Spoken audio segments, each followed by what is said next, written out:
Welcome, everyone. This is your friend, the DN What If, here with another exciting fanfiction. Today, we're diving into the story of What If Deku Died and Awakened a God-tier Fire Quirk? If you enjoy this video, don't forget to hit that like button and subscribe for more fanfiction content just like this. Now, let's get started with the fanfic.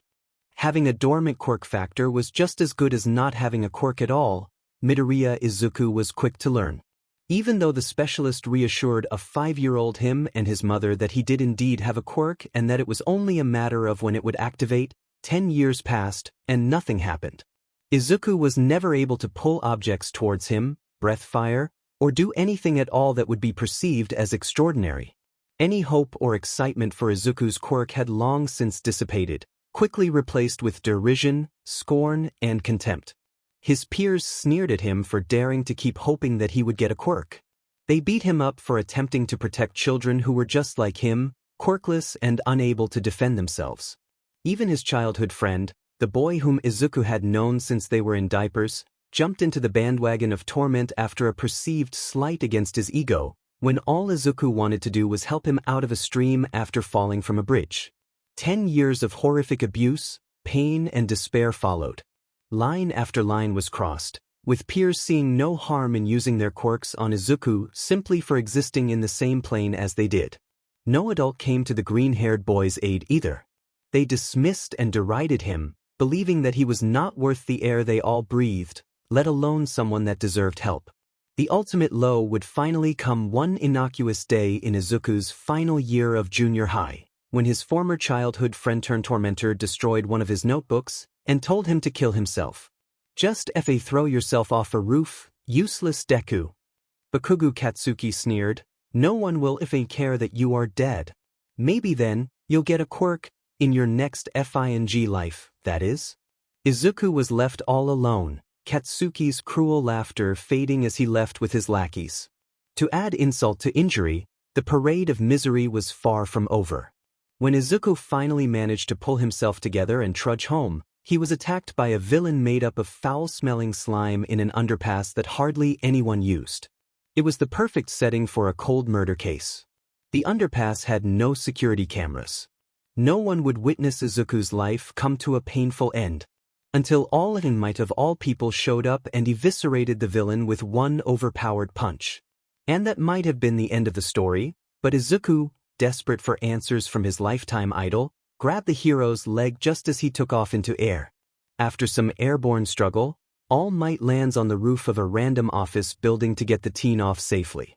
Again, that might have been the end of the story, except that the number one hero harbored an enormous secret, one that was involuntarily exposed to an unexpected Izuku. One promised to not tell anyone about what he had seen, the true emaciated form of Toshinori Yagi made to leave, when Izuku, out of desperation, asked the single question that would have major repercussions for not just him and the symbol of peace, but for the very future of the entire country. All Might, please, I need to know. Can someone with a dormant quirk factor ever become a hero like you? The emaciated man turned to him, a dormant quirk factor? The specialist told me that I have a quirk, but it's dormant. I can't do anything, but surely, there must be a way for me to become a hero, right? A beat of silence. My boy, be patient. I'm sure your quirk will manifest eventually. In the meantime, please do not do anything stupid. Don't put yourself in any unnecessary danger. You'll just cause more trouble for the pros and everyone else around you. As you said, you can't do anything because you don't have an active quirk to protect yourself. Stay safe, okay? I'll let the security of this building know you're up here. With that, Toshinori brushed past Izuku and headed for the rooftop door, leaving a frozen teen behind. It would be 5 minutes after that door clicked shut behind the man before Izuku was able to move again. His legs gave out and he crumpled to the floor. Izuku tried and failed to not hyperventilate. It was not a blatant rejection, but it was effectively the same thing. All Might saw him as useless, as someone who would only get in the way because he didn't have an active quirk. The man didn't believe he could become a hero even without a quirk. Give up already, Death. How can you be a hero without a quirk? No. There must be another way. Look at him. Stupid Deku thinks he can be a hero with those creepy notes. No. Mum, it's been so long, and I still don't have a quirk. Do you think I can still be a hero? I'm not sure, Izuku. But I'm sure it'll come soon. Let's keep up hope. How can I, Mum? Even All Might doesn't believe in me. Just effing throw yourself off a roof, useless Deku. No one will any care that you are dead. Maybe then, you'll get a quirk, in your next FING life, that is. Izuku slowly picked himself up. He wasn't hyperventilating anymore. His expression was blank, and his emerald green irises dulled. He sauntered over towards the railing. Looking down, he could see that it was quite a long drop to the road below. A fall from such a height would inflict serious injury at the very least. Izuku pulled his shoes off his feet, and placed them to one side. He stepped onto the ledge, and hoisted himself over the railing. Perched the precipice of no return, he took his final breath, and pushed himself off. For a moment, the tiniest of split seconds, he was airborne, just like a bird taking off from a branch. But unlike a bird, Izuku didn't have wings to keep him in the air. The descent was swift. The ground approached rapidly, and Izuku closed his eyes. His body hit the pavement, and a great burst of light lit up the surrounding area. To be continued. By the time anyone noticed the teenage boy throwing himself off the roof, it was far too late to do anything useful. Some even took out their phones to record the impending death. But the moment he hit the ground, a blinding burst of light exploded. Screams erupted, thinking that it was a villain attack. People fell to the ground, curling in on themselves in an attempt to protect themselves from the perceived coming attacks, while others fled. The sudden appearance of fire bursting from the concrete and tarmac in great columns did nothing to quell the quickly escalating panic. Smoke began to fill the air, as the ground shook with strong tremors. Amidst the chaos, at first no one noticed something emerge from the exact same spot where the boy had hit the pavement. Because of all the smoke, soot and flames, it wasn't immediately clear what it actually was. A few sharp-eyed individuals will tell the police later that it appeared humanoid, rising up from the ground like a demon from the deepest depths of hell. When the wind began to blow and pushed some of the smoke away, more laid their first sights upon this creature. It had the head of an raptor, almost like an eagle, with impressive crest feathers that flowed down a distinctively human-like torso, matching the tail feathers that rolled like lava spilling down the side of a volcano. It had hands that ended with clawed tips, and avian-like feet with sharp talons. The ripped remains of a Gakuran uniform hung loosely over the torso and legs. Its entire form seemed to be made up of fire, little wisps breaking away and disappearing the air with each movement.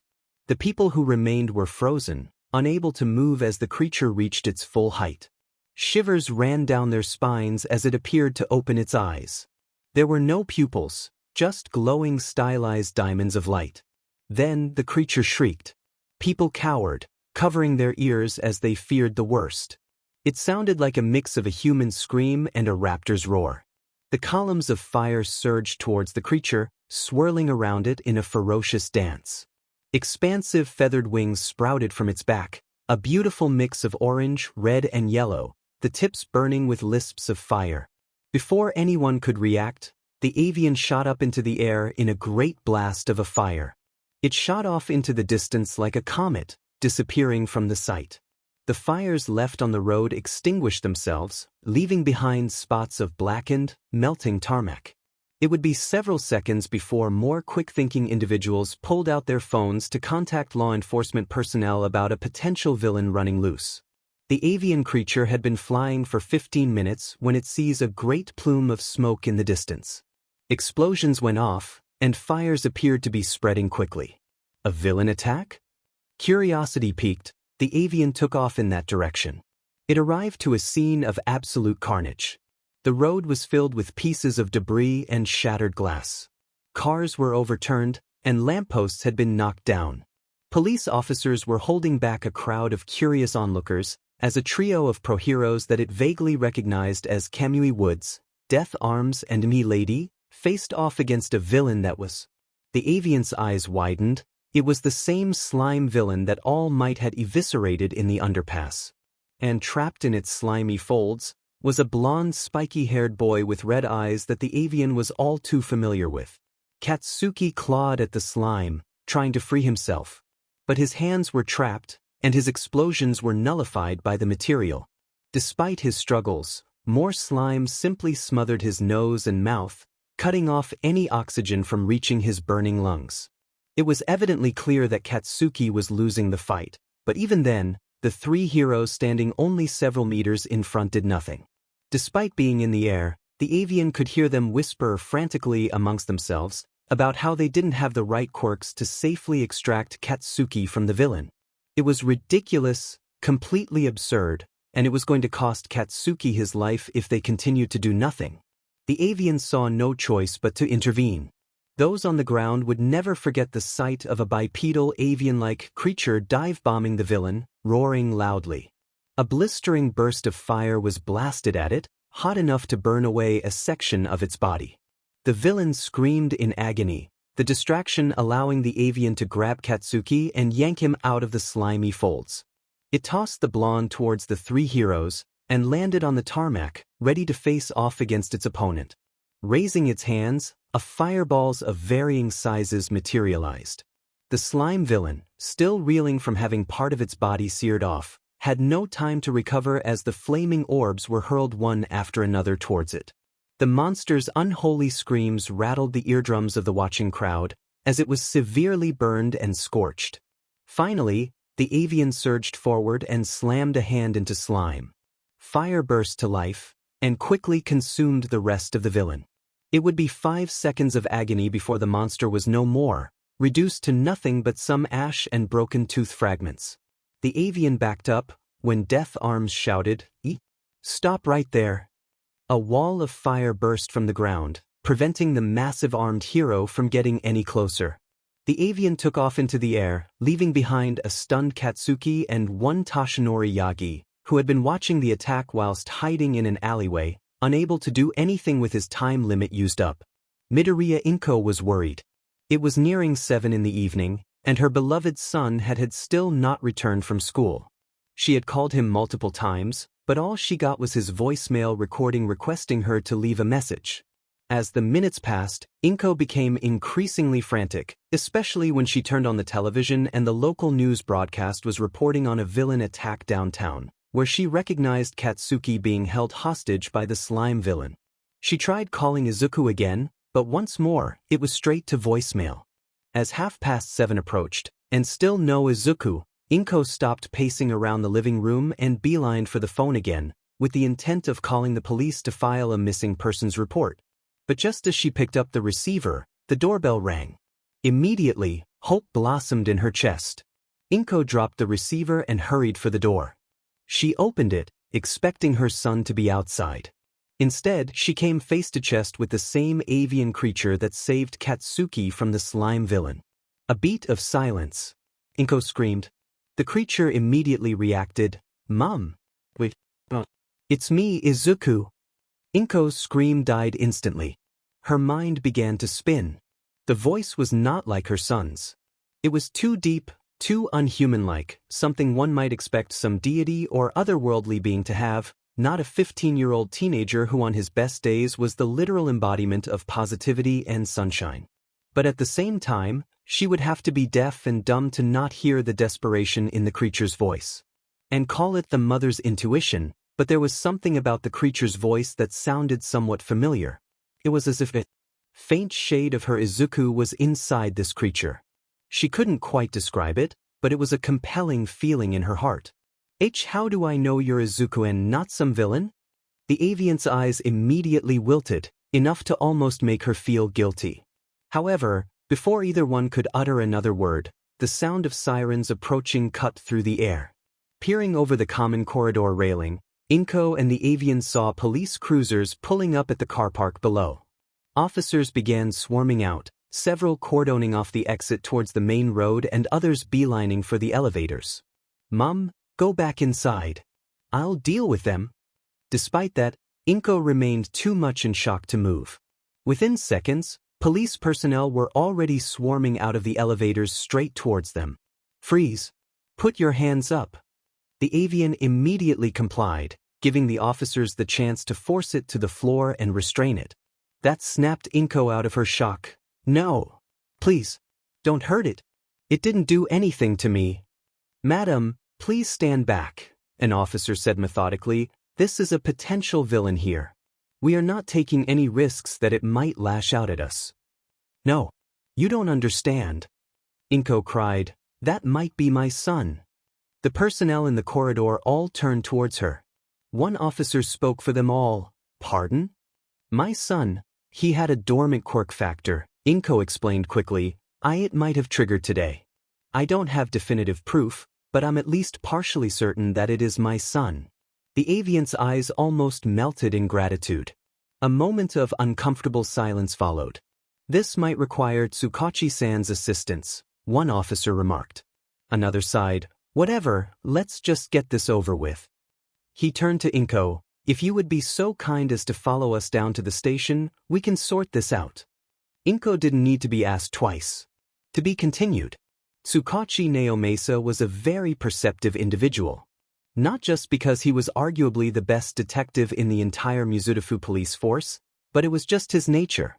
When presented with a scenario or situation, Tsukachi would immediately ponder how he might end up getting involved, especially if it involved debuting criminals or villains.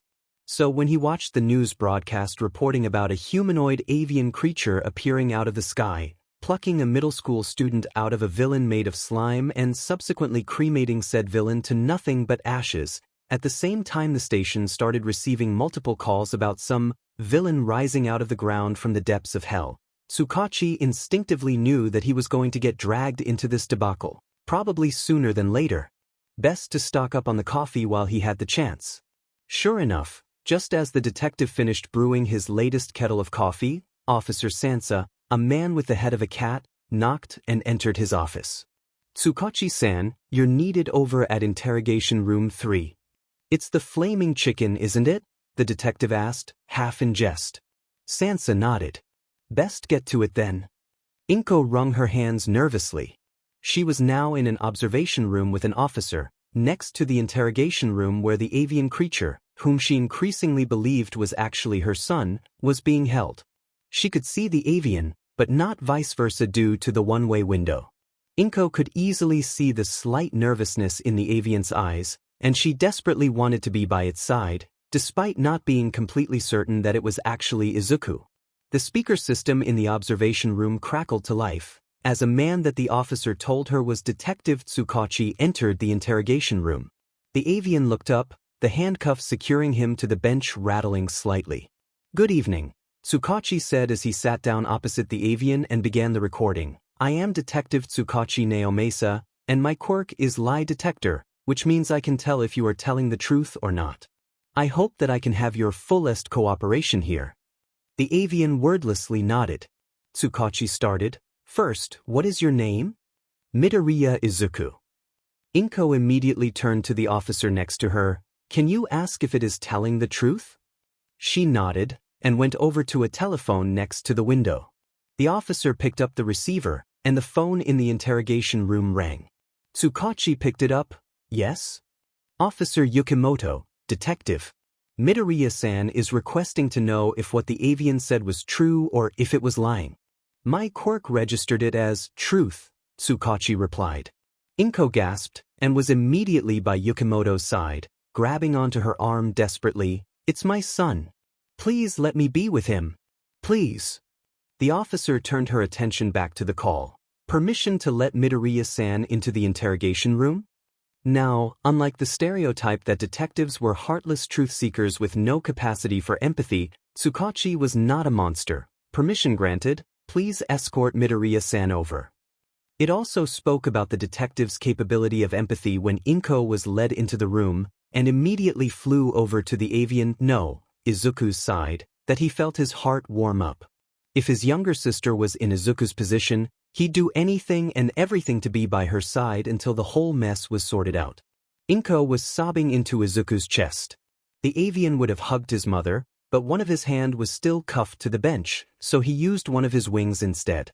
"You're free to go, Officer Yukimoto," Tsukachi said, dismissing the policewoman. Once she had left, he returned to the Midoriyas. If you're able, Midoriya-kun, I would like to continue with the questioning. Izuku nodded. How old are you? 15. What's your quirk? Izuku glanced down at his avian body. I guess this is my quirk. Tsukachi nodded, writing in his notepad, how did your quirk manifest? According to what I've heard, you were first spotted in this form only today. Inko had just regained control of her emotions, completely unaware that she was about to fall apart again. I threw myself off the roof of a building. Silence. Tsukachi almost snapped the pen he'd been holding, and Inko's eyes had widened to the size of dinner plates. Izuku. The detective tried his best to pull himself back together. Midoriya-kun, please elaborate. Izuku regarded the man with serious eyes. Detective, can I have your reassurance that you won't judge me? Tsukachi nodded, prompting the avian to continue. I met All Might. Earlier today. Due to some recklessness on my part, we ended up on the roof of a building. I asked him whether I could become a hero like him, even with a dormant quirk factor. Told me to patient, that my quirk will come eventually. In the meantime, he told me to stay out of the way of the pros, that I will be simply a liability to them and innocent civilians. I can't do anything, because I didn't have an active quirk, he said. He left me on the roof, and I decided that I couldn't bear the pain anymore. I threw myself off the roof, and when I hit the ground I just saw fire. Lots of fire. I heard screaming. Something was changing inside me, and the next thing I knew, I was standing again, surrounded by columns of fire. The detective was silent once more, seemingly unaware that he had snapped his pen into two, the ink staining his palm and the notepad. Inko had burst into tears again, clinging onto her son as she descended into hysteria. Izuku remained neutral, as much as his eyes seemed to show. It would be a full 10 minutes before Tsukachi could push the thoughts of throttling his friend out of his head and continue the questioning. You mentioned that your quirk factor had been dormant until now. Has it always been this bad? Izuku regarded the detective seriously. I presume you are not blind to the difficult lives endured by quirkless individuals, right? Tsukachi nodded, indicating that he was very well aware. For 10 years, I grew up effectively quirkless. I was bullied horribly. Peers used their quirks on me, seeing me as an easy punching bag because I didn't have an active quirk to fight back. The teachers never stepped in once. They turned a blind eye to my torment. And then, this afternoon, someone told me to kill myself in the hopes that I will actually get a quirk in the next life. Tsukachi's hands were trembling, and Inko appeared to be exhausting herself out of the hysteria and the shock of the latest bombshell. There was just 2 more questions that needed to be asked. Who told you that? And which school do you go to? Aldra Middle School, and the person whose suicide baited me was Bakugo Katsuki. The shock was too much. Inko slumped down and passed out. To be continued. But Katsuki, what the do you want, old hag? Watch your tongue, brat. Get changed and get your lazy butt down here. We're going to the police station. That confused Katsuki. Whatever the F for? Hell do I know. Just get your butt down here. We're leaving. Despite not being satisfied by his mother's response, the explosive teen went to get changed. It was nearing 9 at night, and he was planning to go to bed. Why the ever-loving F would he need to go down to the police station? Never once did the possibility of his past coming up to bite him in the butt ever cross his mind as he trudged down the stairs, where his parents were waiting for him. Took you long enough, you little sheet, his mother said. Let's go. Katsuki ignored that and his father's measly attempt at trying to get his wife to tone down her rough language. They got into the car and drove downtown towards the station. His parents spoke to the receptionist upon arrival, Katsuki lingering behind and tapping his foot impatiently. A police officer was called down and led them to the exact same interrogation room where Izuku had been in earlier. Unbeknownst to the Bakugas, said teen and his mother were watching behind the one-way window in the adjacent observation room. 5 minutes later, Tsukachi entered the interrogation room, expression deceptively blank. Thank you for coming down at this inconvenient hour, the detective addressed the 2 adults. There is something of the utmost importance that you need to know. Is it about Katsuki? Masaru, the explosive teen's father, asked. Unfortunately, yes. Tsukachi replied, expression darkening as the temperature of the room metaphorically plummeted. Bakugo-san, your son here is facing charges of instigating suicide and having an involvement in the actual suicide attempt, among others. The bombshell was dropped. Mitsuki, the mother, sputtered. Tsukachi took quiet vindication at their horror, opening a manila folder. I have been privy to rather damning testimony that not only has Bakugo-kun here suicide-baited a peer simply for lacking a quirk, but his other actions against the victim include destruction of personal property, illegal quirk usage with the intent to cause bodily harm, verbal abuse with the intent to cause mental distress, cruel acts of pranking with the intent to cause long-term mental distress and instigating others to bully said peer. His suicide baiting also resulted in a completed suicide attempt. He regarded the Bakugas sternly, and for the record, I have a quirk that determines if a person is telling the truth or is lying. And everything I just listed was true. Spluttering, Mitsuki rounded on her son. Only one individual fitted the description of the victim, Wyu in brat. How could you do such things to Izuku? He was effing quirkless. Katsuki shouted back, trying and failing to defend himself. He is worthless. Nothing but dash. Shut your effing mouth. Mitsuki screamed, slapping her son across the face harshly. I don't know where you got into your effing head that quirkless means inferior, but we never taught you such nonsense. I did not raise you to become a effing monster. Normally, Masaru would try to intervene whenever his wife got physical with their son, but he was too much in shock to do anything. Tsukachi watched mother and son scream at one another and trade blows with each other for about a minute, before deciding that it was enough. He closed his manila folder, raised it up and slammed it on the table, startling the fighting pair out of their screaming match. Wonderful, we can continue, the detective said, reopening his file. Now, with these charges, Bakugo-kun is looking at a very long spell in juvenile hall, since he is still below the age of majority that would see him formally charged in the court of law and sentenced to prison instead. That would mean absolutely zero chance of attending a heroic school and getting a professional license and permanent black marks on his record. Katsuki flinched, his palms beginning to sweat. But Tsukachi was not done. However, I have been told that such course of action will not be beneficial in the long run, and I have been presented with some alternatives that will be shared with you all right now. He picked up the receiver connected to the observation room next door. Midoriya-san, you and your son can come in now. Confusion spread between the family of three, which quickly morphed into shock when the door opened. Inko stepped in with an unreadable expression, flanked by the same avian creature that saved Katsuki from the slime villain earlier that day. Deku? Izuku smirked. Good to see you too, Kaken. He spat that nickname out. Looks like your little advice turned out right in the end, because look at me. He spread his hands out. My suicide attempt actually activated my quirk. I am now an anthropomorphic phoenix with pyrokinetic abilities. At least, that was what the specialist deemed me as. I was even able to save your ungrateful but from that slime villain earlier today. Katsuki lost the ability to speak, as did his parents. I will never forgive you for what you have done to me for the past 10 years, Bakugo Katsuki. Izuku made it extremely clear. It is so easy for me to simply wash my hands of you by agreeing to have you shipped off to juvenile hall. You will never get to be a hero, while I get to become what has sustained my life right up until my suicide attempt. However, I will not stoop down to your level. Despite everything you and Aldra has done to me, I will be merciful. Aizawa, Masaru spoke quietly. What do you mean?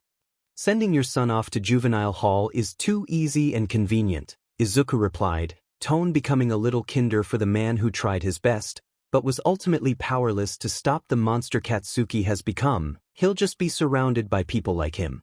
He will fester, never learning from his mistakes. His denial of any wrongdoing will be reinforced by those around him, and it will simply spiral from there. Katsuki has already acted like a villain to me. What's stopping him from becoming an actual villain to others upon release? You little fucker dash. Katsuki, stand down. Masaru shouted, startling his son. The patriarch had never raised his voice before, ever. You are already in deep trouble as it is. Don't make things any worse for yourself. So stunned he was, Katsuki sat back down. As I was saying, Izuku continued, unfazed, simply putting him away into the system will only turn him into the physical embodiment of how he has been acting for so long thus far. I will be fair, a good portion of the blame lies with Aldra and this society, and we don't need another villain tainting the lives of the innocent. So Detective Tsukachi and I came to a compromise. Katsuki will not be sent to juvenile hall and placed on probation for 10 months. If he succeeds in clearing that with no infraction, he will still be able to attend UE, but he will be barred from the heroics course for a PRD of time as determined by the principal of UE, Nizu. If he proves himself worthy, Katsuki will then be allowed to join the heroics course on Principal Nizu's discretion. I have already contacted him on what had happened, and he agreed to the terms. So, he regarded Bakugo, what is your decision? Masaru immediately spoke up, regardless of his wife and son's input, we accept unconditionally. Too long he'd been a doormat, it was time to put his foot down. Also, Izuku, I know that things have been traumatic for you for too long a PRD of time. If you require therapy, I will be more than happy to fund any help you need. Izuku's eyes warmed. Uncle Masu, it's fine. There's no need to trouble yourself with me. You could say that following my death and rebirth, I no longer hold any lasting animosity towards your son. After all, Katsuki is effectively dead to me. Not only do I not want anything to do with him anymore, I am also filing a restraint order against him. If that works out, he will not be able to come within a 50-meter radius of me without my express permission or if circumstances prevent it. To do so will be seen as a breaking of his probational terms. Masaru nodded. I understand. And I know it means little from me, but I sincerely apologize for letting Katsuki become who he is now. To further prove his point, the man got up from the bench and bowed deeply to the humanoid phoenix. Thank you, Uncle Masaru, but please don't bow to me. Izuku stepped forward to embrace the man. What's done is done. I'm ready to move on, and so should your family too. Masaru allowed a small smile and nodded. Tsukachi decided it was time to wrap things up. It was getting late after all. Well, seeing that things have been cleared, I believe we can bring this meeting to a close. Bakugo-san, a probational officer will visit you in the coming week to formalize the terms of your son's probation. There is an officer waiting outside who will escort your family out. I understand, Masaru nodded, before turning to his wife and son. We're leaving, let's go. Overwhelmed by the whole proceedings, Mitsuki and Katsuki did not utter a word of argument. As they got up and headed for the door, Inko spoke up, Mitsuki. All attention turned towards the petite green-haired woman. From now on, you are dead to me. Don't come looking for me or my son ever again. It was another blow to Mitsuki's battered heart. She departed with her head down, dragging Katsuki behind her. Masaru bowed to Tsukachi and the Midoriyas once more, before closing the door behind him. Izuku let out an enormous sigh. That felt so liberating. I can't imagine how much so, Izuku. Tsukachi grinned, albeit a little tiredly. I'm really happy for you. I just wish you didn't have to go through 10 years of hell before you could find such liberation. Well, what's done is done, Izuku shrugged. Thank you though for your immense help. And also for not having me arrested for illegal quirk use and vigilantism. It's the least I can do, Izuku. After all, you did do the jobs of 3 fumbling heroes who are now weathering a PR nightmare. Just make sure to stay out of trouble, okay? You don't want anything to jeopardize your chances of getting into UE, after all. I'll make sure to remember that. Izuku saluted with a wing. Thank you once again, Tsukachi-san. It's my pleasure, the detective's grin grew. Have a good night, both of you. The Midoriyas made their farewells, and left the interrogation room. Once the door closed behind them, Tsukachi sighed. His night was far from over, unfortunately. He picked up the receiver. Officer Sansa, bring Tashinori Yagi in please. To be continued. The days after the debacle at the interrogation room were extremely awkward for the students of Aldra. At first, it was so blindingly obvious that Izuku's classmates and peers, The very same people who used to scorn him, pick on and beat him up, were trying to worm their way back into his good graces. They weren't even being subtle about it. Izuku-kun, one of his classmates said, as if they were on close, personal terms from the very beginning, how about we hang out today after school? We've always been pals, right? Izuku, can you help me with my homework? Izuku, my man, could you cover for me while I skip Minamoto-sensei's class? The brown-nosing only got worse as 3 days passed, eating away at Izuku's temper. It finally came to a head when someone from 3B had the audacity to solicit him for SXL favors in front of a crowd of students. That was the exact moment when Izuku's fuse burned off completely. The offending student would stumble back, hair smoldering. As Izuku put out the fire, he conjured up his hand. He only spoke 2 words, off. From that day onwards, no one bothered him anymore. Sure, the admiring looks had now become that of fear, but Izuku preferred it that way. That'll teach them for attempting to curry favor and being the textbook definition of hypocrites. And speaking of hypocrites, the tables were clearly turned on Katsuki. Back when his peers were still clamoring to be his friend despite prolonged PRDS of past torment, one of the common questions was how his quirk came about. Izuku would answer with brutal honesty, I attempted to die by suicide, jumping off the roof of a building to be more precise. My quirk manifested when I hit the pavement. Katsuki's lackeys, former lackeys, connected the dots and spread the salacious gossip like hot potatoes. Within a day, the explosive blonde went from top dog to social pariah. Izuku watched on with silent neutrality as Katsuki became the victim of merciless bullying, cruel pranks and humiliating verbal jabs, all of which he couldn't fight back for fear of breaking his probation terms. Someone even scrawled, "Take a swan dive from the roof and pray that you'll be a decent person in your next life," on the blonde's desk with a permanent marker, and placed a vase of red spider lilies as a nice gesture, as if Katsuki was already dead. Izuku realized then that a line had been crossed, especially when none of the teachers did anything, just like when he was the target of the bullying. He told his mother what had been going on. While Inko had severed all ties with the explosive teen, she couldn't, in good conscience, allow such behavior to continue. She reported the incidents to Tsukachi, who after a short investigation, procured the warrant for Aldra Middle School to be shut down. The local newspapers had a field day when police cruisers swarmed into Aldra's front grounds with sirens blaring. Every single staff member, including the principal, were all led out in HNDCFFS. The students were interrogated, a good many subsequently arrested and taken into police custody. By day's end, the shutters were pulled down and the gates locked.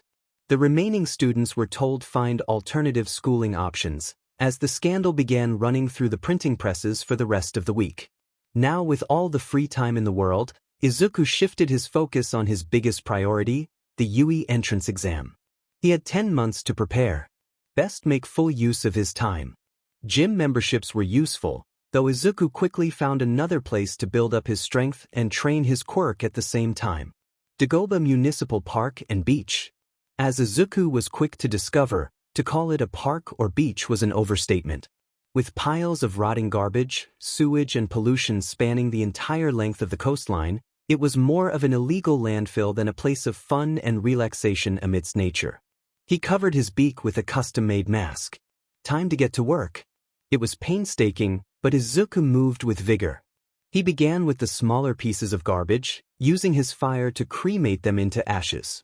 Now, before you ask about air pollution, Izuku discovered that while his fire did burn objects, no smoke or foul-smelling odors were produced.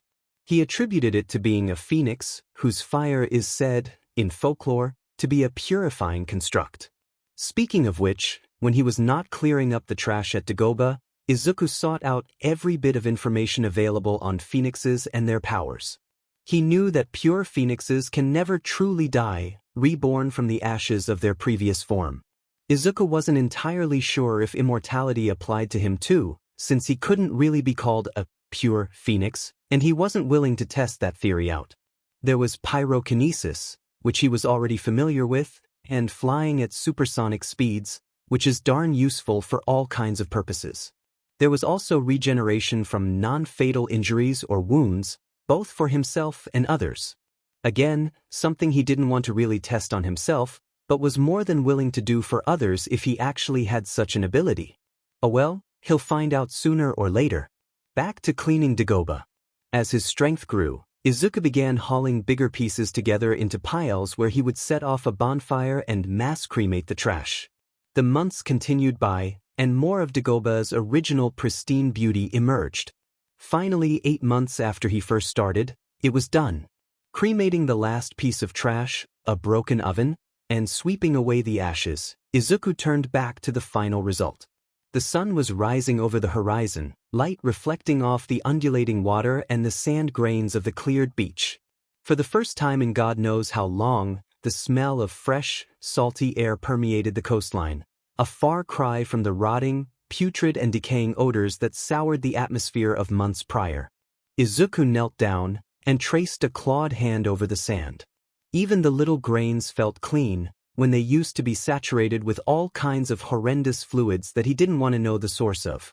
He even read a blog post speculating that Dagobah was used by criminals and villains to hide the corpses of their victims away from prying eyes. And while he never actually encountered any corpses in the 8 months of clearing, even Izuku had to admit that the concept wasn't that far-fetched. He just hoped that if he did cremate any bodies unwittingly, their souls were in a much better place now. A strong breeze blew across the coastline, ruffling his crest feathers and wings. The sun was almost completely over the horizon. Izuku decided it was time to go home. He hadn't had breakfast yet, and even though a major milestone had been completed, he still had 2 months before the entrance exam, and he wasn't going to slack off. Back to the gym for him then. To be continued. This was it. The day that he had been working towards for the past 10 months. Izuku was stronger, but not much taller, stupid genetics, and he was ready. His mother made him katsudon for breakfast in order to give him an energy boost, and he was eternally grateful for that. You got this, Izuku. Do your best and don't do anything reckless, okay? I promise, Ma. Thank you for supporting me all this while. I am your mother, I will always support you, no matter what you do. Izuku's eyes warmed, and he hugged Inko. He could do this. Yui was huge, for lack of a better word. It was also packed. Thousands of hopefuls, heroics and otherwise, were filing past the gates into the twin glassed buildings for the entrance exam of their registration. Izuku took a moment to simply bask in the atmosphere. It was tense, but at the same time, it was filled with determined hopefulness. He didn't want to be a cynical, but for a good many candidates, their very futures hung in the balance. Many have dreamed of attending Yui and becoming a hero, but Izuku knew that not everyone will get that chance. Even him, after everything that had happened over the past 10 months, stood a still possible, no matter how small, chance that he wouldn't do well enough to secure a spot in the heroics course. Izuku sighed, that was the nerves talking. Either way, he was doing this. He took a few steps forward, and his shoe hit something. Izuku looked down. The pathway was made of bricks, and one of them was sticking up. If he still had eyebrows, Izuku would have raised one. This was unusual. Hey, is everything okay? Izuku turned back to the unfamiliar voice. A girl with short brown hair styled in a bob, dressed in a sailor fuku uniform, gave him a questioning look. Oh, I'm sorry. Was I blocking you? Blinking at the unexpectedly deep voice, the girl quickly pulled herself together. Yeah, actually. Is everything okay? Yeah, I just noticed one of the bricks sticking up from the ground. The girl glanced down. Huh, you're right. Why though? I don't know, but it is a safety hazard. Izuku tried stepping on the brick to push it down, but it didn't budge. He narrowed his eyes. He summoned some fire to his shoe and kicked the brick. The hardened clay immediately combusted, turning to ash in 2 seconds. There, that should solve it. The girl blinked. Not what I was expecting, but as good as anything, I suppose. Anyway, good luck for the exam, I'm sure you'll do great. What a nice girl, Izuku thought as she rejoined the crowd of hopefuls heading for the doors. I hope she gets in too. He headed for the doors, unaware of another brick rising up and filling the spot of the one that got cremated. Hey Etulaiwai. Present Mike slid onto the stage with as much subtlety as a screaming cockatiel. Welcome to the briefing for the Yui practical assessment. Can I get a loud yeah? Izuku glanced around. It was dead silent in the auditorium, no one daring to open their mouths. He sighed. A bunch of wussies they were. He stood up. Who? Tough crowd, aren't you lot? Present Mike chuckled. And to candidate 167, thank you. You're a great cookie, and I appreciate you. Izuku sat back down, ignoring the looks he was getting from those sitting around him. With that out of the way, let's get this show rolling. The voice hero continued as a screen rolled down behind him. Each and every one of you here today are all potential heroes in the making. And what do heroes do? They take down villains, of course. In this practical assessment, you will be up against 4 different kinds of robots. The screen lit up and revealed the silhouettes of the 4 mentioned robots. Each robot carries a different number of points, 1 through 3, Present Mike explained. It will be your job to destroy or disarm as many robots as possible within a certain time limit. Now, I won't disclose how long you all have. Certainly raises the stakes, doesn't it? Izuku didn't particularly mind that. What he did mind, however, was someone shooting up from their seat and blasting their voice across the auditorium. Excuse me. Izuku turned around, as did virtually everyone else. A bespectacled teen with a navy blue undercut, dressed primly in a school uniform that screamed Rich Kid Academy, was chopping a hand at Present Mike. You did not divulge about the 4th robot. Aren't the staff of UE supposed to be extremely thorough with their presentations? And you, he suddenly turned on Izuku, the one who looks like a flaming bird. Do you think this is nothing but a joke? This is an extremely important occasion, and yet there you are, thinking this is some kind of game to cheer at. You do not belong here, if you think heroics is a game. Izuku did not take that insult sitting down. Excuse me? He roared, shooting up from his seat and startling everyone in his vicinity. Who the F do you think you are, calling me out in front of everyone?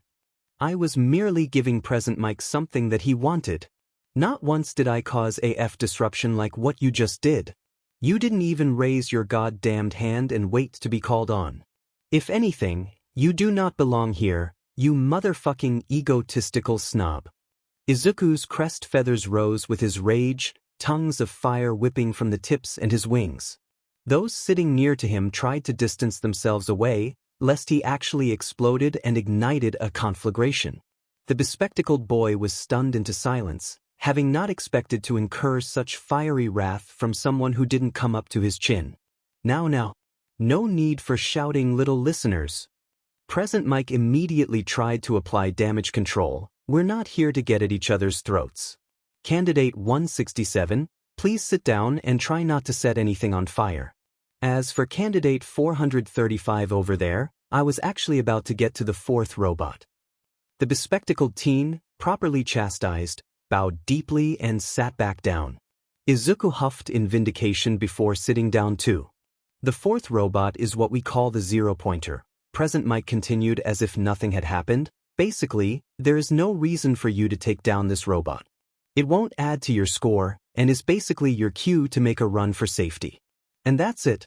We've come to the end of the briefing. Please make your way to your respective changing rooms and be at the bus bays by 2 p.m. Good luck out there, and break a leg.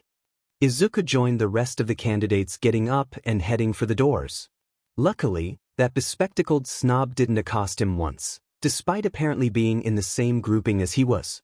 Dressed in a modified, plain black tracksuit to accommodate his wings, the bus ride down to ground beta was unremarkable. He scanned his opponents. There were easily 50 of them, of which he estimated only 3, at most 4, will make it into the heroics course. There was no room for playing around. He was doing this. There was a great rumble, as the massive gates opened to reveal the fake city that stood behind them. Start! While everyone else stood around looking quite dumb with confusion, Izuku unfurled his wings and took off into the fake city. What are you all doing? There's no countdown in real life. Be like that flaming chicken and go before all the points are gone. While the other candidates scrambled, Izuku was already taking down his first targets. 4 3-pointer robots rolled down the tarmac, rocket launchers aimed at him. None were able to fire their ammunition before they were engulfed by a wall of flames that instantly cremated them to ashes. 12 points. Izuku took to the air again. A flock of one-pointers, 7 in total, flew out from behind an alleyway with their lasers locking on him. Izuku raised his hands, created a massive fireball, and hurled it at the robots. The flaming orb smashed through the entire flock, reducing them to charred metal which fell down upon the city as shrapnel. 19 points. By then, he could hear the sounds of his competitors scoping out their own targets. As he took down 3 two-pointers, 25 points, Izuku spotted 3 three-pointer robots aiming at a candidate with reptilian scales on his arms, too busy attempting to destroy a two-pointer to notice the danger he was in. Swooping down, Izuku unleashed a wave of fire which incinerated the three-pointers to a crisp 34 points. However, he never expected the backlash. What the hell? You stole those points, you fucker. Izuku blinked. Well, if you too then. He flipped the teen off and flew away in search for more targets and perhaps more grateful candidates to rescue. Within the next 5 minutes, he would rake in another 36 points and save 7 other candidates from immediate danger. He had just settled down a female candidate with a belt that shot out a massive laser when he noticed something odd. Just seconds prior, robots swarmed the fake city waiting for candidates to take them down. Now though, they were gone, as if swept away with a wave of a magic wand. Instinctually, Izuku knew that something was about to happen. The other shoe was about to drop. And it did with terrifying fashion.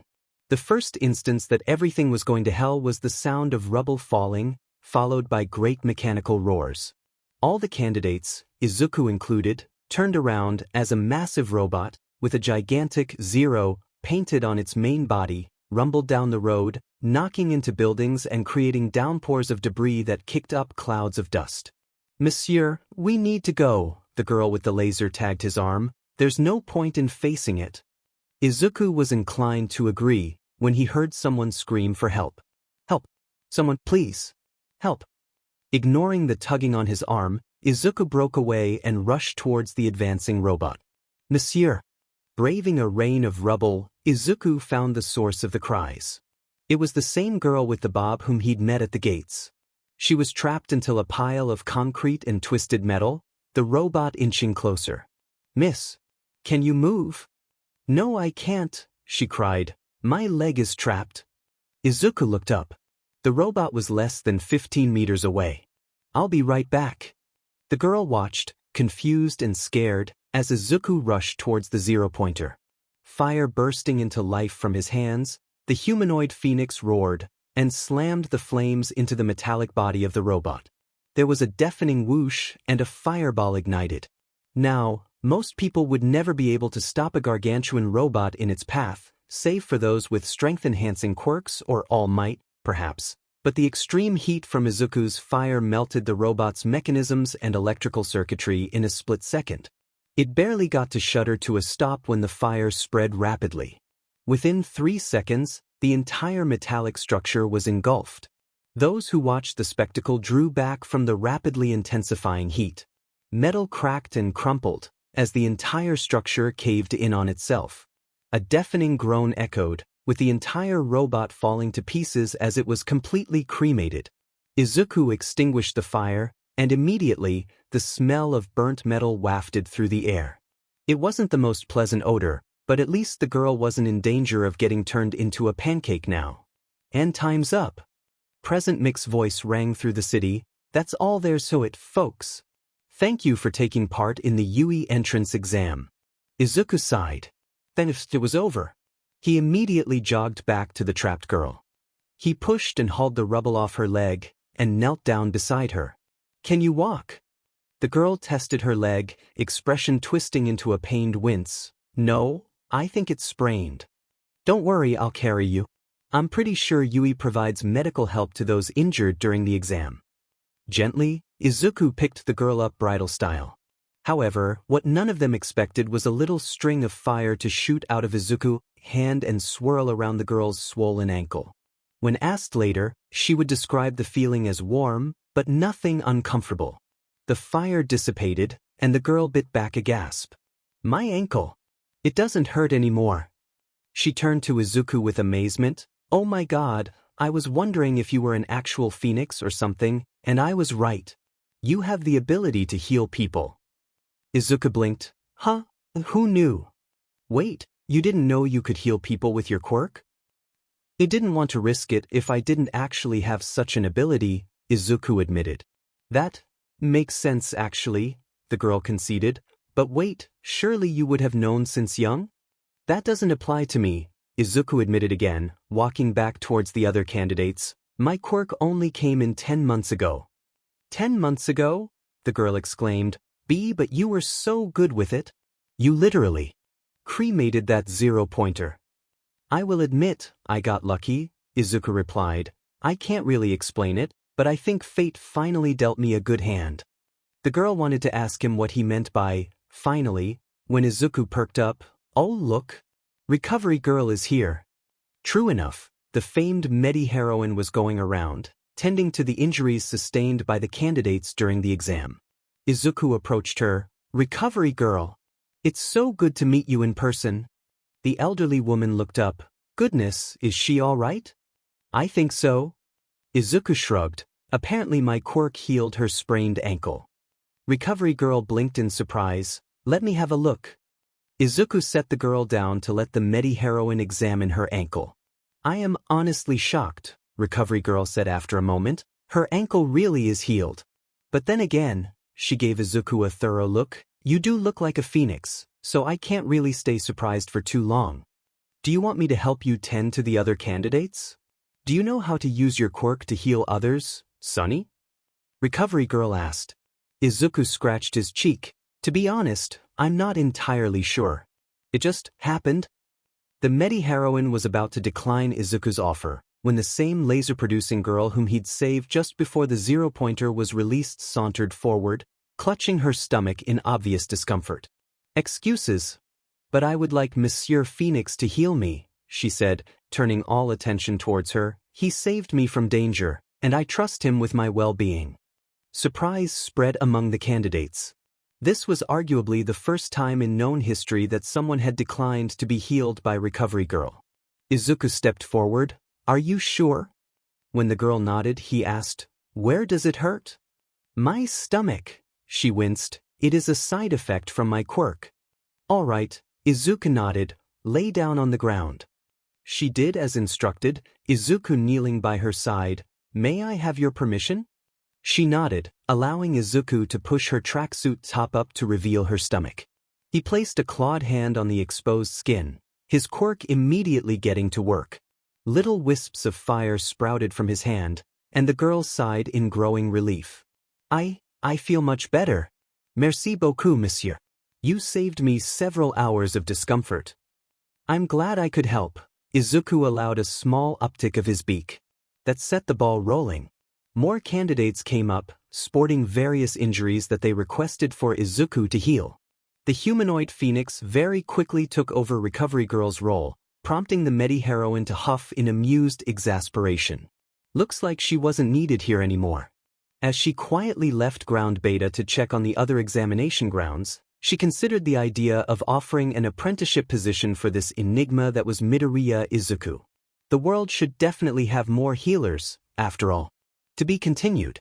Quite an interesting batch of candidates this year. A certain Chimera who is also the principal of Yui chirped brightly to his underlings at the table. Anyone that stands out in particular? Everyone gave the mammal incredulous looks. Only one person was in their minds, and they were absolutely certain that even Nizu knew who it was. He just wanted to F with all them, seriously.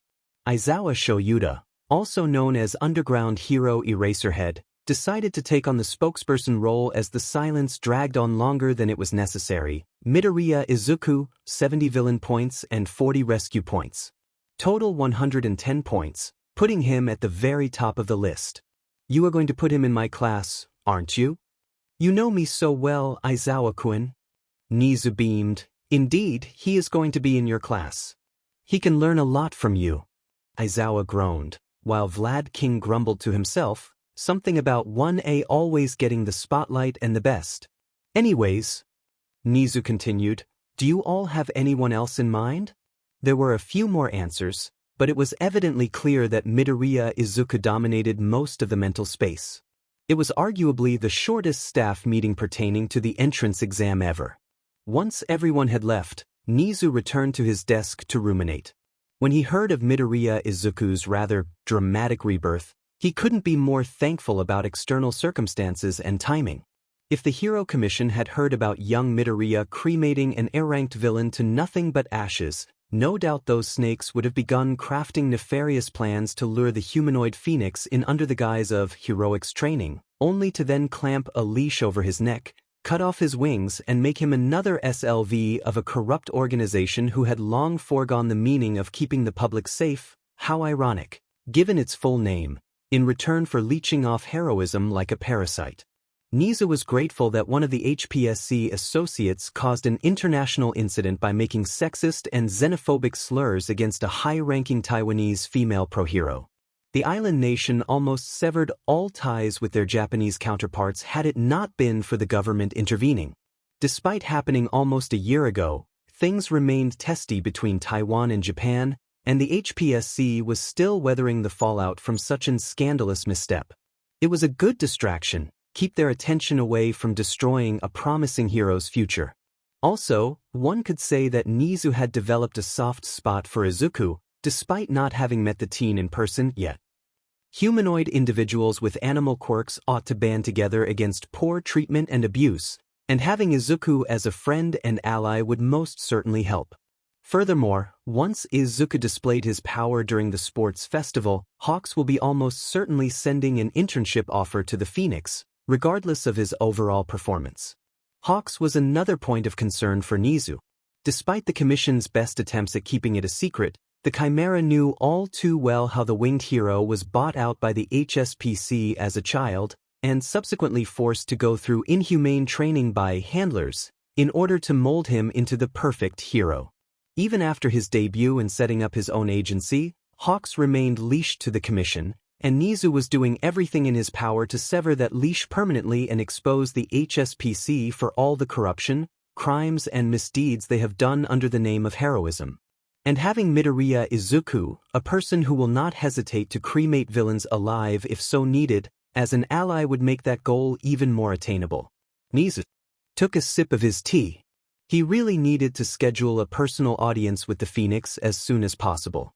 Handkerchief? Yep. Water bottle? Yep. Clean pair of underwear? Inko chuckled. I'm just messing with you, Izuku. Now you take care, okay?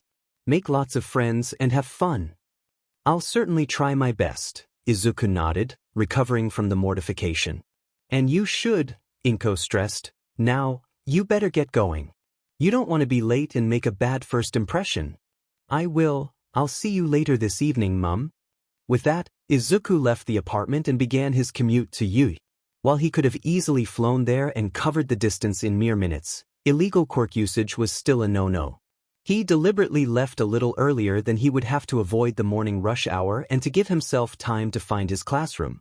1A, and being the top candidate with the highest number of points to boot. The first was expected, since he had been keeping track of how many points he got. The second was completely unexpected, though in hindsight it should have been obvious. Heroics wasn't completely about taking down villains. Helping others and get them out of harm's way was also a major part of the job description. In all of the chaos that afternoon, it must have slipped his mind. But there was no point in dwelling in what has passed.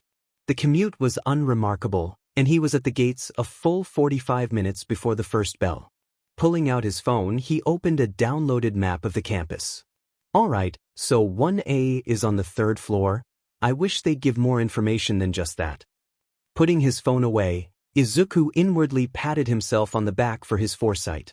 Entering the main buildings and riding the elevator up to the 3rd floor, he began his search for his classroom. It would take 15 minutes of wandering the corridors before he came upon a massive door with 1 painted on it in red.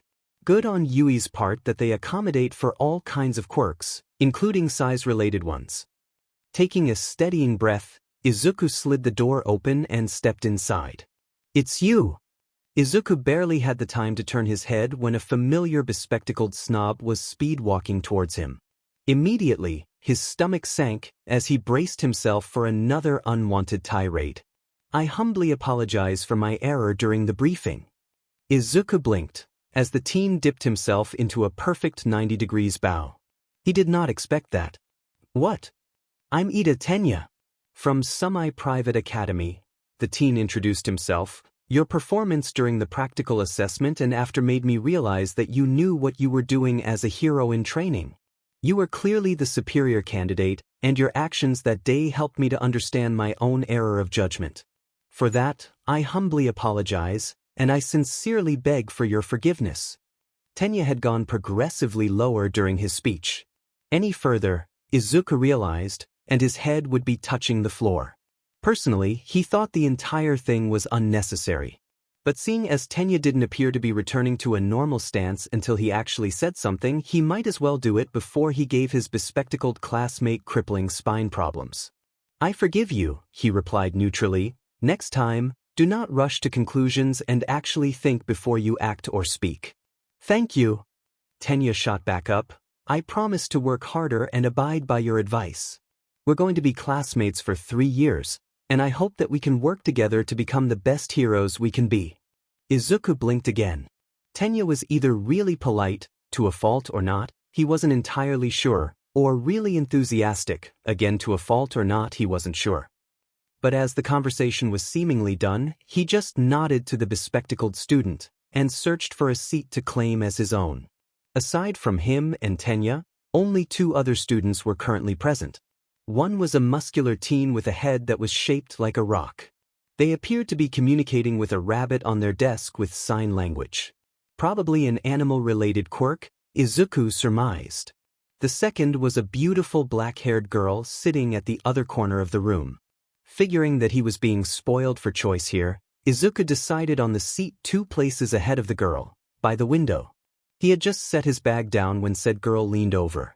Good morning, she spoke eloquently. I'm Yaoyorozu Momo. Morning, Yaoyorozu-san. Izuku turned around. Midoriya Izuku. I've heard about you before, Momo continued. You cremated that slime villain 10 months ago, didn't you? Yes, that was me, Izuku nodded. Had to do it, since the pro-heroes were just standing around doing nothing. I'm surprised that you weren't arrested for illegal quirk usage. It's a long story, Izuku shrugged. The conversation ended at that point. Izuku fished out a novel that he'd been reading these past few days and continued on from the bookmarked page. Over the next 25 minutes, more students began trickling in. For most of them, Izuku didn't really pay much attention to. He'll get to know them better later on. There was an outlier though. They made themselves known with a loud gasp. Izuku barely looked up from his book when suddenly, he was accosted by what appeared to be a shadow-like being that had avian-like characteristics. It had clawed hands, just like him, which were roaming all over his head and crest feathers. He barely heard the footsteps racing towards his desk. Dark Shadow. Cease this behavior at once. The being, Dark Shadow as it was evidently called, ignored the voice. You are a burb. My host is also a burb. 2 burbs should be friends. Izuku blinked, turning to see just who or what the shadow being was connected to. Now he understood what it was saying. The student whom Dark Shadow appeared to emerge from had the head of a bird, raven? Crow? He wasn't entirely sure, but the rest of this body was human. Good morning, it seems that Dark Shadow is attempting at playing matchmaker for us, said Izuku. The other student blinked, and looked away bashfully. I'm really sorry about her behavior. Oh, no trouble. Izuku absently reached over to pat Dark Shadow on her head. She evidently liked it because she cooed happily. It's nice to see someone else with bird anatomy. And Dark Shadow seems like an interesting character. That's because I am, the shadow being chirped with a thumbs up. Izuku chuckled. Anyway, I'm Midoriya Izuku. What's your name? Tokoyami Fumikage, he replied while trying to not to wince at the sheer brightness radiating from the phoenix. I've decided. Dark Shadow drew the attention to herself. Aizu and Fumi will be best friends forever. Dark Shadow, please. I mean, I don't mind being friends, Izuku shrugged. How does that sound to you, Tokoyami-kun? The bird-headed student looked away, muttering something about a blinding light. before turning back to Izuku. Sure, I don't mind too. Yay! Dark Shadow hooped. The burbs are going to have so many chicks together. Dark Shadow. Izuku couldn't help the snort that shot out of his mouth. You're a funny one, Shadow-chan. The sentient Quirk gasped. Aiza gave me a nickname. Aizu loves me more than Fumi ever does. Fumikage had given up on trying to stop his quirk, but even he had to admit that the sight of Dark Shadow hugging Izuku, looking far happier than he had ever seen the shadow being show in the years since she popped into his life, was extremely heartening. And also incredibly bright. Unused to such blinding light, Fumikage figured that he should invest in some strong sunglasses if Izuku was going to hang around. He'd probably lose his sight at this current rate. All of you didn't even notice me standing here. In the real world, you all will be dead in an instant. All eyes, including Dark Shadow's, turned to the front of the classroom where the voice drawled from. At the teacher's lectern, where it had been empty not long prior, stood a disheveled-looking man with long, unkempt black hair, prominent stubble, and eye bags so severe that Izuku and Fumikage knew wasn't healthy. I'm Aizawa Shoyuda, your homeroom teacher for the year, said the man, leaning down to pick something up from behind the lectern. He produced 20 pairs of identical uniforms. Put these on, and meet me out at Training Ground 1 in 15 minutes. Those who arrive later than that will get detention today. Aizawa took a step off the lectern, only to realize that the entire class was still staring at him. Did I not make myself clear? Or do you all want detention? That got everyone moving. 13 minutes and 23 seconds, Aizawa drawled when the last student finally showed up. Far too slow. You're expected to be here in a fraction of the time. The girl with the brown bob raised her hand. Aizawa-sensei, what about the opening ceremony? Or our sessions with the guidance counselor? You are all heroes in training, you have no time for such platitudes. Aizawa cut in. We've already wasted enough time as it is. Midoriya Izuku, come forward. All eyes turned to the phoenix as he did as instructed. Aizawa tossed to him a softball. What was your previous record for a softball throw without your quirk? 15 meters. Do it again but with your quirk. Use it by any means, so long as you don't step out of the semicircle's line. Izuku got into place and eyed the softball for a moment. He couldn't use flames, it would just reduce it to ashes. But with his wings, Izuku threw the softball up into the air at a vertical line. Just as it began to fall back towards the ground, he shot up, unfurled his wings, spun in a circle at increasing speed to create a vortex of wind. With the ball falling closer towards him, Izuku stopped spinning and used one wing to push the spinning air against the ball. There was a loud crack, a split second of stillness, before the softball shot out into the sky like a missile. Within seconds, it was gone. He landed with a gentle flap of his wings. Behind him, Aizawa glanced down at a tracking device. After about 20 seconds, he showed the screen towards the class. 7,820 kilometers. Meanwhile, in a suburb of Sydney, Australia, a young boy that had been innocently playing with toy cars alongside a friend was suddenly brained by a softball that hurtled out of the sky. His friend immediately screamed, running off to get his parents while the dazed kid lay on the street, looking quite confused as the softball rolled to a stop some distance away, smoking slightly. Back in Mizudafu, Class 1A was losing their sheet. 7,820 kilometers? Where in the world did it go? Depending on the direction of the throw and the wind pattern dash. That's effing insane. A female student with pink skin and a pair of horns then squealed, "Oh my gosh. This is so much fun." Izuku could pinpoint the exact moment the temperature plummeted, even though the sun was out and air was warm. Fun, you say? The entire class, save for Izuku, froze.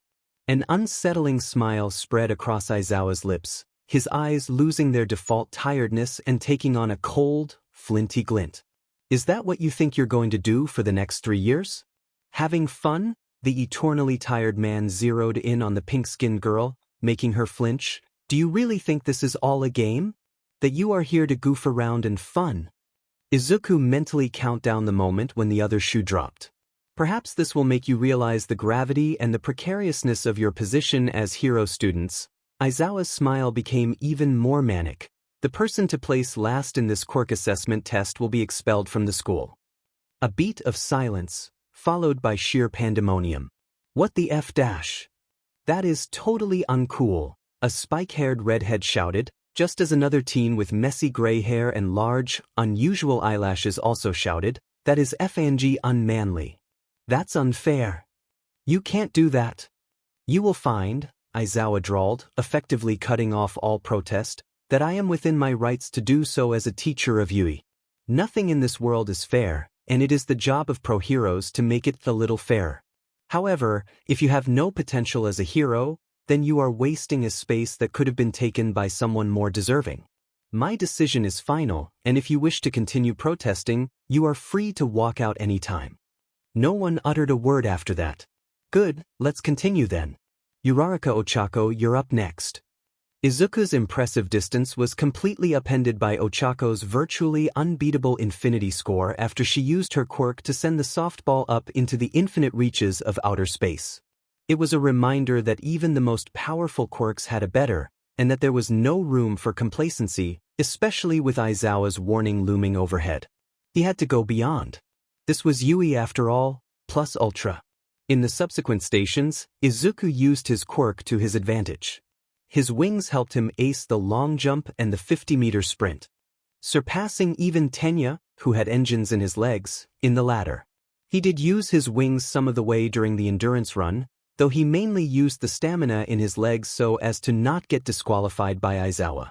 He couldn't really use his quirk for the sidesteps, grip strength, pull-ups and seated toe touches, but he forced himself beyond his capabilities. At the end of it all, he and the rest of 1A all gathered before Aizawa, sweaty and nervous. The eternally tired man produced a tablet, which projected a holographic screen that listed the names of all the students based on the scores they had. Izuku nodded to himself. He was in second place, just behind Momo. It was honestly no surprise, given how versatile the girl's creation quirk was. In third place was Todoroki Shuto, whom Izuku recognized as the youngest child of Endeavor, the second-ranked hero in the country behind All Might. The bicolor-haired teen was staring at the results with an unreadable expression, but Izuku would have to be blind to see the tension in his jaw. His focus quickly shifted to the spot where everyone else was looking. The last name on the list, at the very bottom, was one Minetta Minoru. Minetta, pack your bags and don't ever darken the halls of Yui ever again. Aizawa spoke in no uncertain terms. You're expelled. Minoru, a short teen with purple ball for hair, immediately burst into tears. Why you can't do this? He spent my entire life reaching for this dream. You have absolutely no potential, Aizawa cut in without a hint of mercy. Don't think I didn't catch you eyeing the female students' bodies as if they were pieces of meat. The heroics industry is already sexualized to a fault. The last thing I will ever do is send a disgusting pervert out into the real world whose sick fantasies are going to get innocent people killed. Leave, before I have someone forcibly remove you from campus. The dam broke. Minoru wailed like a baby and ran away from the training grounds. Izuku watched him go with silent contempt. Thank heavens Aizawa nipped the problem before it could get any worse. Meanwhile, Momo was stunned. Wait, you were serious, Aizawa-sensei? This wasn't some ruse to get us to give our all? Aizawa-sensei is always serious about this, Yaoyorozu-san, Izuku said. Last year, he expelled the entire class over a PRD of a month because they didn't show an ounce of potential or strove to improve their overall behavior. Dead silence followed his revelation. Midoriya, how in the ever-loving F, did you know that? Aizawa demanded to know. Izuku shrugged. I wanted to see what I would be facing should I get into Yui. And social media exists, Aizawa-sensei. There were plenty of people smack-talking you for expelling them last year, and all the previous times that you've kicked others to the curb. If I were you, I'd be extra careful in your patrols to make sure none of them attempt to settle the score by illegal vigilantism or outright villainy. No one knew what to say following that. Duly noted, Midoriya, Aizawa nodded. Now as for the rest of you, take this as both a warning and a lesson. Midoriya was right in that I will expel students who show no potential or are slacking off. Just because you all got in, that doesn't mean that your placement here is rock solid. One wrong misstep, and you can say goodbye to being a UE student. Am I clear? Everyone nodded. Good, then we're done for today, Aizawa continued. You may go back to class and collect your syllabus. I'll see you all tomorrow. It was clear a dismissal as it possible could. As the students trickled off back to the main campus, Izuku heard Fumikage approach. What a mad banquet of darkness, the bird-headed student remarked. I guess this is truly the hero course, isn't it? It sure is, Izuku agreed, before changing the subject. Hey, do you have any plans right now? I figured we can hang out for a bit. Fumikage tilted his head. Hang out? Yeah, go someplace to chill or do something? I've never indulged in such activities before. You haven't? Fumikage shook his head. Very few people wanted to be associated with the host of a demonic parasite. Izuku paused, turning to his classmate. He gently gripped the shorter boy's shoulders. Tell me who they are. I will cremate them to ashes. No, that's illegal. Worth a shot. Please no, it's fine, Fumikage stressed. I've cut them out of my life, and even if I wanted to, I don't know where they are now, and there are too many of them for me to properly remember. Fine. Izuku seemed to relent. Or maybe I should hack into your old school's past records and see who you were classmates with, then I can track them down and cremate them to ashes. Midoriya, no. Dark Shadow suddenly appeared. Aizu, yes. Dark Shadow. To be continued. After some discussion, Izuku and Fumikage decided to go to a cafe that the latter had been visiting regularly before his enrollment in UE. It was a cross between a standard, run-of-the-mill cafe and a dingy pub where the people's society sneered as deviants were perceived to hang out in. The aesthetics and furniture were dark-themed, and even the lights were set to the dimmest intensity. There wasn't much conversation going around. At most, Izuku noted, there were 2 people sharing a table. Virtually everyone else were on their own, doing their own things as they sipped their beverages. Even the baristas and the staff manning the counter didn't seem to interact with each other that much. It was unusual but no less interesting, Izuku thought. The 2 avians approached the cashier. Back again, Fumikage, the usual? Yes, please. And extra whipped cream for Dark Shadow. The cashier nodded. And for your boyfriend?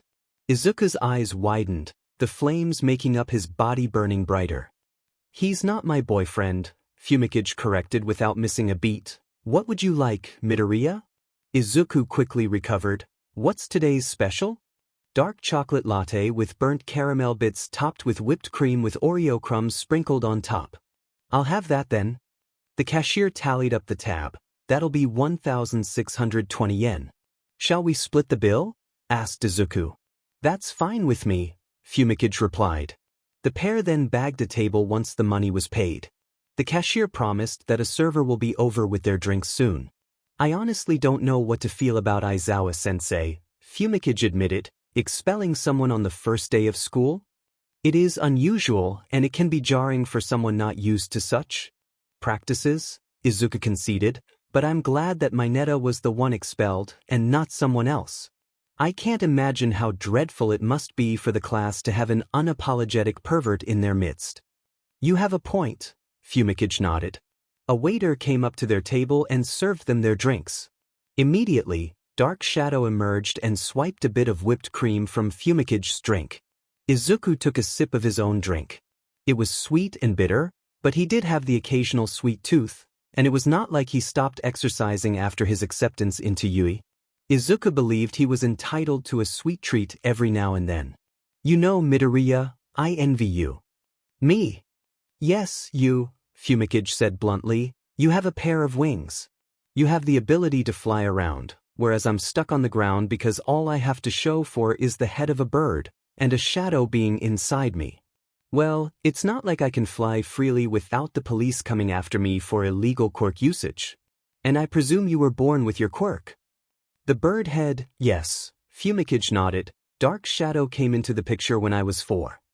I won't deny that you had difficult moments because of people fearing demons and whatnot, Izuku continued, but I honestly think you had the better deal. Having a quirk is better than not having one at all in the eyes of society. What do you mean? Fumikage tilted his head, Dark Shadow mirroring his action. Let me be honest with you. I've only had this quirk for less than a year. Fumicage's eyes widened. Pardon? Izuku took another sip of his drink. For 10 years, my quirk factor was dormant. I was effectively quirkless, and I'm sure you know how horribly the quirkless are treated in Japan. Fumicage nodded, prompting Izuku to continue. I was bullied, physically and verbally. I was suicide-baited by the very person I grew up with and was previously childhood friends. And the only reason my quirk became active was because I threw myself off a building, and death activated my quirk factor when I hit the pavement, reviving me and transforming me into what I am now. Fumicage almost dropped his drink. After everything I've gone through, I have come to believe that when something is given, something else is taken. No one lives a perfect life, otherwise we'd all be in paradise by now. Midoriya, I don't know what to say. Fumicage ran a hand through his feathers. I apologize for bringing up bad memories. You have truly gone through hell and back. I have, Izuku agreed, but I've been rewarded for my pain. That former friend who suicide-baited me? He was made to serve probation in lieu of being sent for a spell in juvenile hall, which would have stripped him of any chance of becoming a hero. And my old middle school was shut down and all the staff arrested because of my mother's efforts and the support a detective in the police force gave to me. Things are much better now, and I want to focus on that. Truly, what a mad banquet of darkness. Fumicage sighed, dark shadow nodding in agreement, before moving across the table to envelope Izuku in a hug. Silence followed for a moment, before a new song began to play in the cafe's overhead speakers. I don't recognize this type of genre, Izuku remarked. It's from the pre-quirk era, Fumicage replied. It's called A Forest, by the gothic rock band The Cure. Pretty dark, but then again, it suits the ambience of this cafe. Not your favorite? Fumicage asked, with a slight hint of disappointment. Well, I never really had a favorite genre of music to begin with, Izuku admitted, but I can at least appreciate gothic rock when the atmosphere is right for it. The disappointment vanished in an instant. Fumicage smiled slightly. You are a good person, Midoriya. Never change. I don't intend to.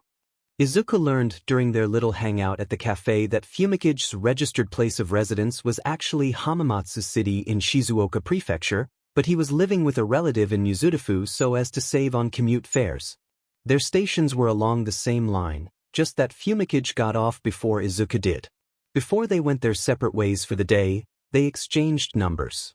Later that night, before Izuku went to bed, he texted Fumicage, offering to meet up with him at UE Station so that they could walk to class together. Fumicage's response was quick to show up. I would love to. How does 7:30 sound? Izuku immediately replied. Sounds good to me. See you TMR Tokoyami. Nabla. That might have been the end of it, but apparently Fumicage wasn't done. What was that? Beside your message? Izuku replied, it's a kamaji, kinda like an emoji where you can express your emotion through text messages. Fumicage's response came about 15 seconds later. I can literally feel your brightness from the visual, and it's not just from my phone screen. Izuku chuckled. Well, I'm made of fire after all. Being bright is something I can't control. Half a minute would pass before Fumicage replied. I've decided. I'll be bringing a pair of sunglasses to school from tomorrow onwards. If not, I will literally go blind from your ungodly brightness. Izuku laughed. He really liked Fumicage. To be continued.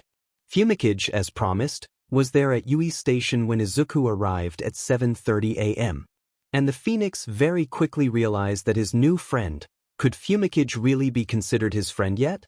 Hopefully, was indeed wearing a pair of tinted sunglasses despite the fact that he was indoors.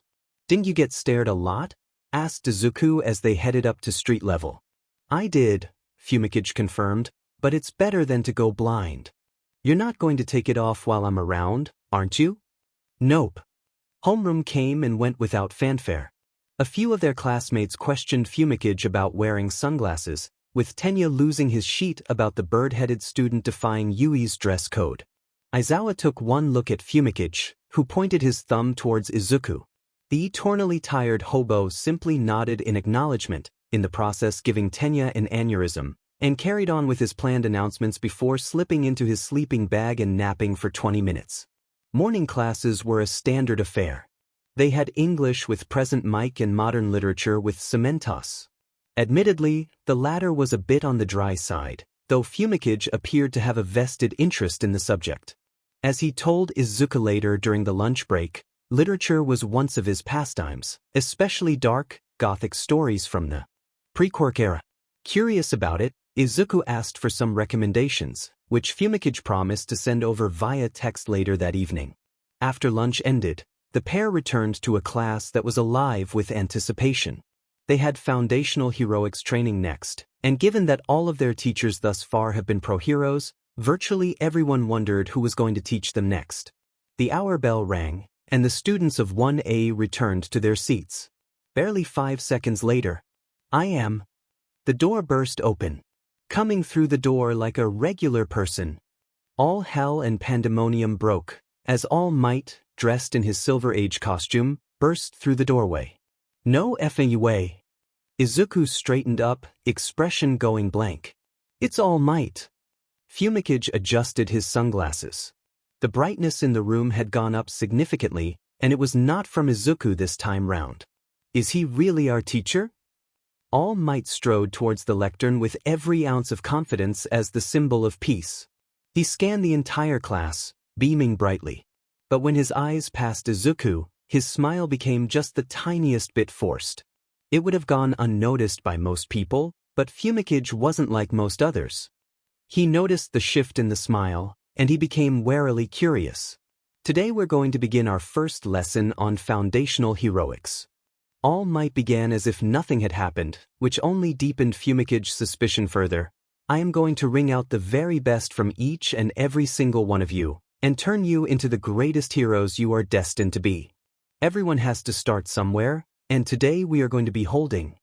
The number 1 hero whipped a small card out from somewhere, Battle Trials. He put the card away, again to someplace, which was odd since the costume didn't appear to have pockets. Before we head down, you will all be needing these. As if on cue, 4 metal slots opened out of the wall, each holding 5 metallic cases with numbers stamped on the lids. Your costumes have been tailored and ready for appraisal. I'll see you all in ground beta in 20 minutes. Izuku found a quiet corner in the changing room, away from the other boys. Putting his case on the bench, he opened it and took out the contents. He nodded to himself, everything appeared to be in order. Midoriya. He turned around, Fumikage had come up to his side, case in hand. Are you willing to entertain my question? Depends on what it is. Back in the classroom, I caught All Might's smile becoming forced when his line of sight fell upon you. Do you two have a history? Izuku had been in the midst of taking off his blazer when Fumikage asked his question. He glanced back at the others. They were all gushing about All Might being their teacher and what they expected the battle trials to be all about. No one appeared to have heard Fumicage's question, but he didn't want to take the risk.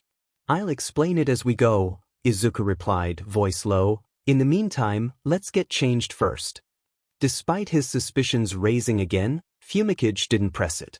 He set down his own case and opened it. The 2 avians suited up.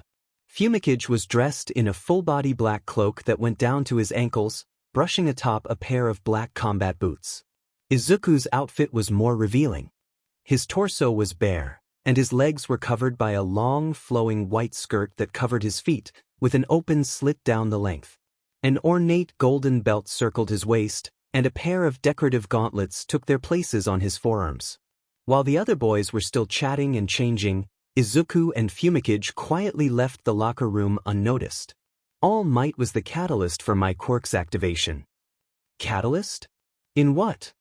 Fumikage fell silent, as his brain did the math and connected the pieces. No, he didn't. Yes, he did. Never in the short time he had known the other, had Izuku seen Fumikage look so horrified and outraged at the same time. All Might drove you to suicide?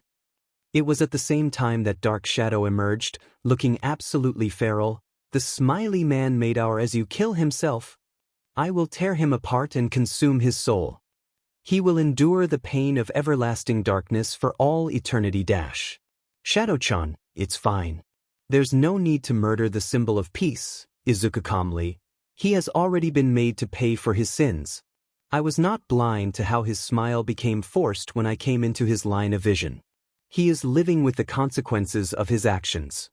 Anger aside and with Dark Shadow more or less appeased, Fumikage asked, "What sort of consequences?" "I'll fill you in later. We're almost at ground beta."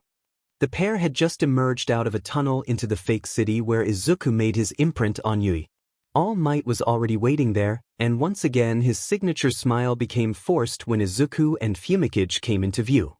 The next 5 minutes were both silent and incredibly awkward, for only All Might. The two avians stood a respectable distance away from the man, completely ignoring him and the turbulent storm of emotions running behind the facade of a smile as they chatted amicably about topics that the man never registered. Seeing Midoriya Izuku as a humanoid phoenix, and not the frail, vulnerable human boy whom he'd foolishly left on that roof, brought back memories that All Might desperately wished to move on from, but will never, ever, leave his conscience alone. "I presume that you witnessed everything, did you?" Tsukachi asked rhetorically. Toshinori shifted uncomfortably. He had, indeed, witnessed the entire proceedings. From the moment the Bakugas were brought in, to Tsukachi's bombshell unveiling of every transgression committed by young Katsuki, and the immense shock of seeing the humanoid phoenix enter the room with a deal. As soon as he realized that this phoenix was the boy whom he'd left on the rooftop, and that he actually killed himself to become what he was now, all air left his remaining lung. He had caused someone to end their life. So dazed from the brutal shock, Toshinori never registered the Bakugas and Midoriya's leaving the interrogation room. He only came around when the accompanying officer snapped him out of his stupor and brought him in to face his longtime friend. "Toshinori, I have all the mind to both throttle and strangle you right here and now, if not for the fact that I will lose my job for causing grievous hurt to a civilian," Tsukachi continued icily. "What the hell were you thinking? How could you be so foolish to leave a child, whose dreams you had callously crushed with no regard for his well-being, on a effing rooftop?" The emaciated man truly wanted to defend himself, but he very quickly knew that he could come up with nothing that could even begin to justify his actions. "He told you, on no uncertain terms, that he was effectively quirkless." Tsukachi proceeded with tearing him a new one. "I know you very well, Toshinori. You are not blind to how fed up this society treats the quirkless. Furthermore, once upon a time you were quirkless yourself. Has the power and fame gone into your FNG head? Have you completely forgotten about the plight of those whose only crime is to pull the short straw in the genetic lottery? How can you call yourself the #1 hero when you have acted nothing more than a FING hypocrite?" It was a good question indeed, one that Toshinori knew all too well on how to answer. "I failed him. I have to make things right somehow."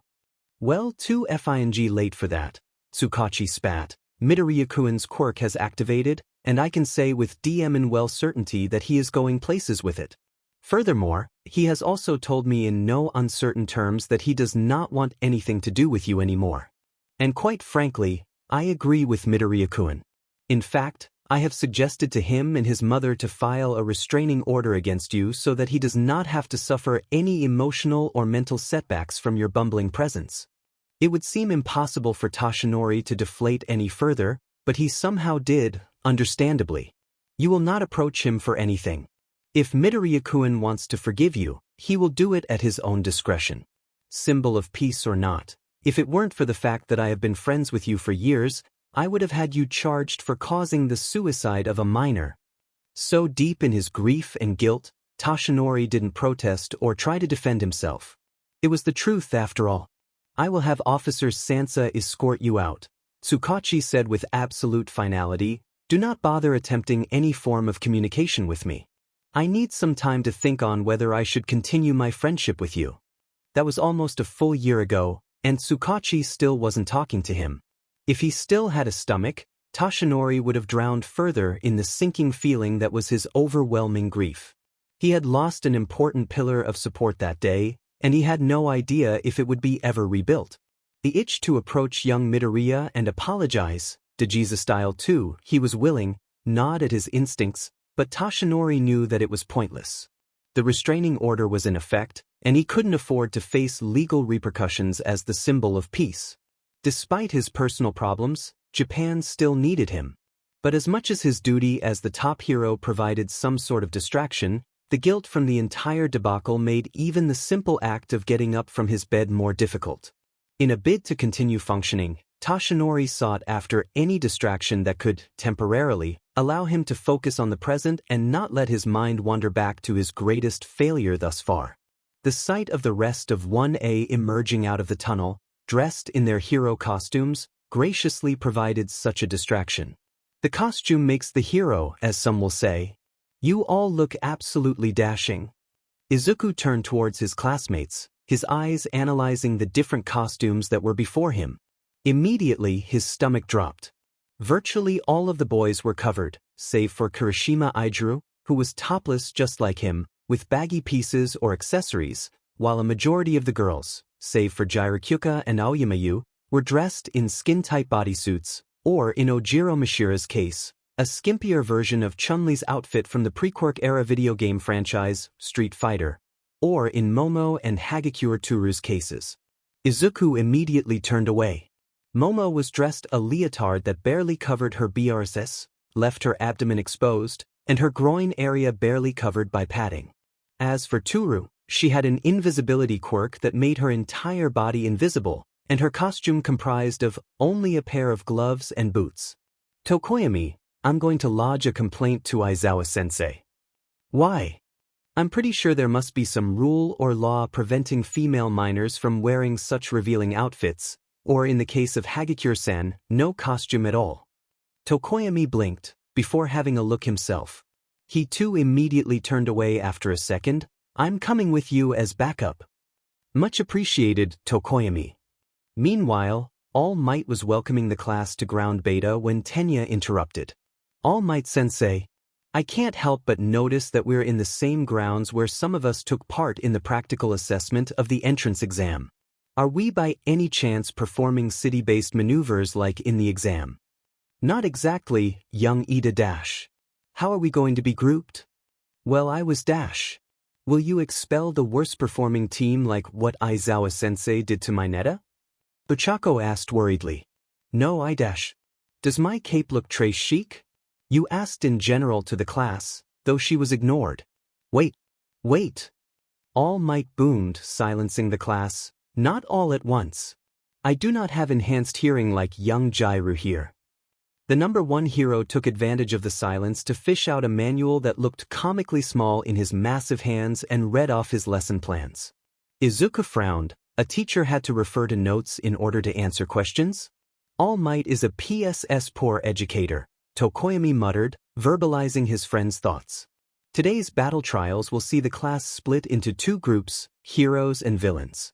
You will be pitted against one another in 2 versus 2 fights that will take place in an enclosed building. The villains have a nuclear bomb in their possession, and it is the hero's job to either capture the villains or secure the bomb within the time limit. If the hero team is unable to accomplish either objective, the villain team wins.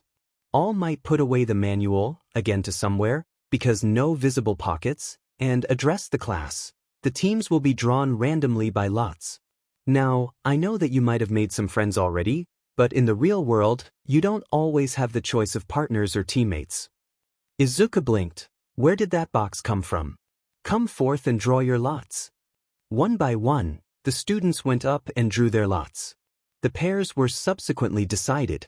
Team A, Tetsu and Uraraka Ochako. Team B, Shuji, Mezu and Todoroki Shudo. Team C, Ida Tenya and Kirishima Aijuru. Team D, Aoyama Yu and Ishido Mina. Team E, Satoriko and Kudakuji. Team F, Jirokyuka and Kaminari Denki. Team G, Tokoyami Fumikage and Azui Tiu. Team H, Midoriya Izuku and Hagakure Turu. Team I, Ojiro Mishira and Shiro Hanta. All Might sensei. Momo raised a hand. I do not have anyone to partner with as Minetta was expelled yesterday. Ah, I see. All Might looked stumped for a moment. Are you willing to participate on your own, young Yayorozu? Or I could ask one of your classmates to participate a second time and partner with you. I'm willing to go solo, Momo declared. It is a challenge that I'm more than happy to take. Splendid! All Might boomed. Now then, we can proceed with the determination of the factions. A pity that I wasn't paired with you, Midoriya, Fumikage muttered. Likewise, Izuku nodded, but let's do our best, yeah? Midoriya-kun. Izuku turned around, only to immediately turn away from Toru as she bustled up him. Fumikage quickly did the same. The invisible girl stopped at the unexpected response. What's wrong? Hagakure, are you really not wearing anything other than that pair of gloves and boots? Of course. Otherwise, how can I stay invisible? Izuku did not turn around. My apologies if this seems rude on my part, but I refuse to look in your direction in order to protect your modesty, even though there is technically nothing to see. Toru was silent for a moment, before chuckling. You are such a gentleman, Midoriya-kun. But it's okay, I'm completely used to it. As long as you keep your hands to yourself, everything is a-okay. Then, can I at least have your permission to look in your direction during this exercise? Sure. Only then did Izuku and Fumikage turn around towards the invisible girl. Meanwhile, All Might ruffled his hands in two boxes that were labeled H and V respectively. He pulled out two balls, one from each box. One was labeled with B, and the other a H. The first round will see Team B as the heroes and Team H as the villains, he declared, getting everyone's attention. As for the rest of you, please head up to the observation room, I will join you there shortly. Teams B and H, please follow me. The four selected students trailed behind the towering man towards an inconspicuous concrete building. All Might gave them each a set of capture binds, which were meant to immobilize their opponents should they come into direct conflict. Team H, you may enter the building first. Izuku let Toru enter first, before closing the doors behind him. So what's the plan, Midoriya-kun? Todoroki will not let Shuji help him. Instead he will just use his ice to freeze the entire building, Izuku replied immediately, the cogs in his mind already spinning. Todoroki Shudo was an enigma that was both curious and worrying at the same time.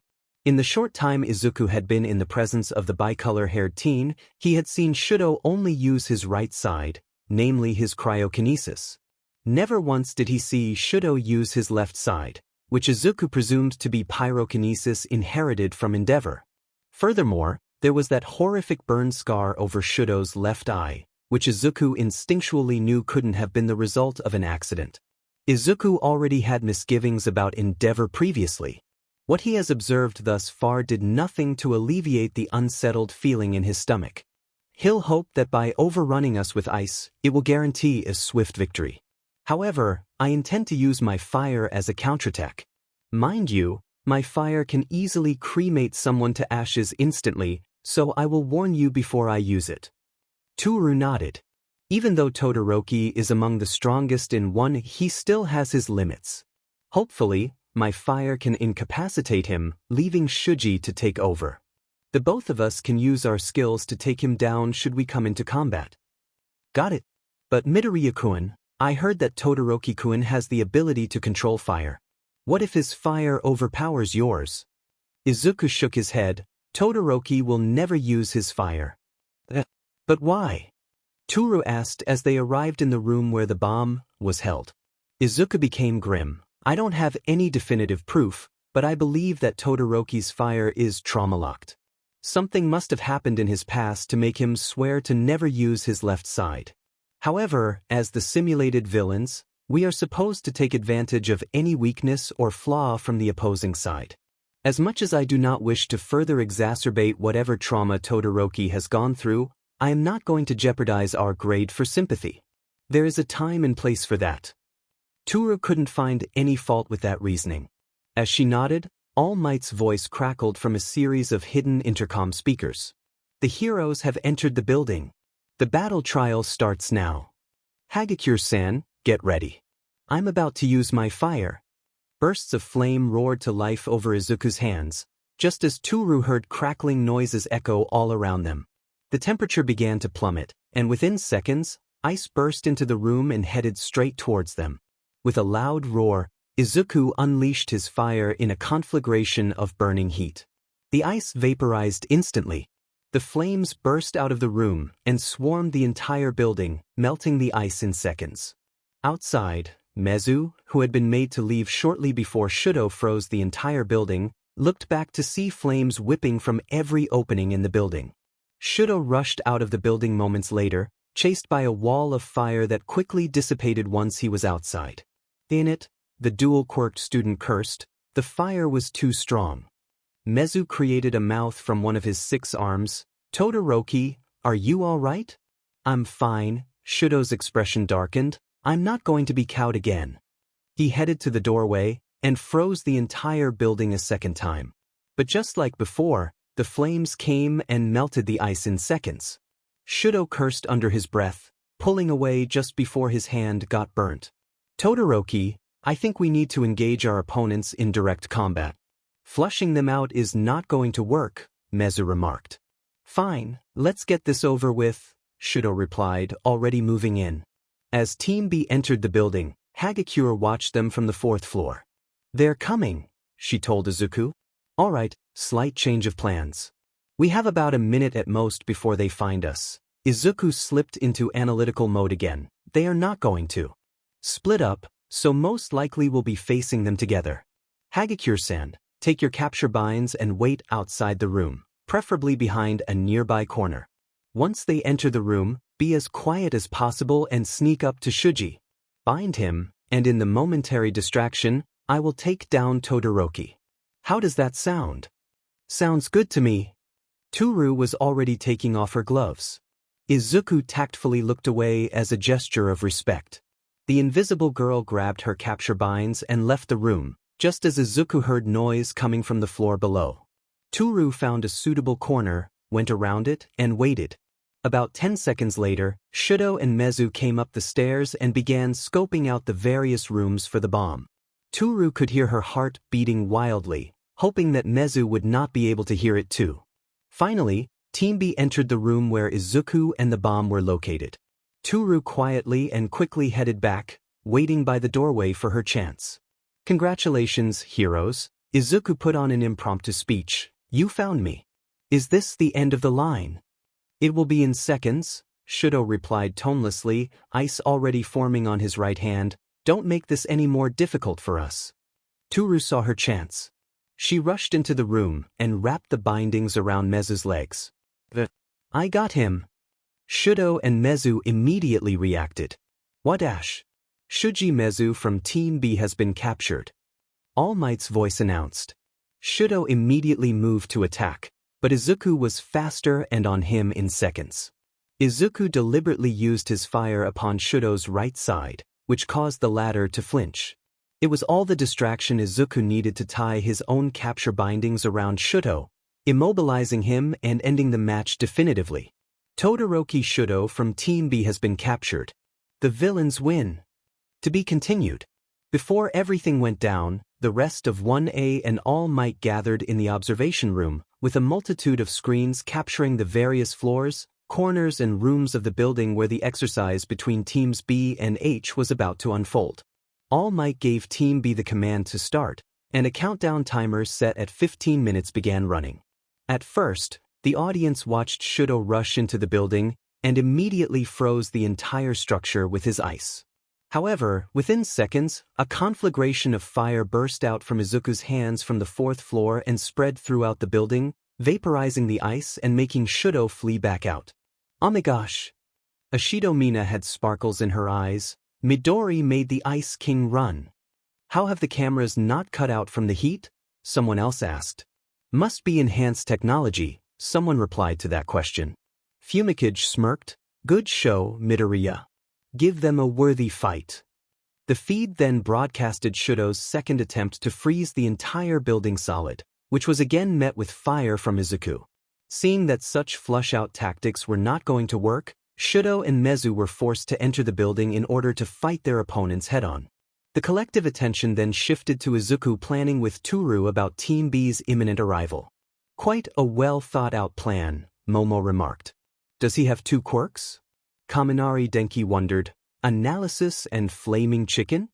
"2 that you sorely lack," Kyuka snarked. "Yeah, wait." Denki rounded on the snickering girl. What was that supposed to mean? Fumikage couldn't help the smirk from that little piece of banter. He could even feel Dark Shadow cackling inside him, as he returned his attention back towards the screens. Toru had left the room and was hiding behind a corner with her capture binds. Shuto and Mezu showed up 10 seconds later, and after a brief fight, where both members of Team B were subsequently taken down one after the other, All Might called the match. The villains win.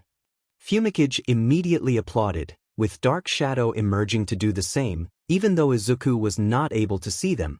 Back in the fake building, the adrenaline from the battle was beginning to wind down.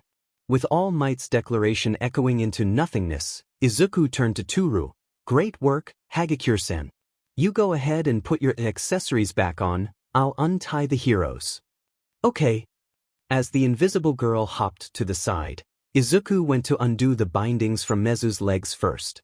The multi-armed teen produced a mouth. You got us good, Midoriya. Great job. Thanks, Shuji-san. I apologize if we didn't give you a chance to show off. Nah, it's cool. Mezu's extended mouth brushed off as the bindings came off and allowed him to stand again. There's honestly not much I could do in this situation. Seeing that furthering the conversation was unneeded, Izuku went over to Shuto to undo his bindings. As he did so, the Phoenix noticed the lack of attention and movement coming from the dual Quirk teen. Todoroki-san, are you okay? The dichromatic irises turned towards him, but Shuto didn't reply. It appeared that the teen was deep in thought, completely ignoring his surroundings. Izuku resolved to bring up his suspicions with Aizawa later. Teams B and H, please return to the observation room. Izuku turned to Mezu. Could you help Todoroki-san up? I think he needs some support right now. The multi-armed student nodded. He took Shuto into his gentle grasp and led him out of the building. Izuku and Toru followed close behind. Once they returned to the observation room, Shuto broke off from Mezu and went to a quiet corner in silence. So, All Might turned to the class. Who would you say is the MVP of this battle trial? Fumikage immediately raised his hand. Midoriya is the MVP.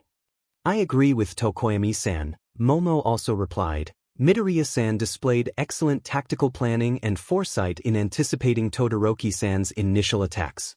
He also did not alienate his teammate and included her in the planning, unlike Todoroki-san who initially insisted on doing all of the work. Excellent deduction, young Yaoyorozu. All Might declared, there you have it, the MVP of the battle trial, Midoriya Izuku. The class applauded, Dark Shadow clapping the loudest and cheering Izuku's name. Now with that out of the way, we can proceed with the next battle trial. All Might continued. Teams A as the heroes and Team C as the villains, please make your way down to your designated building. As Ochako, Aidru, Tenya and Tetsu left the observation room, Izuku came up to Fumikage. You did well, congrats. Thanks, Tokoyami. I'm sure you'll do well too. One can hope, but I will do my best, Fumikage affirmed. The performances of the subsequent teams varied. The match between teams A and C dragged on due to Aidru and Tetsu's equally matched quirks. Rock and metal clashed, neither giving up even as the battle between Ochako and Tenya ended quickly in the latter's favor. In the end, the match concluded with Team C's victory following Tenya's assistance in taking down Tetsu. Fumikage and Tiu were up next as the heroes, against Team D, Mina and Yu, as the villains. Mina put up a decent fight against Fumikage using her acid secretion quirk, though the combat between Tsuyu and Yu was mostly one-sided in the former's favor. Tsuyu made use of quick reflexes and agility to get out of the way of Yu's laser, which was ultimately the catalyst to the hero's victory. Due to a slip in carelessness, Yu accidentally fired her laser into the ceiling, causing part of the concrete to cave in on her. Tsuyu was able to secure the weapon, before immediately rushing over to pull her classmate out of the rubble. The frog-like girl was, in the end, awarded the MVP status for that additional act of selflessness. The match between teams E and I was arguably the funniest. Kyuka used her extendable earlobes, which were essentially headphone jacks, to listen out for any noise and movement made by the villain team. While Hanta secured the bomb with his tape, once Team E entered the room and faced them head-on, Denki one-shot Hanta and Mashira with an overpowered blast of his electricity emitter quirk. While it did take down the villain team, it had the side effect of short-circuiting Denki's brain. Hyuka, who stayed behind to not get caught in the crossfire, had a hard time keeping her composure as her teammate wandered the room, eyes blank, drooling slightly, 2 thumbs up and making weird noises. She barely remembered to secure the bomb before the timer ran out. But perhaps the most anticipated match was between Momo as the sole villain, up against the hero Team E, comprised of Riko and Kuji.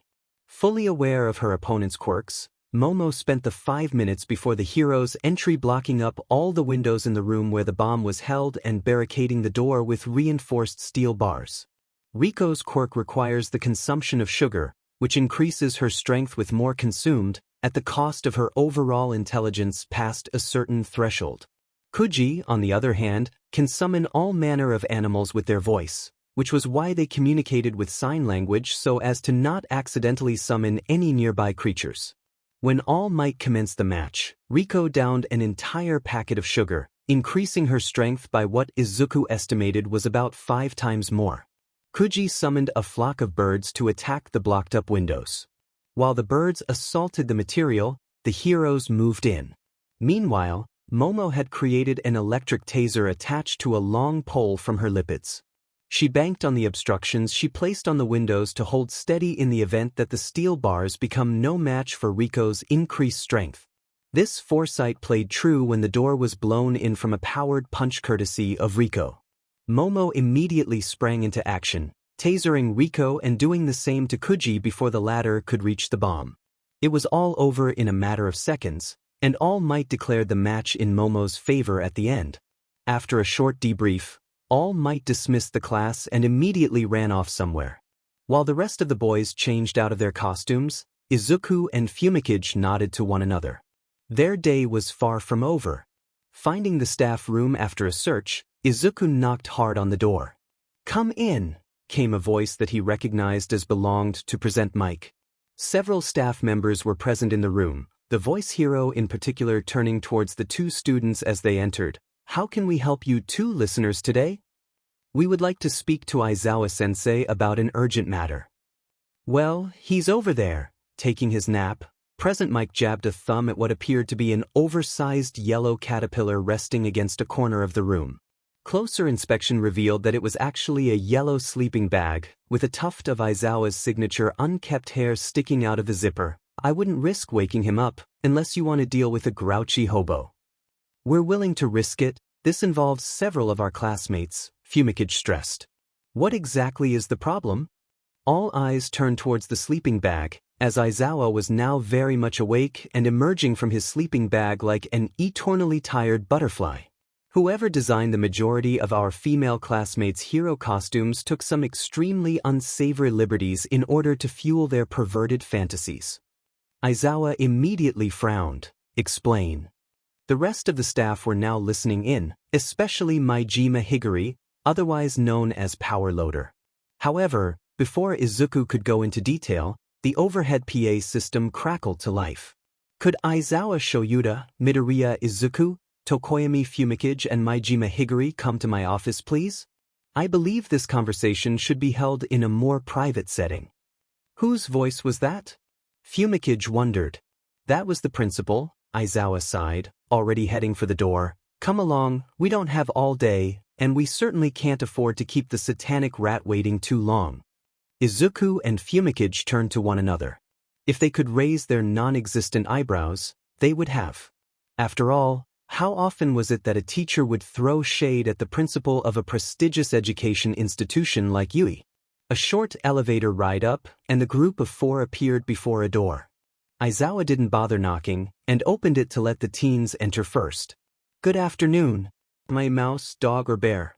Either way, I'm Principal Nizu." Izuku and Fumikage blinked at the white-furred mammal sitting behind an ornate desk. They turned to one another for a brief moment, before returning their attention to Nizu. "You're neither of those animals, Principal Nizu. I believe you're more of a chimera than anything. Personally, I think you resemble more of a stoat, but I can also see the resemblance to a chimera," Fumikage remarked. Nizu looked impressed, and his beady eyes glinted with intrigue. Aizawa felt the smallest bit of fear settle in his stomach. Intrigue and the sadistic monster that was Nizu never mixed well together. "Interesting deduction, you too," the mammal remarked. "Come, have a seat. Would the both of you like some tea?" "Yes, please." Both avians spoke at the same time. All three adults blinked at the unexpected synchronicity, even if the teens didn't appear to notice that. Putting that little tidbit of information away, Nizu produced 2 cups and poured some tea out of a nearby kettle. He offered them to the 2 teens before diving into the matter at hand. "So what unsavory liberties are you referring to?" 4 of our female classmates, Uraraka, Azui, Ashido, and Satu, are dressed in skin-tight bodysuits.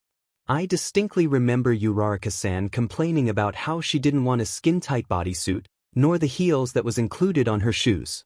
I don't know about Satu-san, but I didn't hear Azui-san complaining about her costume, which given the nature of her quirk, I can understand why.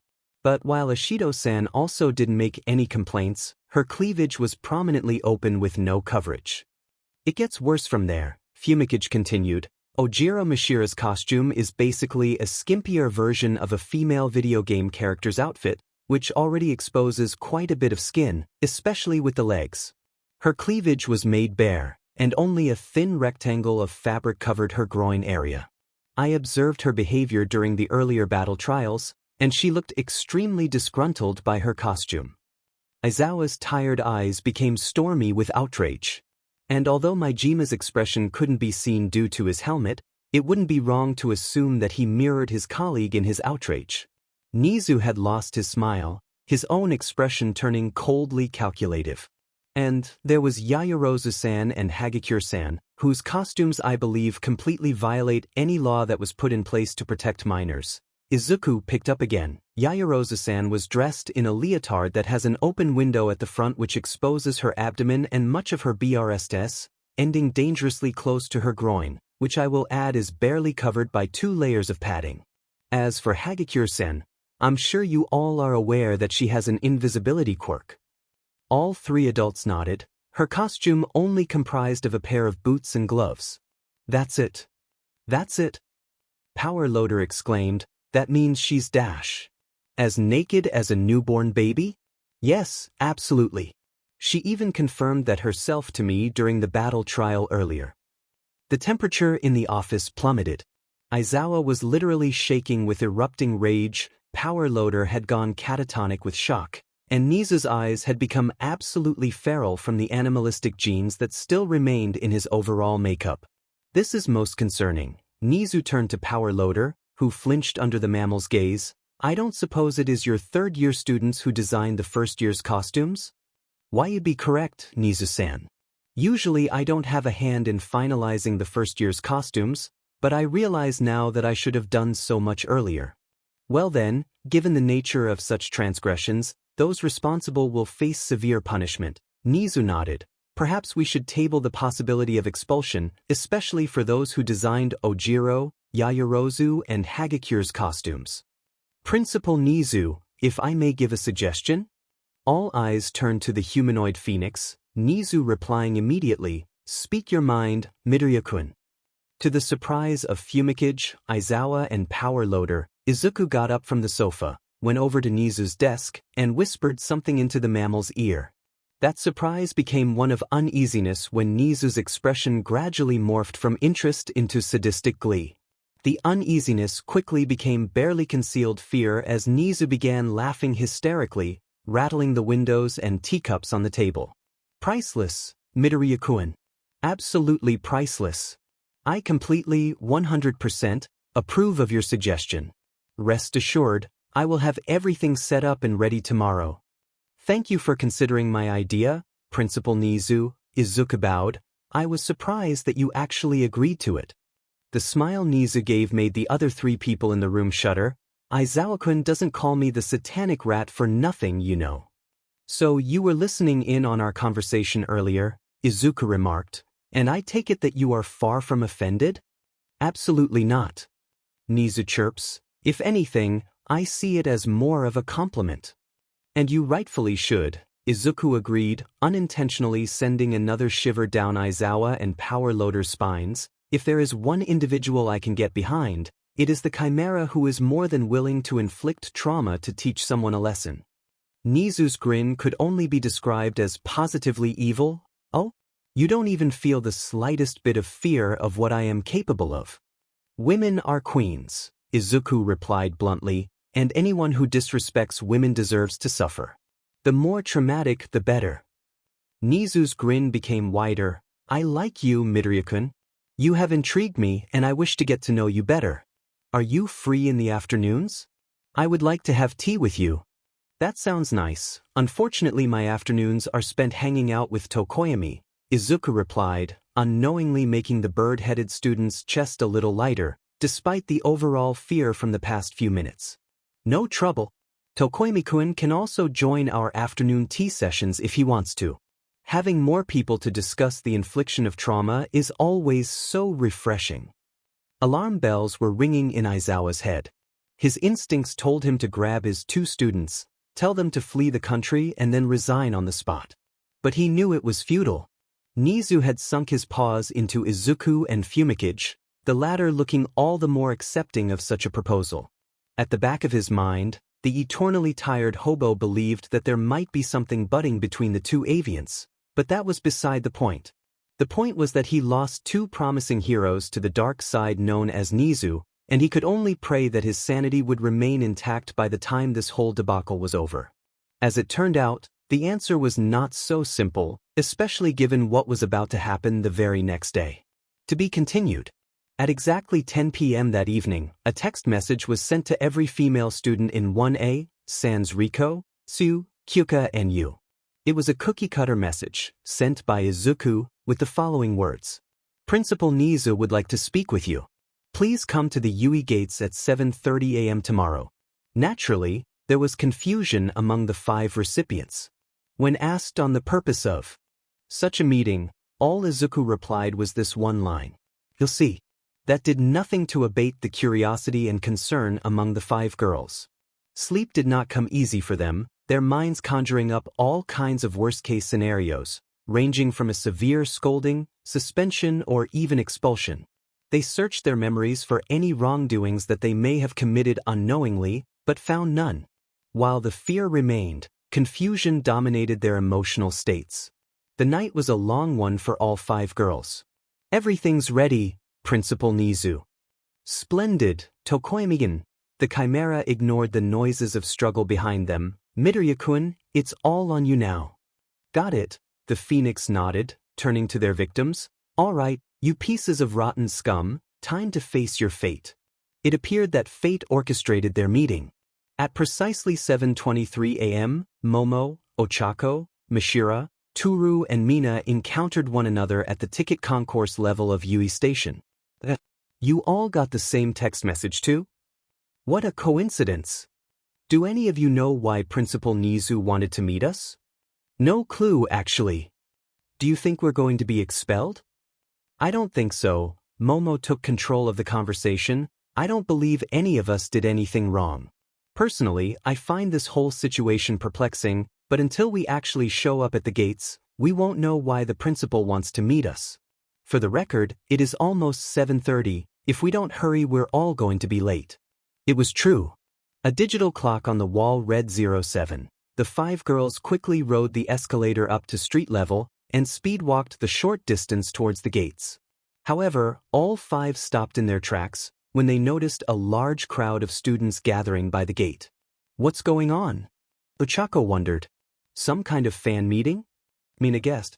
Momo led the group towards the crowd. They noticed that many of the students were pointing upwards. They looked up, and immediately, everything froze. Dangled by their ankles over the side of one of the glass-windowed buildings from the rooftop ledge were 5 UE students, all male. They were screaming and wailing, spouting apologies and pleas for mercy. The ropes tying their ankles to the ledge were all that stopped them from plummeting to their deaths. What the F is this? Mishira swore. The other 4 were too speechless to add anything else. Suddenly, Momo's phone chimed with an incoming message. It was from Izuku. I see that you and the others have arrived, Yayarosa-san. Please make your way up to the roof of Building A. The staff will let you all up. She honestly didn't know what to even think of this. But it was increasingly clear to the beautiful heiress that Izuku had a hand in this whole drama. She turned to her fellow classmates. Midoriya-san messaged me. He wants up on the roof. Midori? Mina tilted her head. Why? I suspect that he is the reason why 5 students are being dangled by their ankles over the roof, Momo replied. Come on, let's move before someone dies. The 5 girls pushed their way through the crowd and headed for the doors. Mathematics teacher Ectoplasm was there to greet them, and he silently guided them to the elevator and keyed in a code that would take them to the roof. After a short ride up, the doors opened to the concrete roof, where Izuku, Fumikage, and a white mammal whom Momo instinctively guessed was Principal Nizu were already waiting for them. Midori-kun, what's going on? Ochako spoke for all 5 of them. Ah, good, you're all here. You're just in time to mete out the punishment prescribed to these 5 perverts who sexualized your hero outfits. What punishment? Isn't dangling them over the side of the building by their ankles punishment enough? Momo asked uncertainly. Principal Nizu came forward with a cushion with 5 pairs of scissors on it. Izuku took one and snipped it before the girls. For the crime of sexualizing female minors, you each have the honor of cutting their ropes and sending them plummeting to their fates. 4 of the girls blanched. Why, you can't be serious. This is nothing short of homicide. But I like my costume, Mina protested. There's nothing wrong with it. That may be the case, Ashido, Fumikage replied, but what's stopping that pervert from being emboldened from the lack of complaint and making even more sexualized costumes for future students against their wills? I don't like my costume, sure, Ochako looked conflicted, but I don't think they deserve to die. Nizu shrugged. I find it very fitting, to be honest. Of course, you can choose to sit out of it. Either way, all 5 perverts will be sent falling. Ochako, Mina and Momo looked a little mollified with such a proposal, but still remained mostly uncomfortable that 5 lives were still at stake. Then Mishira surprised them. Hand me a pair of scissors. I'll do it. So will I, Toru stepped forward after a moment. Ojiro-san. Hagakure-san. You can't be serious, Mina exclaimed. You'll be charged with murder. I'm willing to take that risk, Mishira declared with no uncertain seriousness. My wishes for my costume were deliberately ignored just to fuel some sick pervert's fantasies. My personal honor was sullied yesterday, and it is only right that I punish the perpetrator for his sins. Mishira-chan makes a lot of sense, Toru agreed. While I was indifferent to being naked, I can't just sit around and let other girls be sexualized. Furthermore, she turned to Izuku and Nizu, even if these perverts deserve to die, they won't actually die if we cut their ropes, right? Both simply shrugged, giving nothing away. Both the tailed and invisible girls took a pair of scissors each. The 5 perverts dangling over the edge had become even louder with their wailing and pleas for mercy. Izuku turned towards the 3 remaining girls. Any more takers? Or do you wish to sit out? Momo, Mina and Ochako turned to one another in silent consideration. After a few moments, all 3 nodded to each other and came forward to Izuku and Nizu. The humanoid phoenix handed Momo the scissors he'd been holding, while the other 2 took the remaining pairs from the cushion. They joined Mishira and Toru, each standing before a hook where the ropes were tied to. Whenever you all are ready. Ochako, Mina and Momo took a steadying breath. Almost in synchronicity with each other, the 5 girls cut the ropes with their scissors. Those watching on the ground would forever remember the exact moment where all 5 boys began to fall. Absolute pandemonium broke out, screams punctuating the air as the victims were sent into free fall, their own screams shooting into a high-pitched falsetto. The ground rapidly approached, ready to meet them and announce their departure from the mortal plane. However, fate, or rather, the machinations of Nizu and Izuku, had other plans. Before all 5 perverts could hit the ground, a massive airbag suddenly materialized and expanded, breaking their fall and ensuring their continued existence on Earth. The watching crowd stood silent, completely dumbfounded. No one had any idea that the airbag was even there to begin with. The same sentiment was shared by the 5 girls on the roof. You didn't tell us that there was an airbag waiting for them. Mina screeched. To be fair, we didn't, Izuku conceded, but we can't afford to lose the element of surprise. Otherwise, those 5 perverts will know that they would be safe. They won't learn anything from this punishment if they knew that beforehand. You could have at least started with that. Ochako was indignant. I wouldn't have been so reserved to begin with. I sincerely apologize, Izuku bowed. I am only human, and I will make mistakes. I hope you will forgive me. Ochako huffed. Fine, I will. But only because you allowed me to get back at that BSD who sexualized my costume. Izuku nodded in gratitude, when suddenly, an acrid odor filled the air. Oh, gross. Toru squealed. What is that god-awful smell? Fumikage looked over the edge. The 5 perverts were still on the airbag, either too dazed to move or had passed out completely. Around each of their groin areas, pools of yellow liquid and soft brown solids were starting to appear. The crowd on the ground were running for the doors, covering their noses with whatever they had on hand in an attempt to block out the horrific odors. Looks like a good amount of cleaning products and new changes of pants are required, Fumikage remarked. No trouble. I'll handle this, Nizu chirped. Now off to class, you lot. Izuku-kun here will discuss with you all about your hero costumes later. It was a surreal way to start the day, that much could be said with great certainty. To be continued. As one might expect, the whole debacle about Yui putting on a public spectacle of attempting to murder 5 of their students made waves through social media that day. Videos and photos were uploaded onto all major platforms, and by lunchtime, it was picked up by news networks. Izuku, Fumikage and Nizu would spend an hour in the mammal's office watching several on-air broadcasters reporting on what happened earlier in the day, making commentary about whether Nizu had gone feral or attempting to discern the reason why he nearly executed 5 supposedly innocent students. Supposedly? Do they not know the full story? Well, Japan's media isn't known for its research skills, especially the tabloids, Nizu replied. If there is anything sensational, they'll take it and run with it. I can expect an entire crowd of reporters descending upon Yui tomorrow, Fumikage remarked. A very real possibility, Fumikage-kun, Nizu nodded. Then again, this sort of thing happens every once in a while. How are you going to deal with them?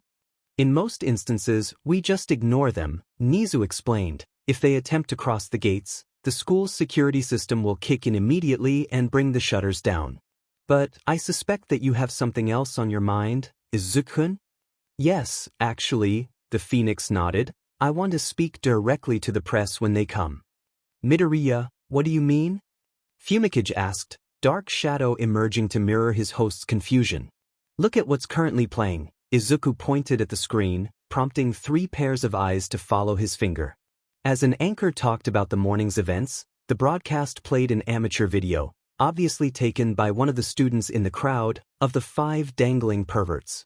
The video panned up to the roof, where wisps of fire could be seen rising up and disappearing into the air. I acknowledge what you said about the media not always doing their research, Principal Nizu, but my gut instinct tells me that some random person is going to actually do their job for once, find out that I had a part in it, and send the vultures after me. I want to be there to set the matter straight and teach them all a lesson about respecting boundaries and learning to have an ounce of decency towards their fellow citizens. An intrigued look made itself at home in Nizu's expression. Oh? I sense a story here, Izuku-kun. Do you mind sharing? For the record, I do not have a personal history with the press, Izuku emphasized as he straightened up on the sofa, but I have read plenty of stories where the press had endangered the lives of pro-heroes and civilians alike by sticking their heads into places they were not supposed to be in. I wouldn't put it past them to do something stupid tomorrow. If I can get them to back off, it'll save Yui and you, Principal Nizu, one hell of a headache. I appreciate the offer, and I'm willing to let you go ahead with your plan, the mammal nodded. Do whatever you need to do. Thank you, Principal Nizu. Just as Izuku expected, as soon he and Fumikage stepped out of the station, they immediately spotted a large crowd of reporters and camera personnel camped outside the Yui gates.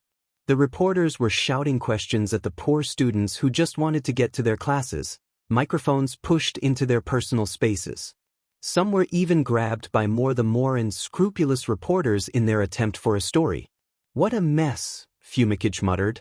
Izuku said nothing, merely taking his friend's hand and moving closer towards the textbook definitions of hooliganism. No sooner were they 5 meters away, one of the reporters spotted them. "You were the one spotted on the roof. And here it comes," Izuku thought to himself as a tsunami raced towards him and Fumikage. The Phoenix immediately pushed his friend behind him as microphones were moved into his face. "Were you the one who made those 5 students dangle from the roof?" one shouted. "Did the principal agree to this? We want confirmation." As more reporters fought one another to shove their microphones into his face, Izuku's eye twitched. Screams suddenly echoed as the Phoenix unleashed a wall of fire, forcing the reporters back and destroying more than a few microphones in the process. "If you all can act like sensible, decent human beings and not vultures converging on a carcass, I will give you my account," Izuku snarled. A few more microphones were produced, but this time at a safer distance. "Yes, I was the one who had those 5 perverts dangled from the roof," Izuku confirmed, but just before an outburst could occur, he manifested a flaming orb in his hand. "Did I not tell you to act like human beings?" When the energy dissipated, he continued, "And yes, Principal Nizu agreed to this."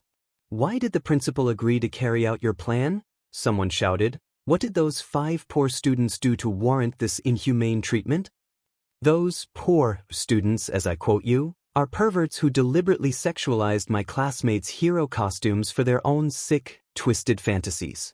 One went against her request for a more loose-fitting costume, and 2 others broke the Protection of Minors Act by having the costumes display more skin than what is legally allowed by law. Even so, shouldn't they be punished according to Yui's rulebook?" one reporter questioned. "I don't believe that dangling them by the ankles from the roof is a valid punishment." "On the contrary, it is," Izuku countered. "The Yui guidebook is merely a set of guidelines. The final say lies with the staff and Principal Nizu. If this isn't clear enough to you lot, I did not take the punishment into my own hands. I suggested it to Principal Nizu, who wholeheartedly agreed with it. Perverse behavior cannot be changed easily, not by traditional means of punishment. Principal Nizu agreed that trauma will ensure that those perverts will never even think of sexualizing minors ever again." "But isn't suspension or expulsion traumatic enough?" another reporter shouted. "Why give them the impression that you were planning on killing them?" "Because rightfully, these kinds of perverts have no place in this world," Izuku shot back. "Japan already has an endemic problem of perverse behavior exhibited by men against women, no matter the location, circumstance, or setting. The hero industry is already sexualized to a fault. What kind of school will Yui be if we don't attempt to nip the problem in the bud before it becomes permanently ingrained in the mind? The trauma from almost dying will serve as a lifelong lesson to these 5 perverts, as would the year's suspension meted out alongside it. This will also serve as a warning to others who share such perverse thinking and behavior. A similar fate will await them should they try anything." Absolute silence followed. "I've said my piece. I would now appreciate it if you all cleared off and stopped harassing the students. I don't think you all had a permit to even be here in the first place, so scram before I call the police on you." "We're the press," some stupid fool cut in. "We have every right to be here." Izuku snarled. "Are you FNG deaf? I said scram." A blast of fire was shot. The reporters and camera personnel screamed, falling back so as to not get burned. In the distraction, Izuku grabbed Fumikage's hand and dragged him through the gate, just before the barriers came down behind them, keeping the press outside. "What a mad banquet of darkness," Fumikage muttered. "You really went all out on them, didn't you?"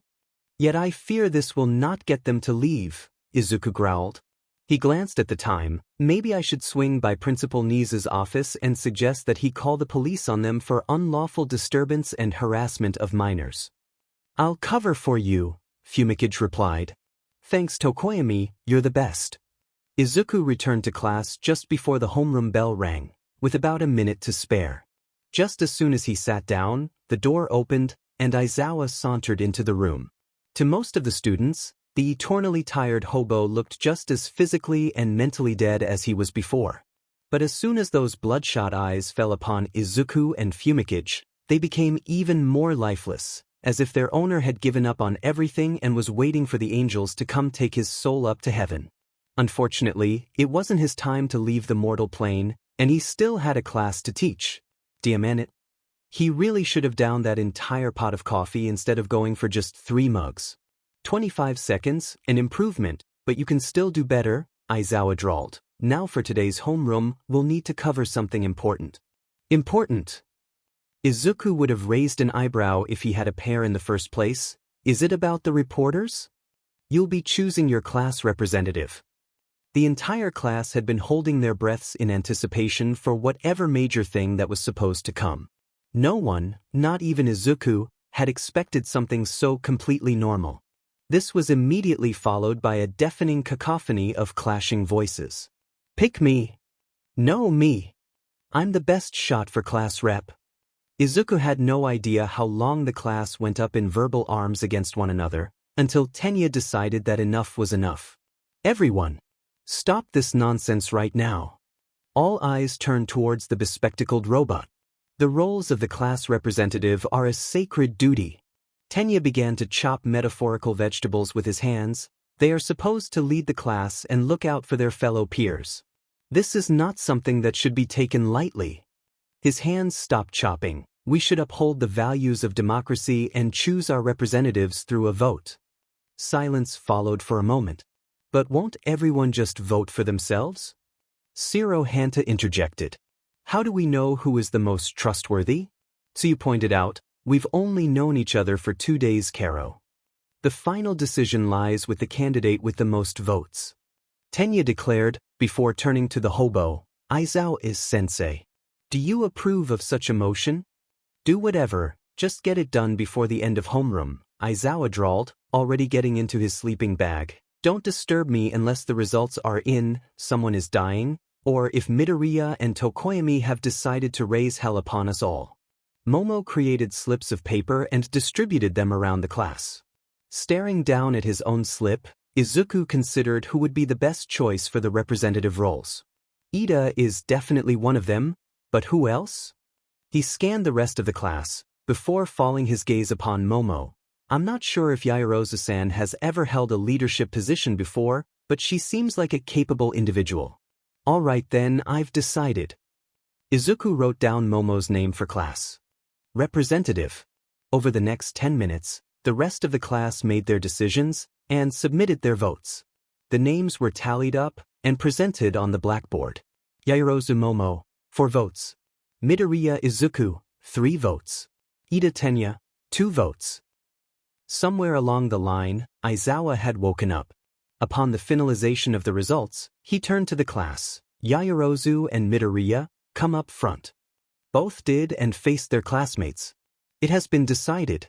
Yaoyorozu Momo is class representative, and Midoriya Izuku will be her deputy. Izuku glanced over to Tenya. The bespectacled robot was hunched over, fists clenched. It was evidently clear that he was affected by his loss. And it had been a close-run thing too. Ida was really disappointed. Izuku said, I feel sorry for him. He must have really wanted the position. Lunch hour came, and our 2 avians were conversing over their meals. We can't get everything we want in life, Fumikage shrugged, pausing to toss Dark Shadow a blackberry. For the record, I voted for you. Thank you, Tokoyami, Izuku nodded, swallowing his bite. I hope that you don't mind that I voted for Yaoyorozu-san. No offense was taken, Fumikage replied. I too believe that Yaoyorozu is a capable individual, but I felt that you were a better candidate. Furthermore, I had no intention of being voted as representative. Izuku hummed, taking a sip of his milk tea. Good afternoon, can we sit here? Speak of the devil.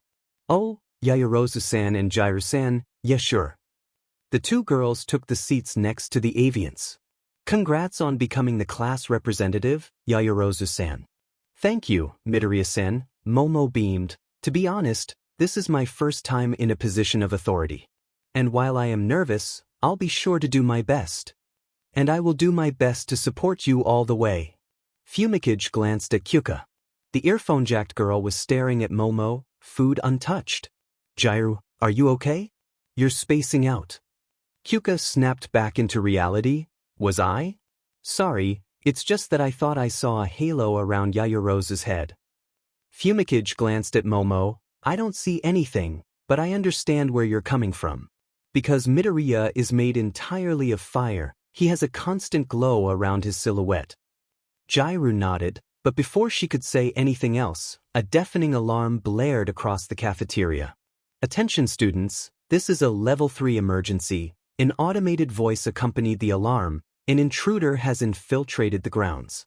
All students, please evacuate to the nearest assembly points quickly and calmly. The students did move quickly. However, calmly they did not.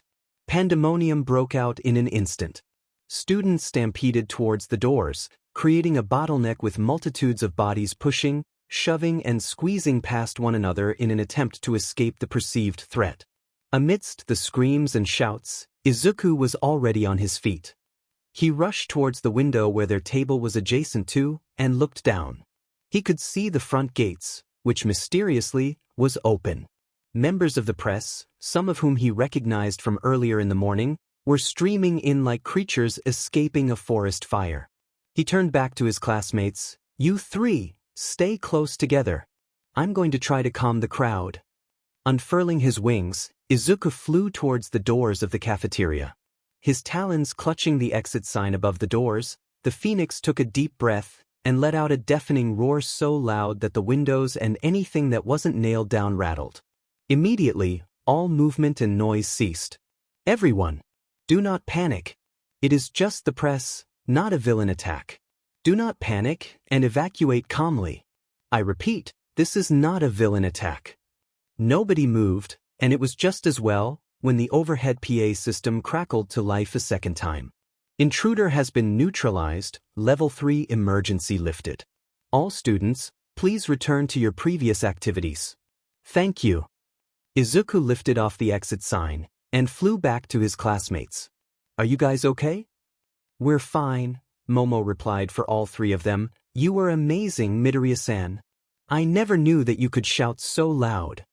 The perks of being a humanoid phoenix, Izuku replied. The students were now dispersing, either returning back to their tables or off to see Recovery Girl for any injuries sustained during the stampede. Please pardon me, but I have to go speak to Principal Nizu. What's wrong? It's the FING press, Izuku growled. I don't know how it happened, but they managed to get in, and quite possibly triggered the alarm. I'm going to inform Nizu about this and see if we can press charges against those reporters for trespassing. With a parting nod, Izuku headed for the doors. As he left, Kyuka asked, is he really going to do it? Absolutely, Jiru, Fumikage replied. I pray for those reporters' journalistic licenses once this is over. To be continued. Nizu was concerned. Not just because the press had overstepped their boundaries and he was in the process of suing the networks into bankruptcy for trespassing and causing emotional and psychological distress among his students, but also because something was definitely amiss. The first question that was on the staff's mind was how on earth did the press manage to get into the grounds in the first place? Once the press had all been sent packing, Nizu, Cementos, and Snipe went to investigate how the front gates could have malfunctioned. What they found was troubling. Part of the gate had been completely destroyed, not by some kind of explosive, rather something corrosive. The metal structure had been completely broken down, as if it had been disintegrated. Right away, all three knew that this was the work of a Quirk. If some form of powerful acid was used, pieces of metal would have remained. All that was left of the destroyed section was just a dry dust. Nothing in known science could turn a substance, especially a solid, into dust, save for a Quirk. The intruder alarm was not the only one ringing today. Nizu took a sip of his tea in an attempt to further calm his nerves. He would have to be blind and stupid to not realize that this was the work of an individual with less than noble intentions. Once order had been restored, Nizu had ordered an immediate scan of all the security cameras in order to pinpoint the perpetrator. A diagnostic run-through of all digital files stored within the school's computerized cloud was also conducted to ensure that nothing got stolen.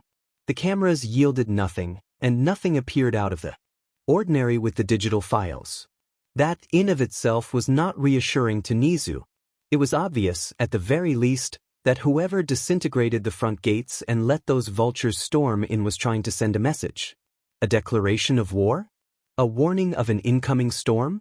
Whatever it was, Nizu was not going to ignore this obvious threat to the safety of his school and his students. Class 1A was going to have their first rescue training lesson at U.S.J. the next day, the prime time and location for something to go horribly wrong.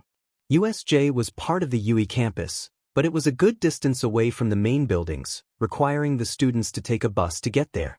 If something terrible was to happen, and if, God forbid, the communication between the main campus and U.S.J. was to get cut off, Nizu won't have any indication or knowledge about it until it was probably too late. The mammal bit his lip. As much as he wanted to have the entire staff stationed at U.S.J. to mitigate the outbreak of any sort of calamity, he knew he couldn't do that. He would deprive the rest of his school the education they needed, and he didn't want any unwanted attention turned towards 1A by pulling off any reckless moves. Nizu sighed. It was might as well that All Might was also supposed to oversee the lesson at U.S.J. alongside 13 and Aizawa. Better to have someone than no one at all. He just prayed, to any deity up in the heavens who would hear him, that the bumbling oaf that was the symbol of peace wouldn't do anything stupid tomorrow. This afternoon, you all will be undergoing rescue training, Aizawa told the students of 1A during homeroom. Being a hero isn't all about punching the living daylights out of villains and looking good for the cameras. Whether it be from natural disasters or man-made acts of villainy, people are going to be injured and trapped. It is an additional responsibility of pro-heroes to get these innocent civilians out of harm's way and away from death's doorstep. Izuku and Fumikage were particularly interested. Unknowingly, both wondered what they were going to do that afternoon. Other than that, Midoriya-kun, Aizawa turned to the humanoid phoenix, who straightened up at the call of his name. Can I trust you to bring the girls down to the support labs during the lunch break to retrieve their hero outfits? You can count on me, Aizawa-sensei. Good, the eternally tired hobo nodded, before slipping back into his sleeping bag. As for the rest of you, do whatever you want for the rest of homeroom, but keep the volume down. I didn't get any sleep last night, and I want to embrace the void of nothingness for a short while. What a mood, Fumikage inwardly remarked, something I can wholeheartedly agree. As Aizawa drifted off, the students split off into their different cliques to do whatever. Momo approached Izuku. Midoriya-san, I can't thank you enough for redesigning our costumes into something more appropriate. It's the least I can do, Izuku replied. Women are queens, and they ought to be respected just as well as anyone else. Dark shadow emerged from Fumikage. In this house, we stand Aizu and drinking respect women juice. When the lunch hour came, Izuku and Fumikage sat down with Momo, Ochako, Mishira, Toru and Mina to have their afternoon meals together. Once everyone had finished, they trooped down to the support labs to pick up the girls' costumes. No one expected the doors to explode off their hinges when they came within walking distance. Hatsum, a voice that Izuku recognized as belonging to Power Loader, screamed in anguished exasperation, for the sake of everything that is holy, can you please stop exploding things? All 5 girls plus Fumikage blinked, completely nonplussed at what had just happened. But sensei, a crazed-sounding voice that the hero students guessed belonged to this Hatsum retorted, explosions are a sign of failure, which means that I must keep improving to get my babies working. Babies? Checking to make sure that a second explosion wasn't going to pulpify them to inorganic material, Izuku peered around the smoking doorframe and called out, good afternoon. My name is Midoriya Izuku from Class 1A. I'm here to collect the modified hero outfits for my classmates. A few moments later, Power Loader came up to him. Once again, his expression was obscured by his helmet, but Izuku didn't need much to guess conclusively that the man was just so done. Oh, Midoriya-kun, thank you for coming. If you could wait for just a moment, I'll be back with your classmates' costumes. A loud noise came from somewhere in the labs, and Power Loader flinched, as if almost bracing himself for another explosion. Thankfully, nothing of the sort happened, and the man went back in to collect the outfits. He returned a minute later, holding a bundle in his hands. Here you go, Midoriya-kun. Thank you so much, Majima-sensei. Izuku nodded as he took the bundle. We can't express our gratitude enough for expediting the process. No trouble, now off you go. You don't want to be late for your first rescue training lesson, do you? The 5 girls and Fumikage also thanked Power Loader for his troubles, before taking their leave alongside Izuku. They only got a few paces before another loud explosion shook the labs and the hallway. Hatsum! Power Loader screeched. What did I just beg you to do? All he got was another round of crazed laughter. The hero students took it as their cue to quicken their footsteps. Looking ready to kick butt, Yaoyorozu-san. Class 1A had gathered in a car park just away from the main buildings, waiting for the hired bus that was to take them to their rescue training lesson. Everyone was dressed in their hero outfits, and when the 5 girls whom Izuku led to the support labs earlier emerged, he knew that his job had been successful. No more did Momo look like STRPR at a nightclub. While her abdomen was exposed in order to allow her to use her quirk, she had a proper top with zippers along her sleeves that she could unzip at will if she needed to expose more skin to create extra objects. Her BRSTs were covered, and she had a pair of pants with zippers down the length. A utility belt was wrapped around her waist with multiple pouches where she could store any form of dry snacks in order to keep her lipid levels regulated. Ochako's outfit retained her astronaut theme, but it was noticeably baggier and her boots no longer had those impractical heels.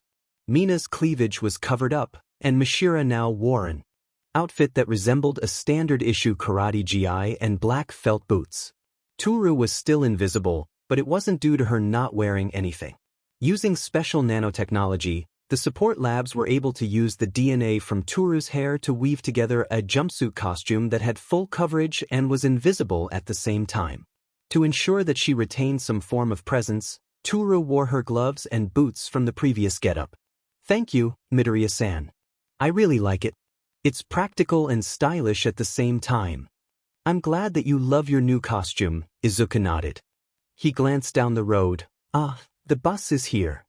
The bus was part of a self-driving fleet imported from Germany. Good thing too, as it allowed Aizawa to catch another nap. God, does that man need his sleep. Izuku and Momo herded their classmates onto the bus, before boarding last with Aizawa.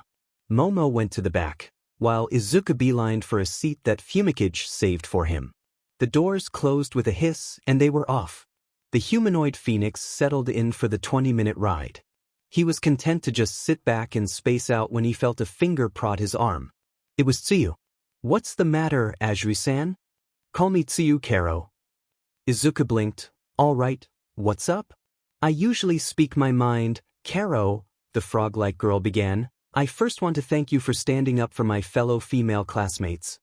No trouble, Tsuyu-san, they deserve respect as any decent human being on this planet. Tsuyu's lips quirked upwards a little. Also, Karo, I want to talk about your quirk. You are a phoenix. Were you born like this or did something happen? Fumikage, who had been listening in on the conversation, had to physically keep Dark Shadow within his body so as to prevent the shadow being from attacking Tsuyu. Something happened, something traumatic, Izuku replied without going into detail. Tsuyu nodded, and much to Fumikage's relief, she didn't press the matter further. You have a very versatile quirk, Izuku-chan. Aijuru, who was sitting not too far away, decided to add his 2 cents. Absolutely. Midobro has a really flashy quirk. He can control fire and he can even fly.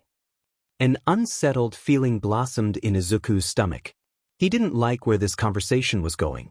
On the other hand, Aijuru looked at himself, becoming extremely wistful. Even though I can harden any part of my body, there's nothing flashy about it at all. I honestly don't see myself becoming popular with the masses when I go pro. Izuku took offense to that. Kirishima, the spiky redhead, turned to the phoenix, who appeared to grow even deadlier as a dark hue overshadowed his expression. The flashiness of one's quirk will ultimately mean nothing when lives are at stake. Let me give a brutal example. Endeavor has a strong pyrokinesis quirk that is both useful and extremely dangerous. Even though he has the second highest number of villain captures in the industry, he is notorious for having the highest level of property damage and civilian casualties to his name. I don't know if you are aware of how many billions of yen are lost to his rampages. And so what if the villain is caught by him and his flashy quirk? Would you care about that if your home was burnt to the ground in the crossfire? Or your loved one gets grievously injured or killed due to a misfired attack? The only reason why Endeavor hasn't been struck off the industry is because he catches so many villains that the public and the government love him for that, even though a good number of innocent civilians has suffered due to his reckless and thoughtless actions.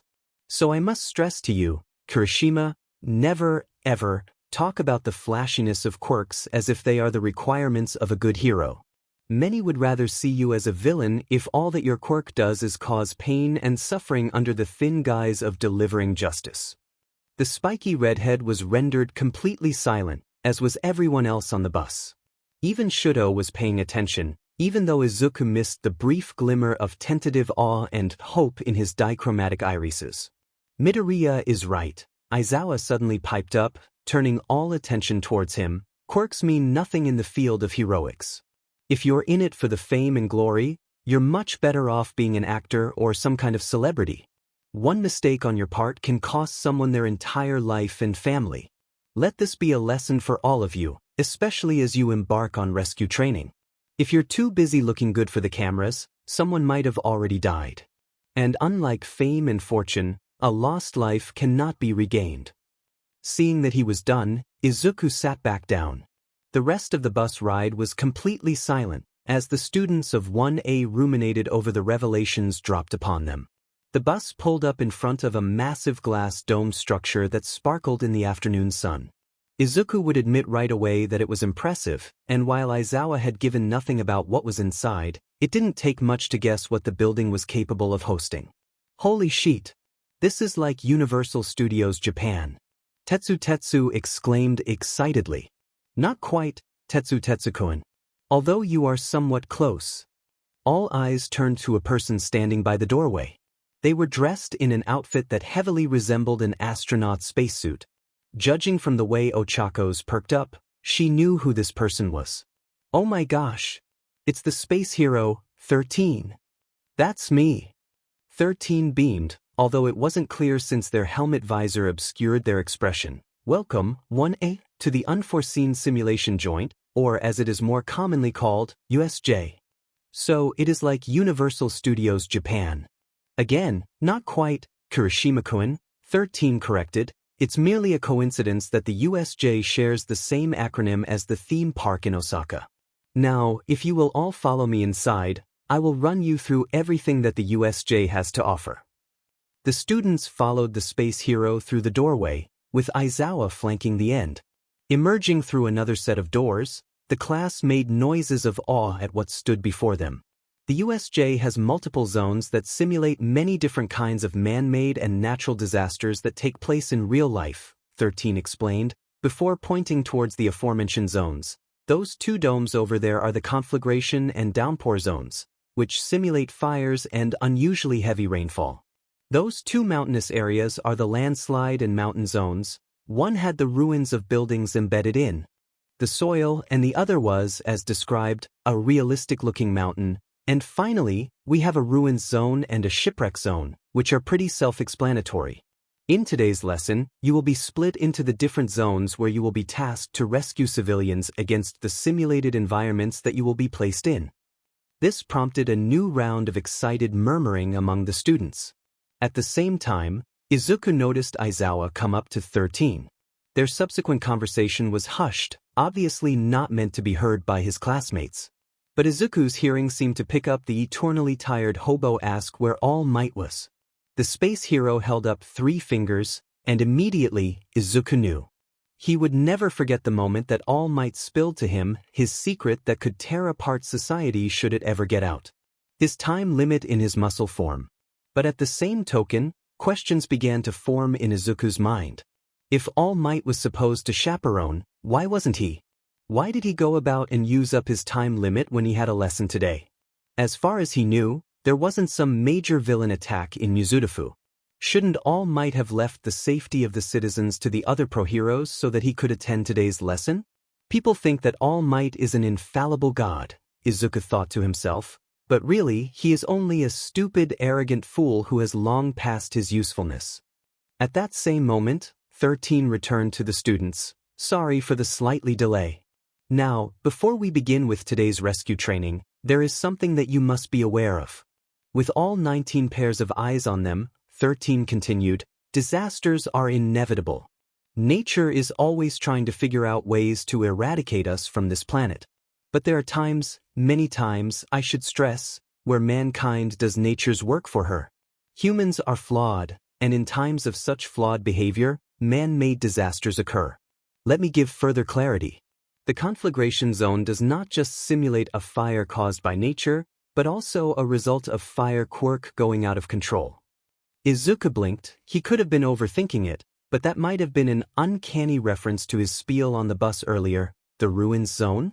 Not just earthquakes, but also quirks that manipulate the ground we walk on. The shipwreck zone simulates a sinking ship that can be caused by rogue waves, human error, or deliberate sabotage, for example. My main point is humans and quirks can cause just as much suffering as nature can. Even me, 13 gestured to themselves. I'm not sure if all of you know what my quirk is, but essentially, it allows me to create black holes that I use to SCK rubble and debris in, which are subsequently atomized and never seen again. But on the other hand, I could easily use my quirks to make people disappear permanently, and no one would be any the wiser. The entire class was silent, just like it was back on the bus when Izuku finished his spiel. I want to stress to everyone here today that just because you have a powerful quirk, that doesn't automatically make you a hero. You are just as likely to become a villain if you decide to use your quirk for evil. It takes a conscious, continued effort to maintain your drive to do good, but when you are able to do so, people will thank you for it. The silence turned into one of contemplation, and Izuku could see the message sinking in. He suspected that the response would have been positive and affirmative if he hadn't noticed the sudden change in the air that most certainly didn't come from his classmates. The overhead lights began to flicker. Izuku turned just in time to see the area around the central fountain distort and warp. Before he could speak and raise the verbal alarm, a swirling, black mass materialized before the fountain. It rapidly grew bigger, until it encompassed the entire length of the front plaza. "Is this part of the lesson?" asked Izuku. As Izuku was quick to realize, no, this was clearly not part of the lesson. Not when literally hundreds of sinister-looking people, led by a young, blue-haired man with what appeared to be disembodied hands attached all over his skinny body and a mist-like humanoid in a suit emerged from the black mass. 13. Protect the students! Aizawa shouted, jumping into his hero persona. These are villains. To be continued. It was supposed to be an ordinary lesson on how to rescue trapped civilians in the aftermath of disasters. Instead, the students of 1A, all 19 of them and some barely 16, were faced with hundreds of villains pouring out the black mass that was clearly a portal of some sort. One in particular, a towering, hulking monster that could only be described as something out of the worst nightmares, joined the two leading villains at the front. It had an exposed brain, its skin was a dark purplish blue, and it had a beak with razor-sharp teeth. Izuku noticed the hand-covered man scan his class, almost out of curiosity. In the silence, he heard the villain speak in an unnaturally childish-sounding voice. Strange, All Might isn't here.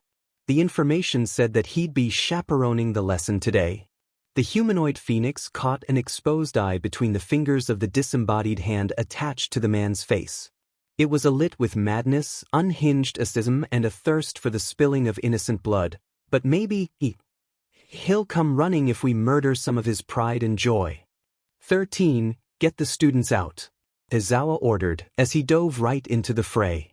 As the hobo transformed into the hero known as Eraserhead and began dealing with the villains, 13 pushed the students back towards the door. But before any one of them could take a step, the same black mass that appeared in the central plaza materialized in front of them, blocking off their exit. A pair of yellow eyes appeared amidst the undulating mass. "Good afternoon," came a dark, silky voice that unnerved several of the students. "We are the League of Villains. I apologize for interrupting your lesson today, but we're here with the goal of killing All Might." "Kill All Might?" Denki screeched. The yellow eyes roamed across the class, yet strangely, he isn't here. Was there a change of plans? Izuku wisely kept his beak shut. He may hate the symbol of peace, but now wasn't the time to spill a secret that could topple the country. No matter, the portal villain continued, even without All Might, we have a job here today. Have fun fighting our fodder, I'm sure they'll love to get their hands on you. Before anyone could react, the mass expanded and surged towards the class like a rolling mist. Izuku tried to reach for Fumikage, when the ground beneath them seemed to disappear. As Izuku fell into darkness, he heard the screams of his classmates as they suffered a similar fate. It lasted a few seconds, before the darkness gave way to light. Izuku felt himself falling through the air, everything spinning wildly. Instinct took over, and his wings unfurled and flapped, stopping his fall. Izuku righted himself, and taking a moment to reorientate his mind, he took stock of what had happened to him. He was hovering over the shipwreck zone, the main plaza further up ahead where Aizawa was still fighting the villains. Izuku was tempted to fly back and help his teacher, when movement in the water below diverted his attention. Someone had broken through the surface, and was swimming towards the small ferry anchored in the middle of the man-made lake. Tsuyu-san. He hurtled down towards the deck of the ferry, just as the frog-like girl grabbed onto the railing. Izuku pulled her out of the water onto the deck. Tsuyu-san, are you all right? I'm fine, Karo, she replied, but we've got company. Looking over the railing, Izuku saw several dozen heads emerge from the water. All of them villains, each with either a water-based or marine mutation quirk, bearing looks of sadistic glee at the two heroes in training. We have to get out of here, Karo. 1 second, I need answers first. Tsuyu raised an eyebrow, as Izuku went over to the railing. Oi, Fuckhands McGee brought you all here, right? Who the f is he, and what is that monstrous insult to all avians? As if we'll tell you, a shark-headed villain cackled, leaping out of the water to grab a bite out of Izuku, only to be met with fires that cremated the top half of his body in a single second. The other villains blanched as his lower half fell back into the water and sank from view. I will give you all one more chance to answer my questions, Izuku growled. If not, I will find out if my fire can work underwater and have you all burnt to ashes. All right, we'll tell, one of the smarter villains spoke quickly. His name is Shigaraki Tamura, and the mist guy is called Kurojairi. They came with this thing called a Numu that is supposed to kill All Might. What the F is a Numu? Some genetically engineered monster that is supposed to exceed All Might in strength. A monster that can surpass All Might strength-wise?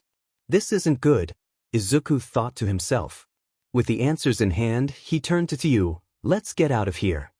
She nodded, allowing Izuku to pick her up bridal style. Unfurling his wings, Izuku took off from the deck of the fake ferry and flew towards the edge of the lake. However, it appeared that one of the villains wasn't willing to let their prey escape. Leaping out of the water, he hurled himself towards the two students, webbed hands clawing at them. Izuku immediately unleashed a fireball that instantly cremated the villain. But instead of dissipating, the fireball continued its trajectory towards the water. The flames disappeared when they hit the surface, but the most unusual sight was to come. The water started bubbling and the screams began. Phoenix and Frog blanched as the villains in the man-made lake were boiled alive. Some tried to swim their way to safety, but the extreme heat caused their bodies to shut down before they could make it to the edge. Izuku immediately flew away from the lake, covering Tsuyu's eyes as he touched down away from the shipwreck zone.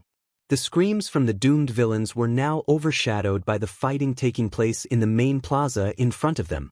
Aizawa, it seemed, had no trouble taking down the low-level villains and thugs, and was now facing off against Shigaraki. Izuku watched in morbid horror as the hand-covered villain managed to grab Aizawa's elbow with his hand. Immediately, the fabric began to peel away and disintegrate into dust. Izuku barely held in the gasp when Aizawa's skin began to peel away too, before the hero managed to yank his elbow out of Shigaraki's grip. Shigaraki has a disintegration quirk, requires all 5 fingers touching the object for the quirk to activate, Izuku thought to himself. However, any further analysis came to a screeching halt when the villain screamed for the Numu. Then, right before Izuku's eyes, the genetically engineered monster pummeled Aizawa to the ground, the sickening sound of bones fracturing echoing through the air. Aizawa didn't have the chance to groan when the Numu peeled him off the ground and slammed him back down. No, not on my watch. Izuku turned to Tsuyu, as Shigaraki laughed maniacally. Hide yourself or get to safety. I'm going in. Izuku-chan, you can't be serious. That monster is stronger than All Might. It will kill you instantly. At this point, nothing matters. I'm not going to let our teacher die at the hands of this villain and his monster. Before Tsuyu could stop him, Izuku unfurled his wings and took off. He shot towards the plaza, and with a loud roar, grabbed the attention of both Shigaraki and the Numu, Aizawa too much in pain to realize what was about to happen. Izuku created a large fireball and hurled it at the monster. The intense heat burnt away the Numu's arm. As it shrieked in agony, it dropped Aizawa's mangled body. Seeing his chance, Izuku landed in front of his teacher, pulled his fire to his hands, and unleashed a conflagration straight towards the monster. Never mind that the Numu was stronger than All Might, or the fact that it had a regenerating ability that was slowly regrowing the arm that was burnt off. The wall of fire that came towards it was its final death knell. The Numu screamed an unholy sound made only by the dead souls condemned to the fiery pits of hell. As its body burned, its regeneration ability tried to keep up, but was ultimately powerless against the otherworldly heat of Izuku's fire. Skin turned to charcoal, blood boiled, muscles and organs liquefied and bones splintered. It took a total of 10 seconds before the Numu was completely cremated to a pile of ashes. All that remained were tiny pieces of bone fragments and teeth that survived the cremation. Izuku let his hands fall to his side as he turned around to a shell-shocked Shigaraki. My Numu. Shigaraki released a strangled cry, hands scratching wildly at his throat. No, this cannot be. It was supposed to be stronger than All Might. I can't be dead. This. The villain's cry reached an unholy crescendo, his throat bleeding from the skin being scratched off. Izuku was almost certain that Shigaraki had completely lost his marbles and was slipping into insanity. A black mass suddenly materialized, and Kurogyari stepped out. Young Master Tamura, we need to retreat. Shigaraki stopped scratching and screaming, turning crazed eyes towards the mist villain. I managed to incapacitate 13, but one of the students managed to escape. Reinforcements will be here any seconds, and we can't afford to take them on. Shigaraki's hands began to tremble. No, this cannot be it. This can't end like this. We were supposed to kill All Might, to bring this rotten, corrupt society down. He never showed that Godmed smile, and our Numu gets. He screamed, whirling on Izuku, gets turned to ashes by this effing NPC. You should have died when Kurogyari teleported you away. You were not supposed to be this strong. You cheated. You used a cheat code. You ruined everything. Hey, you ruined my class lesson by invading. I'm only doing what was expected of me, Izuku replied mockingly. Shigaraki growled, you the NPC.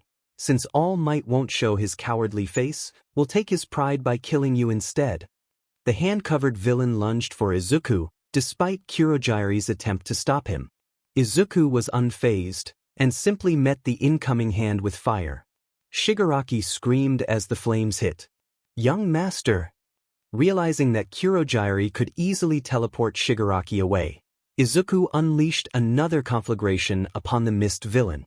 The temperature rose rapidly, as did the screams of the two villains being consumed by the flames. If a layperson had been standing in Izuku's position, they would have seen nothing but fire. But Izuku could easily see the flailing forms of Shigaraki and Kurogyari as the flames ate away at their bodies. The hands covering Shigaraki's body was the first to go, followed by his clothes. Shigaraki's screams ascended into a falsetto as his skin began to blister and roll off, his hair disintegrating. His muscles followed, quickly accompanied by his organs liquefying just like with the Numu. The screams came to an end when Shigaraki's vocal cords were burnt away, leaving his skeleton to crumble amidst the heat. As for Kurogyari, his death throes were noticeably different. The mist making up his body rolled off in great plumes, before his screams died down. What hit the ground didn't look like a person made of mist, rather something more human-like. This prompted Izuku to extinguish his flames.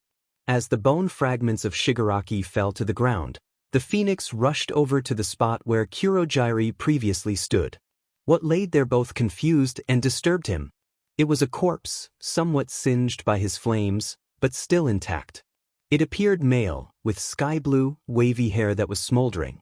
The corpse was dressed in a dark blue martial arts gi, black undershirt and an aviator jacket with faux fur lining, all of which were also smoldering from the flames. A pair of cracked goggles framed his head.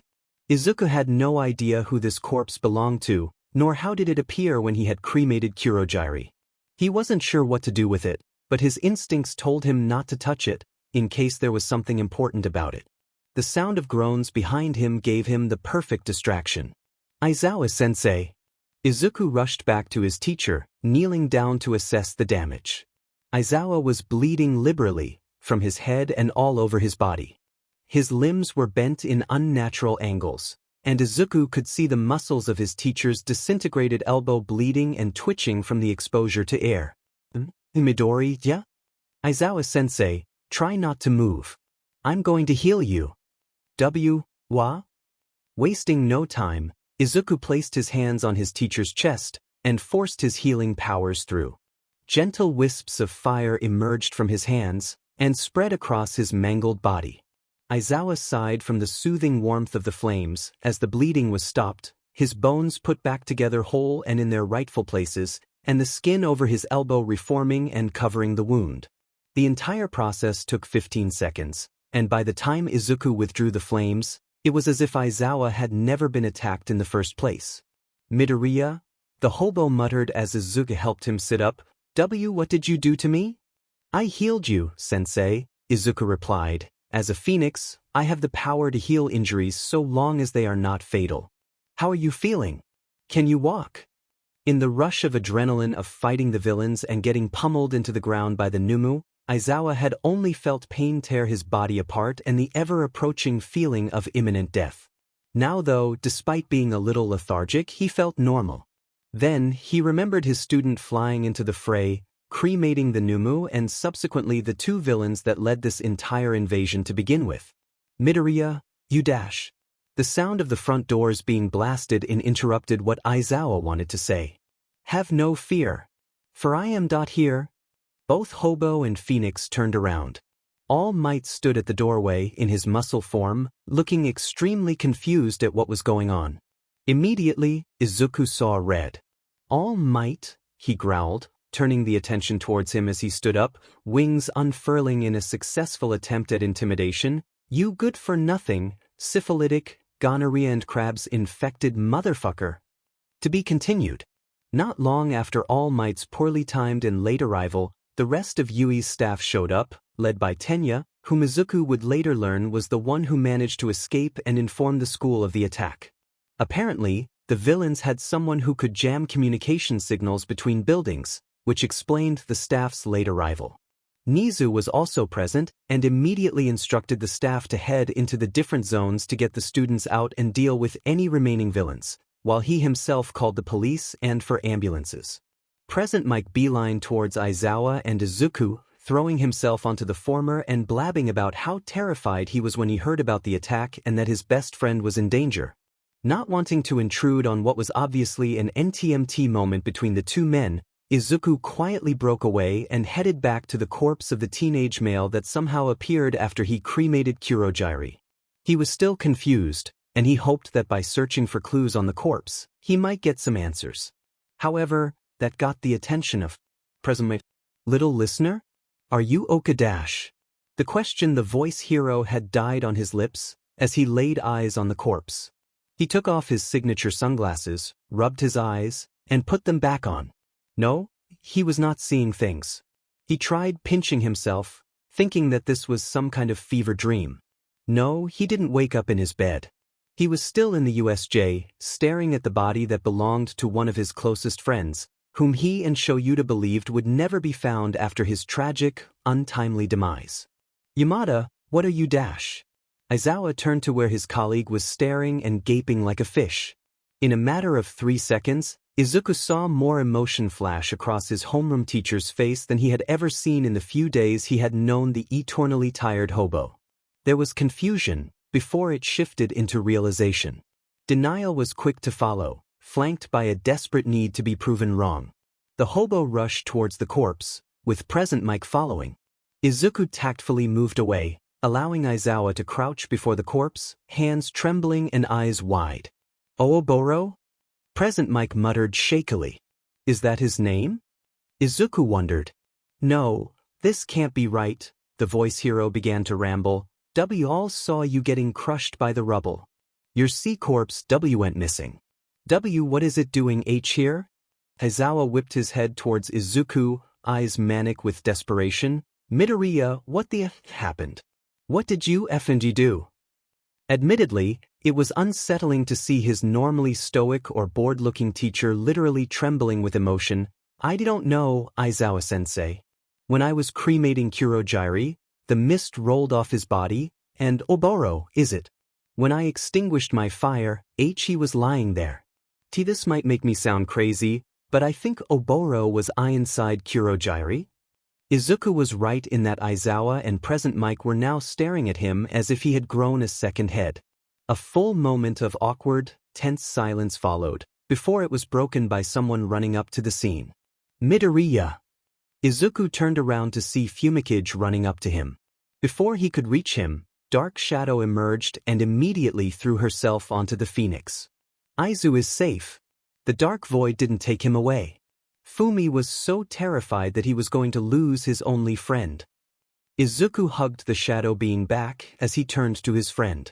Fumikage said, I was beyond terrified when the warp villains separated us. I could see you reaching out to me, but I was too slow. I'm so relieved, and I thank every deity up there, that you are safe. He looked around the plaza. Where are the villains? Did they get away? Before Izuku could correct his friend, Aizawa cut in, putting on a commendable attempt to keep himself together despite the literal bombshell lying before him. Midoriya, Tokoyami, go outside with your classmates, now. This is an order. Fumikage was, understandably, confused, especially after seeing the body in front of his homeroom teacher. But Izuku quickly led him away towards the steps. Midoriya, what's going on? A lot of things, Tokoyami, Izuku replied. I'll explain it later.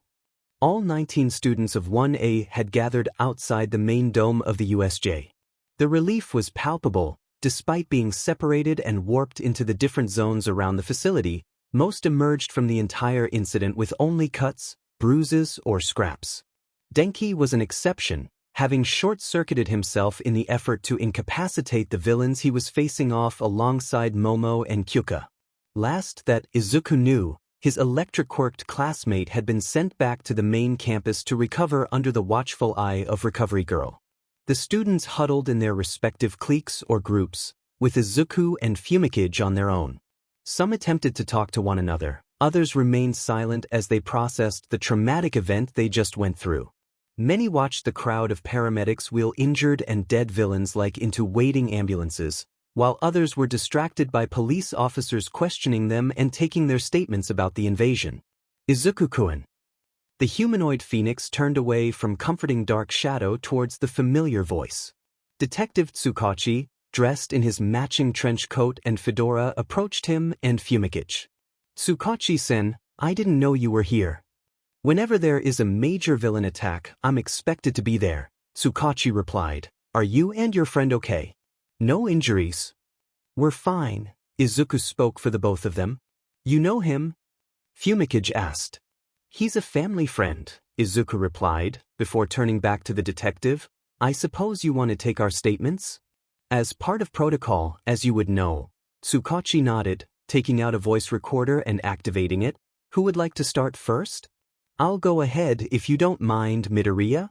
Izuku shook his head, prompting Fumikage to speak. I was warped away to the downpour zone with Kuda-san, where we faced off against about 50 villains, I believe. All of them were lowly thugs, simply brawn with no brains. Kuda-san and I were able to deal with them fairly easily, especially since there wasn't much light in the zone and my quirk, Dark Shadow, were able to defeat them with her enhanced power. We were able to escape after that. That was when I saw Midoriya, Aizawa-sensei and Yamada-sensei over at the front plaza. I went over, and I saw this body I didn't recognize. They didn't appear to be one of the villains, but Aizawa-sensei and Yamada-sensei appear to be quite distraught about it. The last part made Tsukachi concerned. Eraserhead was arguably the most emotionally stunted heroes in the industry. To hear him actually being distraught, the detective pushed the matter into the back of his mind. He still had Izuku to question. He'll check on Eraserhead after that. Izuku-kun, tell me your side. Just like with Tokoyami, I was warped away, in my case towards the shipwreck zone with Azui-san. There were, I think, also about 50 villains in the water waiting for us. I tried getting them to spill on the ringleader and the massive genetically engineered monster. Izuku missed Tsukachi minutely flinching before one tried to attack me. Out of self-defense, my fire destroyed him. That got the others talking, and once I had the answers, I got myself and Azui-san out. But another one of the villains tried to attack us as we were escaping, and I threw a fireball at him. It cremated him, but for some strange reason, it didn't dissipate. It continued into the water and caused the lake to boil. Were the rest of the villains still in the water? Asked Tsukachi neutrally. Yes. I can still hear their screams as they were boiled alive. Dark Shadow immediately hugged Izuku. Tsukachi said, Izuku, listen, it's not your fault. Did you intend to kill those villains in the water? No, I never did. I only intended to protect Azui-san and myself from the villain that attempted to attack us as we were escaping. I had no idea the heat from my extinguished fire could remain long enough to boil water. It's not your fault, the detective stressed again. You did the right thing to protect yourself and your classmate. It was an unfortunate accident. What happened to those villains in the water? Izuku nodded, as Dark Shadow nuzzled her beak into his head. Is there anything else? I touched down in the front plaza, where I saw Aizawa-sensei fighting the ringleader. He was called Shigaraki Tamura, and he had a 5-point disintegration quirk.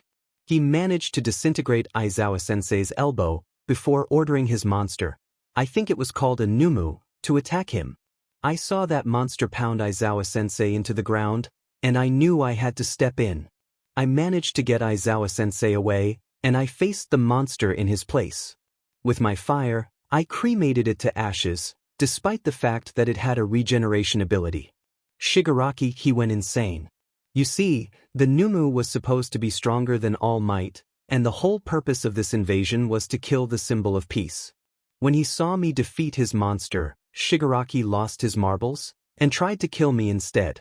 In self-defense, I set him on fire, as well as Kurogiri, who was the one who warped us to the different zones. I ended up cremating Shigaraki, but Kurogiri, his mist rolled off of him, and Oboro, kind of was left in his place? Tsukachi-san, will you call me crazy if I say that someone could emerge from another person's physical form if the latter was destroyed? Honestly, Izuku-kun, most people would. But then again, my quirk registered that as a truth, so I cannot say anything of the sort. Fumikage was silent, completely at a loss for words. Dark Shadow was still hugging Izuku. I then healed Aizawa-sensei with my quirk, and that was when All Might appeared, shortly followed by the rest of the UE staff. That was it, I guess? Tsukachi nodded, before turning off the voice recorder. Thank you for your testimonies, you two. I won't keep you any longer. Izuku-kun, can I trust for you to keep yourself and Tokoyami-kun safe? Yes, Tsukachi-san. With a final acknowledging nod, Tsukachi went off to speak to Principal Nizu, who had just emerged from the U.S.J. with Snipe and Midnight. Principal Nizu, I just spoke with Midoriya and Tokoyami. How are they, detective? Asked the Chimera. Physically, they're fine, but I believe that Midoriya is especially shaken by what happened, especially when he mentioned about this Oboro character. I don't blame him, Nizu replied, looking really unnerved. Detective, there are plenty of things that we need to talk about, but this conversation must not be heard openly. I would like to invite you to my office where we can divulge in such sensitive information in a more secure, private setting. I plan to invite Izuku too, since I believe he told you information that you yourself find to be unsettling. Tsukachi huffed good-naturedly. I can't get anything past you, can I? But yes, I will gladly take up your invitation. Please lead the way, Principal. Nizu nodded and dismissed Snipe and Midnight to handle the students. The Chimera and Tsukachi headed back to Izuku and Fumikage, who were engaged in quiet conversation and didn't hear them approach. Izuku-kun. The Phoenix turned around. Principal Nizu, what's the matter? I would like to invite you to my office alongside Detective Tsukachi, Nizu replied, before giving the teen a reassurance. You're not in trouble. There are several things we need to talk about, much of which carry grave importance. He then turned to Fumikage. I would like to invite you to sit in too, Fumikage-kun. I know that your shadowy companion doesn't wish to be separated from your friend just yet. Thank you for your consideration, Principal Nizu. Dark Shadow is most appreciative. I certainly am. First order of business, would anyone like some tea? It wasn't often that someone would accept Nizu's offer of tea whenever they had a meeting with him. Normally they just didn't want the drink or were too terrified of the mammal to accept. Izuku and Fumikage could say that they were outliers, and they were grateful for the soothing beverage after an afternoon of trauma. As for Tsukachi, it wasn't coffee, but it was just as good a hot drink as any. The tea was poured out and offered to the trio. Before we begin, I must stress to you too, Izuku-kun and Fumikage-kun, that what will be discussed here will not leave this office. You cannot tell anyone, classmate or family, about what we talked about. This is sensitive information that can cause mass panic should word get out. I'm already in the process of keeping things under wraps from the press, save for the bare details. Can I have your promise of silence? I solemnly swear. Cross my heart, and hope to die should I slip up, Fumikage replied, with Dark Shadow emerging to give a salute. Excellent. Now we can start off with Izuku-kun's testimony. Nizu steepled his paws together. During his cremation of Kurogiri, the villain responsible for warping you two and your classmates into the different zones around U.S.J, Izuku-kun inadvertently freed Shirakumo Oboro from his inhumane confinement. Now, why is Oboro-kun significant? Before his tragic, untimely death, Oboro-kun was a classmate to your teachers, Aizawa and Yamada here in Yui. If they both had eyebrows, Izuku and Fumikage would have raised them in surprise. They were an extremely tight-knit trio, but when Oboro-kun was killed during a rescue attempt gone wrong during their second year, Aizawa and Yamada were both left horribly traumatized. You could say, for lack of a better phrase, that they were never the same without their friend. In fact, Aizawa's habit of expelling students with no potential stems from this tragic event. He'd rather see students out of Yui, but alive, rather than not taking things seriously and end up dead later on. Both avians were left to ponder over this new revelation. Izuku-kun, I cannot stress enough the great service you have done for your teachers and more this very afternoon. For years, was believed that Oboro-kun's family would never have closure because even after the villain who caused his death was dealt with, his body mysteriously vanished from the hospital morgue before it could be returned to his family for a funeral and cremation. By bringing him back, Oboro-kun can be finally laid to rest. I'm thankful that I was able to help, however unintentionally. But Principal Nizu Oboro was inside Kurogiri before I cremated the latter. Surely, that isn't natural, right? You're right, Izuku-kun. That is far from natural, Nizu nodded. This actually ties in from the testimonies of both yours and your classmates about the giant beaked monster that was brought in with the villains at the beginning of the invasion. As you pointed out, that monster is called a Numu, which in of itself is a terrifying concept. I'll let you explain further, Detective Tsukachi. With the baton passed over, the detective cleared his throat. During my tenure as head of the Muzutafu police force, I was involved in many investigations about rumored human experimentation involving quirks. The end products are these monstrous beings called Numu.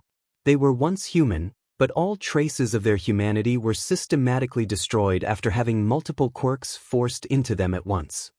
How is that possible? Fumikage was rightfully confused. Even with something as unlimited as quirks, the idea of forcing multiple quirks upon someone seemed right out of a science fiction novel. My investigations have yielded several conclusions over the years, but have ultimately boiled down to just one, Tsukachi replied, his tone becoming grim. This is the work of a villain so evil, with a quirk so powerful that even seasoned criminals utter his name either out of reverence or fear. He is called All for One, and his quirk allows him to take and give quirks freely with no side effects or drawbacks. How All for One came to become what we call the bogeyman of the criminal underworld stems back to when Quirk started manifesting. Nizu jumped in. I'm pretty sure you two are familiar with Quirk history, the anarchy and complete collapse of societies and countries alike when people started developing superpowers. Out of the chaos, factions rose, but none were more powerful and unrivaled than the one led by All for One. With his ability to give and take quirks, he amassed a following that outnumbered that of the most tyrannical dictators of the pre-Quirk era. He claimed to want a society where the people could live peacefully, but all he truly wanted was absolute, unchallenged power. Those who dared oppose him met horrible ends, until All Might came along and vanquished him several years ago, bringing an era of peace to Japan, hence his title. For a while, we all believed that All Might truly defeated All for One, and that the greatest villain of all time had been killed. Tsukachi sighed heavily. However, with the events at U.S.J, it is increasingly clear that All for One is not dead, and that he is biding his time to make his return. The Numu was a clear message, one might say a declaration of war upon the peace that will ultimately collapse should word get out. Izuku and Fumikage were surprised that the windows of Nizu's office hadn't frosted over from such damning conclusions. Bringing the focus back to Oboro-kun, Nizu continued after a moment. Even though we can't say for sure, based on Izuku-kun's testimony, we can theorize that All for One was behind the initial stealing of his corpse 14 years ago, and somehow used him to create the villain that we knew as Kurogyri. And there is the enigma that is Shigaraki Tamura. How are the investigations coming along about this character, detective? So far, nothing as of yet. Tsukachi took a sip of his tea. There is nothing in the Quirk records about this Shigaraki person. I'm attempting to have the search cover more bases, but I honestly don't think we'll find anything useful, other than that he is clearly linked to All for One. It is a pity, especially since Izuku-kun cremated him before we could get answers, Nizu sighed. Principal Nizu, Fumikage spoke up with a slight glare. Are you suggesting that you'd rather have Midoriya die than to fight back against a villain that was going to kill him? Far from it, Tokoyami-kun, Nizu replied placatingly. I'm merely stating that it is unfortunate that we are unable to link certain puzzle pieces because of Izuku-kun's rightful and understandable act of self-defense. However, I apologize, Izuku-kun, if I had insinuated such a scenario. Izuku nodded, accepting the apology. That being said, I have a strong feeling that we might have mitigated a greater catastrophe if we had let Kurogyri and Shigaraki escape with their lives, Nizu continued. A disintegration quirk is scary enough, but a teleportation quirk, as rare as it is and used for acts of villainy? I believe that we might have dodged a major bullet with the unfolding of today's events. Whether or not that was true remained up in the air, although Izuku could understand where the chimera was coming from. So what's going to happen now? Asked Fumikage. The students will get tomorrow off and the weekend to recover from today's events, Nizu said. This will also allow me and my staff to mitigate the fallout when the press learns about the villain attack. Hopefully, come Monday, we can return to some form of normalcy. Both avians nodded. Such a move was a sensible one. With that out of the way, I believe someone wants to see you, Izuku-kun, Nizu brightened. At that precise moment, a series of knocks came from the door. It automatically opened, allowing Aizawa and Present Mike to step into the office. Aizawa-sensei, Izuku stood up with Fumikage. Given everything that Nizu had said thus far, Izuku was ultimately not surprised when Aizawa and Present Mike dropped into a perfect 90 degrees bow before him. Midoriya, you were incredibly reckless and you could have gotten killed, the eternally tired hobo began. That being said, it was your actions that brought back the stolen corpse of our friend, allowing us to return him to his family where he can finally be laid to rest after 14 years. I do not say this often, but you have mine and Yamada's eternal gratitude for bringing us and Oboro's family closure. Thank you, Midoriya Izuku. Aizawa-sensei, I did what I did to protect you. If I hadn't stepped in, you would have very likely died by the hands of that Numu. I'm glad that I could bring your deceased friend back, but Ultimately I moved so that you could live another day. The two men rightened themselves. We appreciate your selflessness, little listener, Present Mike replied, but your safety is just as important. You are still young, so let us protect you, listener. Yes, we are teaching you to prepare you for the world outside, but in such unforeseen events such as this, it is our responsibility to ensure that you go home to your family safe and sound. It is better that we sacrifice our own lives, so that we can preserve our hope for the future. This back and forth was very heartwarming, but Nizu saw a need to interrupt before they continued on for God knows how long. He did have another meeting after this. Aizawa-kun, wasn't there something else that you wanted to say? The hobo nodded. Oboro's parents would like to meet you in person, Midoriya. They want to thank you for bringing their son home. Are they here on campus? Yes, Aizawa nodded. I'm supposed to take you to meet them now. Best that we do not keep them waiting then, Izuku remarked, before turning to Nizu and Tsukachi. Thank you for this enlightening meeting. I'll be taking my leave now. As am I, Fumikage added. I need to contact my uncle before he turns Mizudafu upside down trying to locate me. No trouble, you two. Take care, and I hope we can meet again for afternoon tea soon. Nizu waved them off. Once the two avians had departed with their teachers, whatever jovialness the chimera had melted off his expression. He turned on the intercom on his desk. Tashinori Yagi, please come in. Tsukachi got up from his seat and went to stand next to Nizu's chair. The door opened, and the gaunt, true form of All Might sauntered into the office.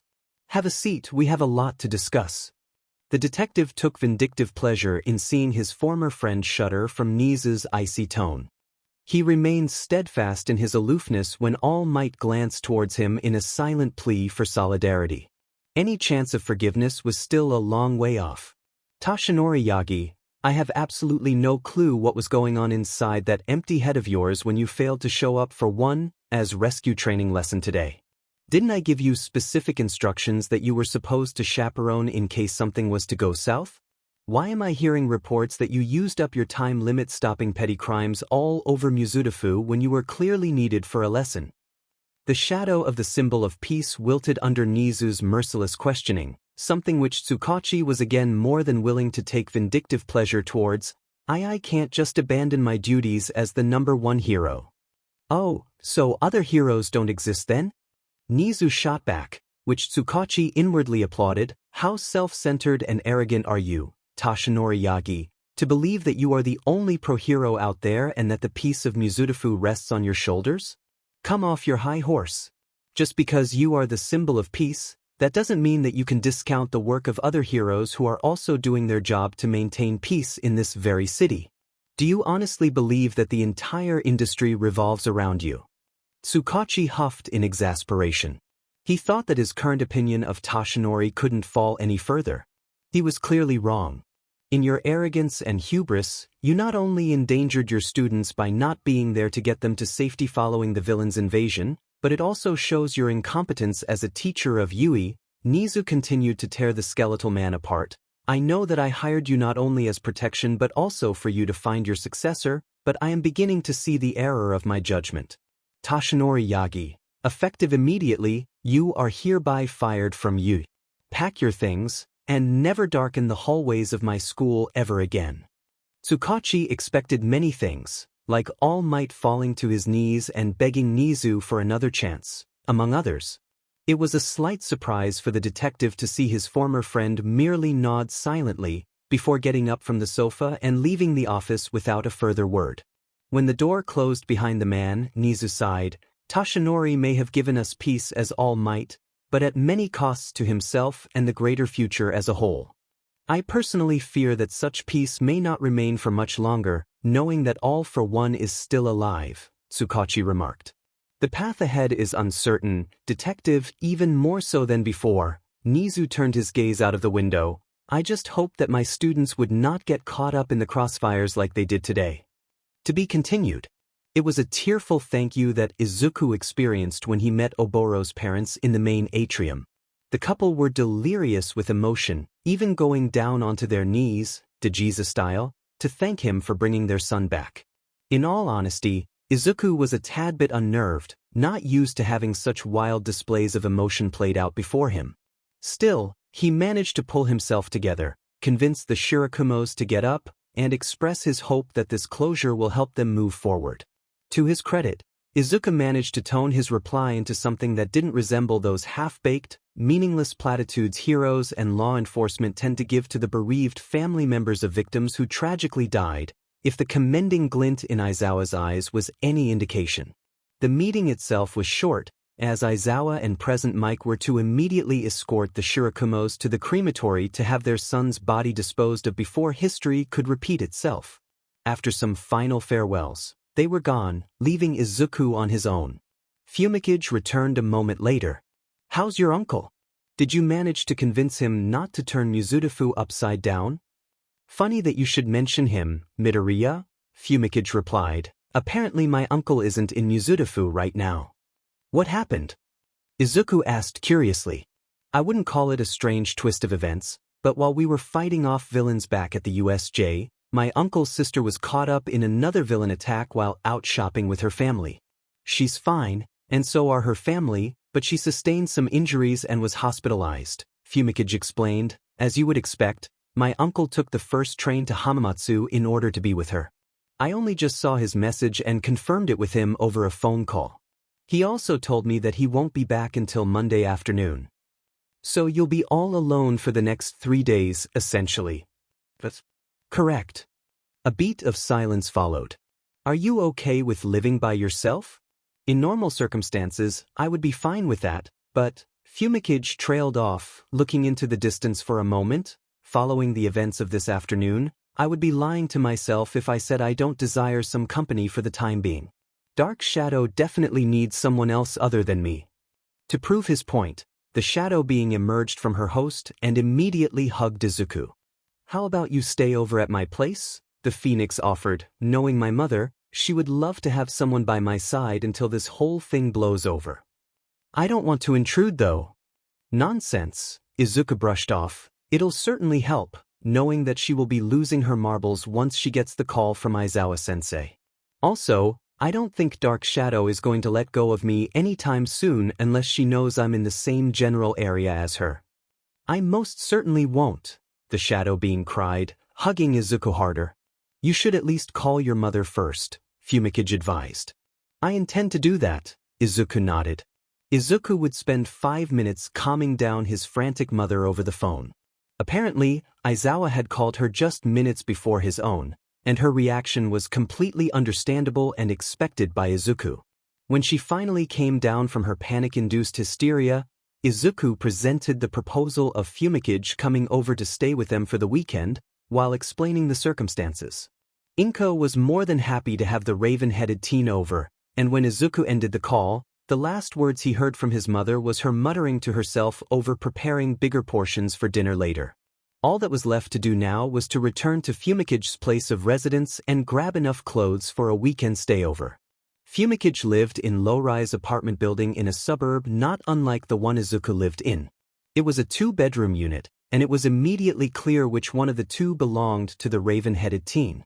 While the rest of the apartment walls were painted a soft peach-hued beige, Fumikage's room was painted entirely black.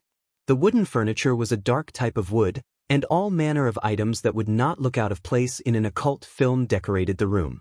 A black duffel bag, of course, was pulled out, and 4 nights' worth of clothing went into it, alongside Fumikage's toothbrush.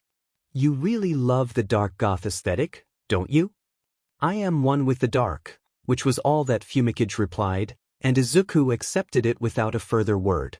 Locking up the apartment, the two avians hopped onto the train again for a ride up to Izuku's apartment. When they arrived, Fumikage was eternally grateful that he was still wearing his tinted sunglasses. Midoriya Inko carried not a candle to his friend's perpetual brightness, but the beaming smile she gave as she welcomed him and Dark Shadow into her home still exuded a light that would have made most people flinch. At least she was very friendly and incredibly hospitable, inviting him to bring his clothes to Izuku's room while she put the finishing touches on dinner. Fumikage noted that his friend's room was a complete contrast to his own. For one thing, the walls were all white, just like with the rest of the apartment that he had seen thus far. though he noted parts of the walls seemed to be lighter than the rest. Did there used to be something pasted on the walls? Yep, Izuku nodded, helping his friend take out his clothes. Back when I was still a naive, innocent child, my walls and room were filled with All Might merchandise. To be honest, there was more poster than wall at the highest point. But after that fateful meeting, and the activation of my quirk, I decided to get rid of every All Might merchandise and paraphernalia from my room. Remembering what his friend told him of that very day, Fumicage's mind immediately wandered to a scene of a vindictive phoenix tearing the posters to shreds and cremating every known piece of merchandise available on the market. For the record, I didn't go on a fiery rampage on All Might's irritating smile, Izuku continued, seemingly reading Fumicage's mind. Several pieces I had are really valuable on the market. I made sure to carefully pack everything into packages or boxes before selling them. I actually got quite a nice sum from the transactions. Makes sense, the raven-headed teen remarked inwardly. Izuku, Tokoemi-kun, dinner's ready. Having dinner with the Midoriyas was an experience in of itself. Not that the food was bad or anything, Inko was an excellent cook. It was just that Fumicage never expected the extremely animated conversations that took place over the course of the meal. This was, in a way, foreign territory, especially since his uncle wasn't exactly the sociable type and mealtimes were often PRDS of verbal silence back at his place of residence. At the same time, it was a nice feeling, especially when Izuku and his mother always ensured that he was included in the conversations.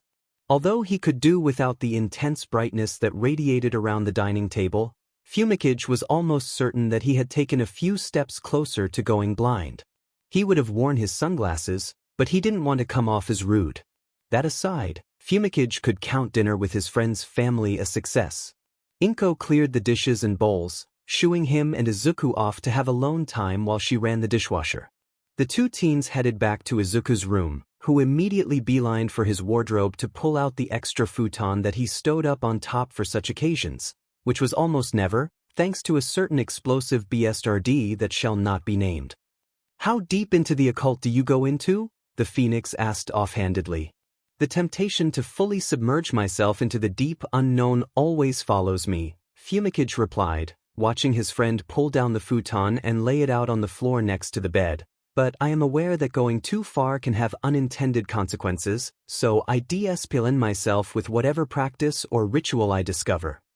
So you spend the nights using the Ouija board, among other things? Izuku guessed, pulling out a pillow for his friend. I tend to stick to the Ouija board and rituals to ward off anything questionable from moving through the veil, Fumicage replied. So far, I've yet to have anything happen to me, though I do wonder if the events at the U.S.J. was my karma finally catching up to me. To be fair, I know next to nothing about the occult, but I can at least understand why you think of this afternoon's events as such. Izuku came back to his friend. Maybe your survival was a manner of evening things out. Perhaps, though I suppose I should lay off the seances for a while anyway. It's your decision, Izuku shrugged. The two avians went to freshen up for the night. Slipping into their respective covers, dark shadow emerged from Fumicage's body to turn off the light. Though, as Fumicage was quick to discover, the darkness didn't completely come.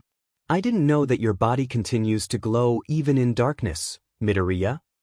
Yeah, there's nothing I can do about it, the Phoenix replied. If you ask me to infiltrate a villain hideout, I'm not your bird for the job.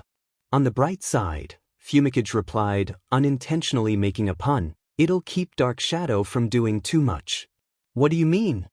Right on cue, the shadow being emerged, Fumi always sleeps with a nightlight at home. It is to stop me from growing out of control and becoming feral, as he says. The darkness fuels my growth, which is why he never lets me out in places where it's dark. What happens when you go feral, Shadow-chan? Bad things, Aizu, really bad things. I usually refrain from talking about it, Fumicage added. It happened once after Dark Shadow manifested. It was painful for everyone involved. Izuku took the cue and decided it was time to go to sleep. And eventually, he, Fumicage and Dark Shadow drifted off, the third dulled by the Phoenix's eternal glow.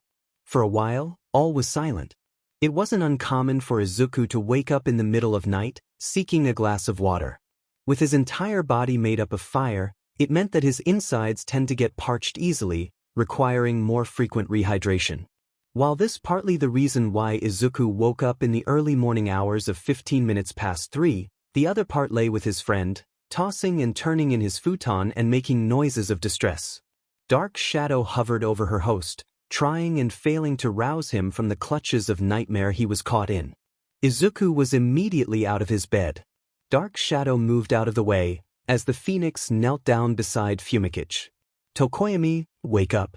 You're having a nightmare. Wake up. Izuku laid a clawed hand on his friend's body, the flames glowing brighter. Immediately, Fumikage snapped awake and shot up with a loud gasp. The phoenix wrapped his friend in a hug. Breathe with me, Tokoyami. You're fine. You're okay.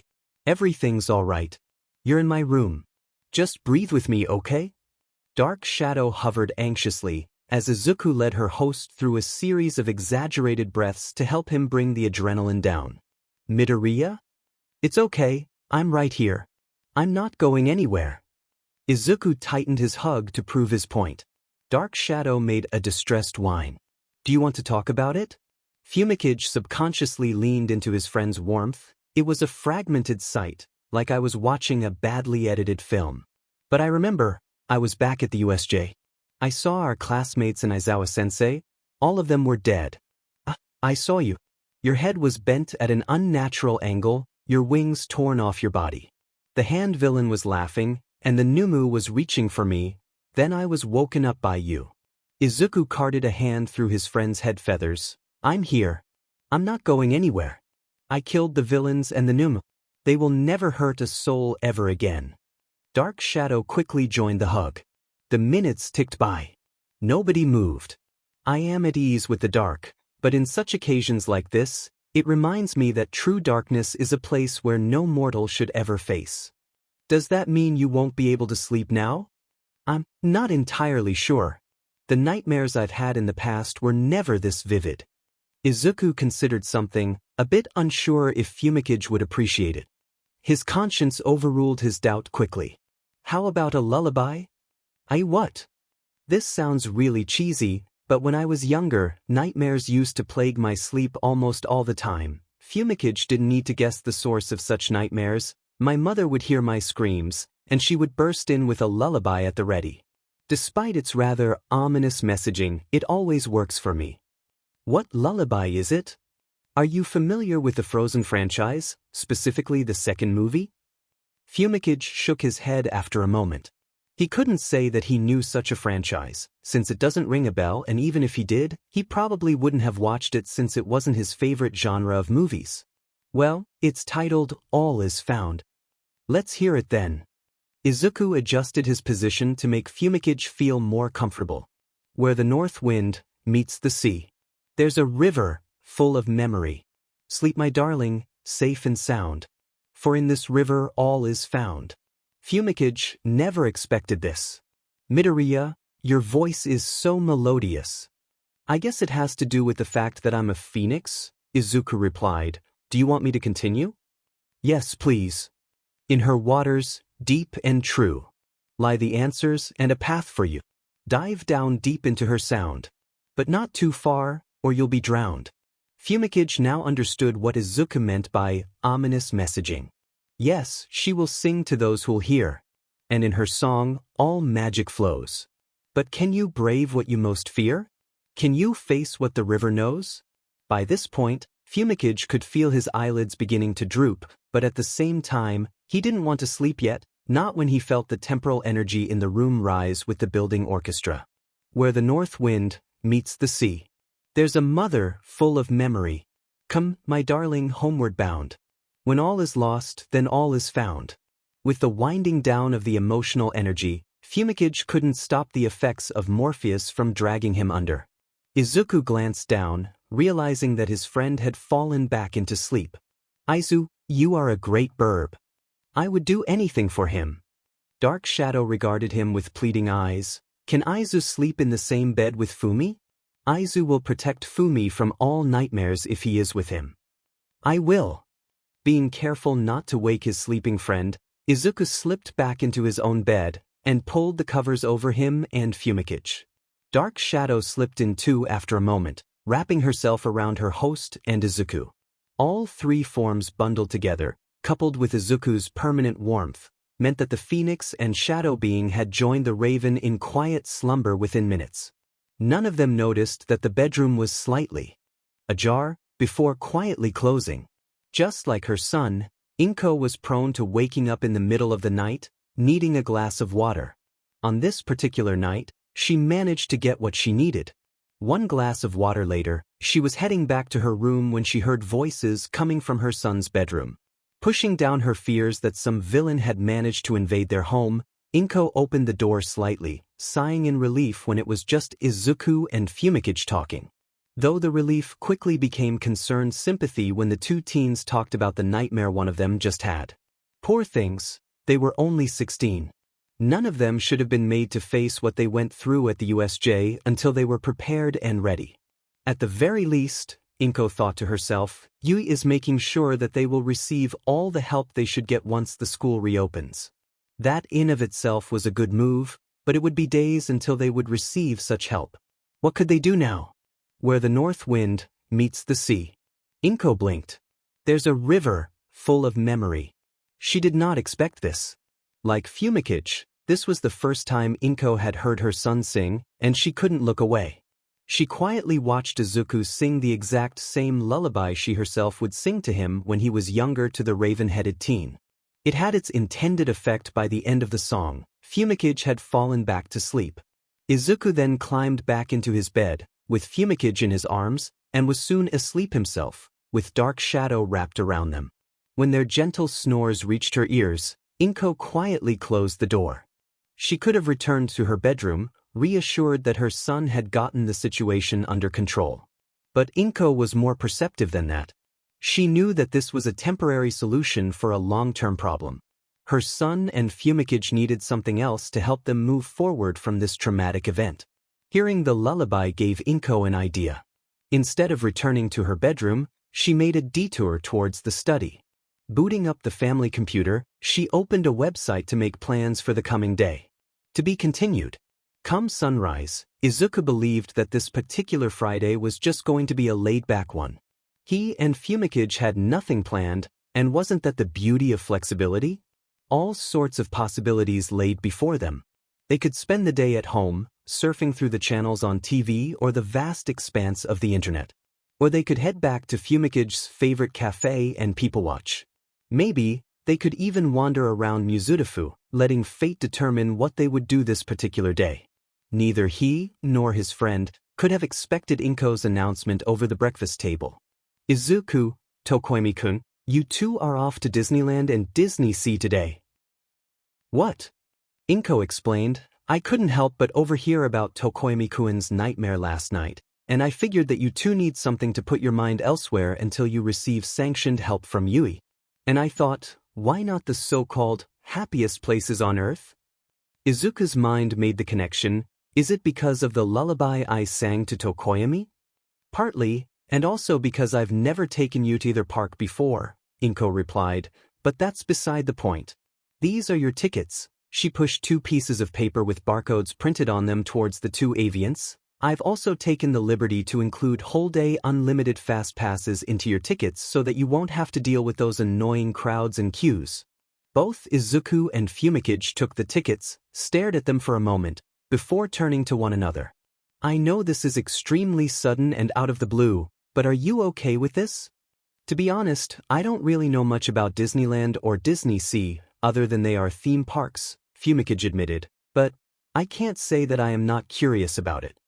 I'm sure you'll have a wonderful time there, you two, Inko grinned. But what about you, Mum? Oh, don't worry about me. I have work today, and after that I have a dinner with my colleagues. Inko brushed off, just have fun, okay? It was obvious that the 2 avians were not going to refuse such a generous gift, even if one was more enthusiastic about it. One of them would simply have to show the other a world where happiness is the name of the game. Packed with an extra set of clothes and some cash for meals, Izuku and Fumikage took the train for a 40-minute ride down to the Magic Kingdoms. It was decided, after a short discussion, that they would visit Disneyland first. Even though most schools were still in session, the entrance was packed with people, mostly parents with young children. The two avians spent 20 minutes waiting in line to have their bags checked and their tickets scanned before they actually entered the park itself. "Do you have a map?" asked Fumikage as they went through the retail area known as the World Bazaar. "Yep, snagged one from one of the ticketing booths outside," Izuku replied, producing a folded pamphlet which he unfurled and shared with his friend. "Since Disneyland is circular-shaped, I think we should go in a clockwise direction." He trailed a clawed finger to the left. "There's Adventureland, which has the world-famous Pirates of the Caribbean ride and the Jungle Cruise. Honestly, the Pirates of the Caribbean ride is the more well-known ride since people have been known to dump their loved ones' cremated ashes into the water." Tokoyami blinked. "Pardon?" "While I don't think such incidents have occurred here in Tokyo, but I know that at the Disneyland in California and Disney World in Florida, people have been caught scattering cremated ashes throughout the parks, especially in rides such as Pirates of the Caribbean." Fumikage remained silent, even as he and Izuku began walking again. "People actually do that? They think it's a nice gesture for their departed loved ones, especially if they are Disney fans, but honestly it just causes more headaches for park employees. And such a gesture is wasted when the ashes are simply cleaned up and sent to a landfill afterwards. What a mad banquet of darkness." Just like at the park entrance, there was already a long line snaking into the Pirates of the Caribbean ride. But with their fast passes, Izuku and Tokoyami bypassed the people in line and were at the ride-boarding bay in less than a minute. They boarded their boat, with Dark Shadow emerging to take the seat next to her host. One ride through the Louisiana Bayou and all kinds of pirate imagery and tomfoolery later, they emerged out into the sunlight. "I could honestly see multiple chances for people to toss ashes over the boat," Tokoyami remarked. "But then again, I'm sure the entire ride is monitored by employees. Night vision technology exists for such reasons," Izuku added. The Jungle Cruise was honestly not that interesting, since the animals were not even real and the onboard narration given by the cast member was rather cheesy in the avians' opinions. Moving out of Adventureland, Izuku and Fumikage stepped into the next zone known as Western Land. "Ah, there's something interesting here," said Izuku, pulling out the map. "The Big Thunder Mountain. Sounds like a roller coaster," Fumikage remarked. "That's because it is one of the classics, apparently," Izuku replied, folding up the map and putting it away. "Have you been on roller coasters before, Tokoyami?" "A few, but I can't say whether I'm a fan or not. Let's see if today can change that." Fumikage shrugged. Rises and falls, sudden turns, loop-de-loops and adrenaline pumps later, both avians and one shadow being emerged, feathers literally ruffled. "I think I can shift my perception about roller coasters into something more positive," Fumikage said after a moment. "Well, there are more of such rides around Disneyland and Disney," Izuku smirked. Fumikage turned to his friend and grabbed his arms. "I want to go on all of them. Single. One." Izuku's smirk grew. "Your wish is my command." Thanks to their fast passes, Izuku and Fumikage went through each roller coaster attraction in both Disney parks at least 5 times. The classics included Space Mountain and Splash Mountain, and a junior ride called Gadget's Go Coaster, which Dark Shadow apparently enjoyed the most. Other attractions in Disneyland, such as the Dark Rides, were another fast favorite for Fumikage and Dark Shadow. But perhaps the two most intriguing rides were the Haunted Mansion and It's a Small World.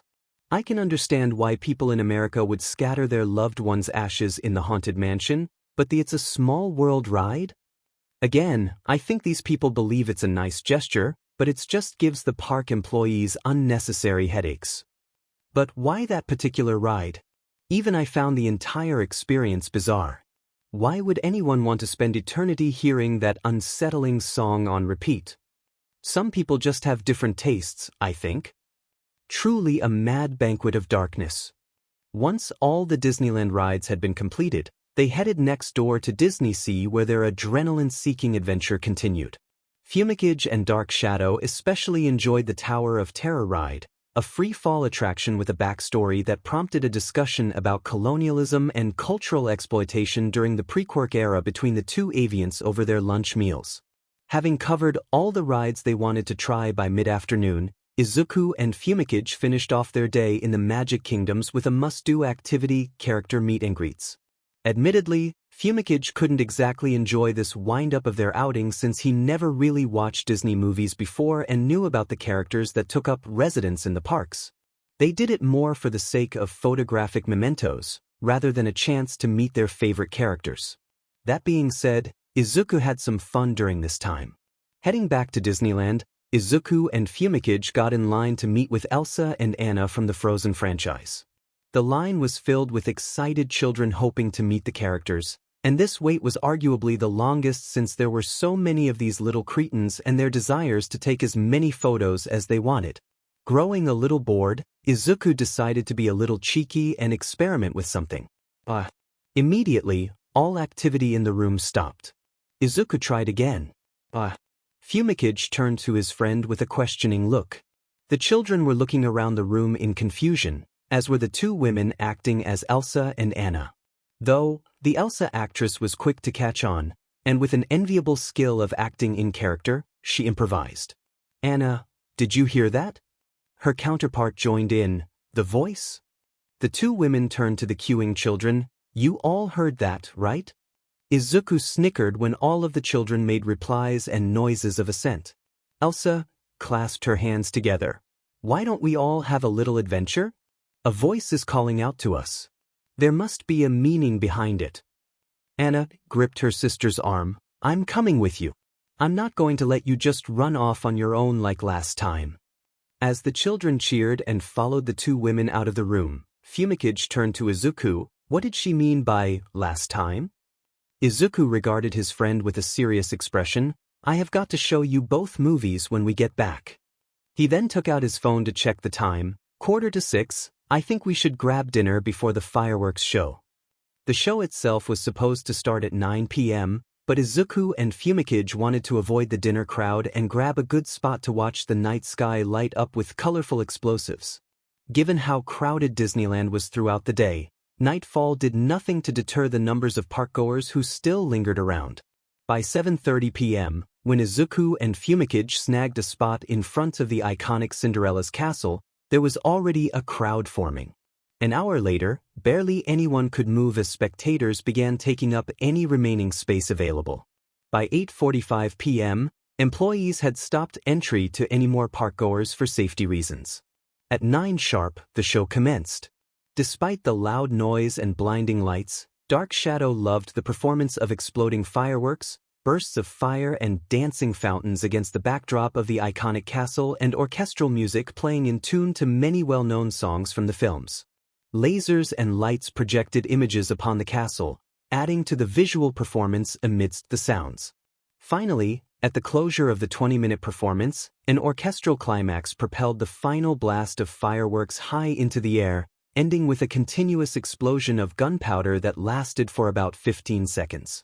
As the lights faded, the spectators applauded loudly, before beginning to disperse. Some would attempt to squeeze in one final ride of their favorite attraction before the park closed, while more decided to call it a day and head back towards the exit. Did you enjoy the fireworks? Immensely, and I think Dark Shadow can attest to that. I most certainly can. Izuku checked the time. Shall we head back? Or try to squeeze in one more ride? I would prefer to head back, actually. I believe we've had enough fun today. All right then, let's go. As one might expect, the train ride back to Mizudafu was crowded with other parkgoers heading home. By the time they reached Izuku's station, whatever energy they had left in their bodies had been spent standing the entire journey back. Izuku and Fumikage barely got back to the former's apartment before their legs gave way. Inko still had not come back from her dinner with her colleagues. Shish, I'm knackered. I think I'll get the bath running. Do you mind waiting for a few minutes? Not at all, but Midoriya? Yeah. Is it okay if you could sing me to sleep tonight? Turning to his friend, Izuku smiled. You didn't need to ask. I have every intention of doing so every night while you're here. Fumikage grinned appreciatively. Thank you. To be continued. After that fun-filled day at the Magic Kingdoms, the rest of the weekend passed by slowly and quietly. As promised, Izuku showed the Frozen movies to Fumikage, alongside the family's collection of other Disney films that they had in the house. The marathon lasted for hours, and along the way, Dark Shadow had become addicted to the songs and had begun to belt them out at random intervals. Even at inopportune moments like when her host was in the bathroom. Come Monday, it was time for the two avians to return to U. Luckily, it appeared that whatever hubbub about the U.S.J incident had already died down. Their commute to Yui Station went by peacefully and uninterrupted. This time, there were no vultures known as the press congregated outside the school gates. In fact, if it weren't for the fact that they went through the villain attack themselves, it would have seemed like nothing had happened. Izuku and Fumikage arrived at their classroom and took their seats. Several of their classmates were already present, with more coming in as homeroom approached. When the bell rang, those who weren't at their seats rushed to their desks, as Aizawa sauntered into the room, grasping a large latte as if his life depended on it. "Good morning." "Good morning, sensei." Tsuyu spoke up. "You look all right, Aizawa-sensei." "You can thank Midoriya for that," the eternally tired hobo replied. "While he was incredibly reckless last Thursday, his healing powers are a godsend." "I did what I had to do, sensei." Aizawa nodded, before continuing, "Moving on, there are a couple of announcements I have to make today, so listen up." The entire class straightened. After the events of last Thursday, the school has decided that each and every one of you will have mandatory sessions with Hound Dog, Yui's guidance counselor and trained therapist.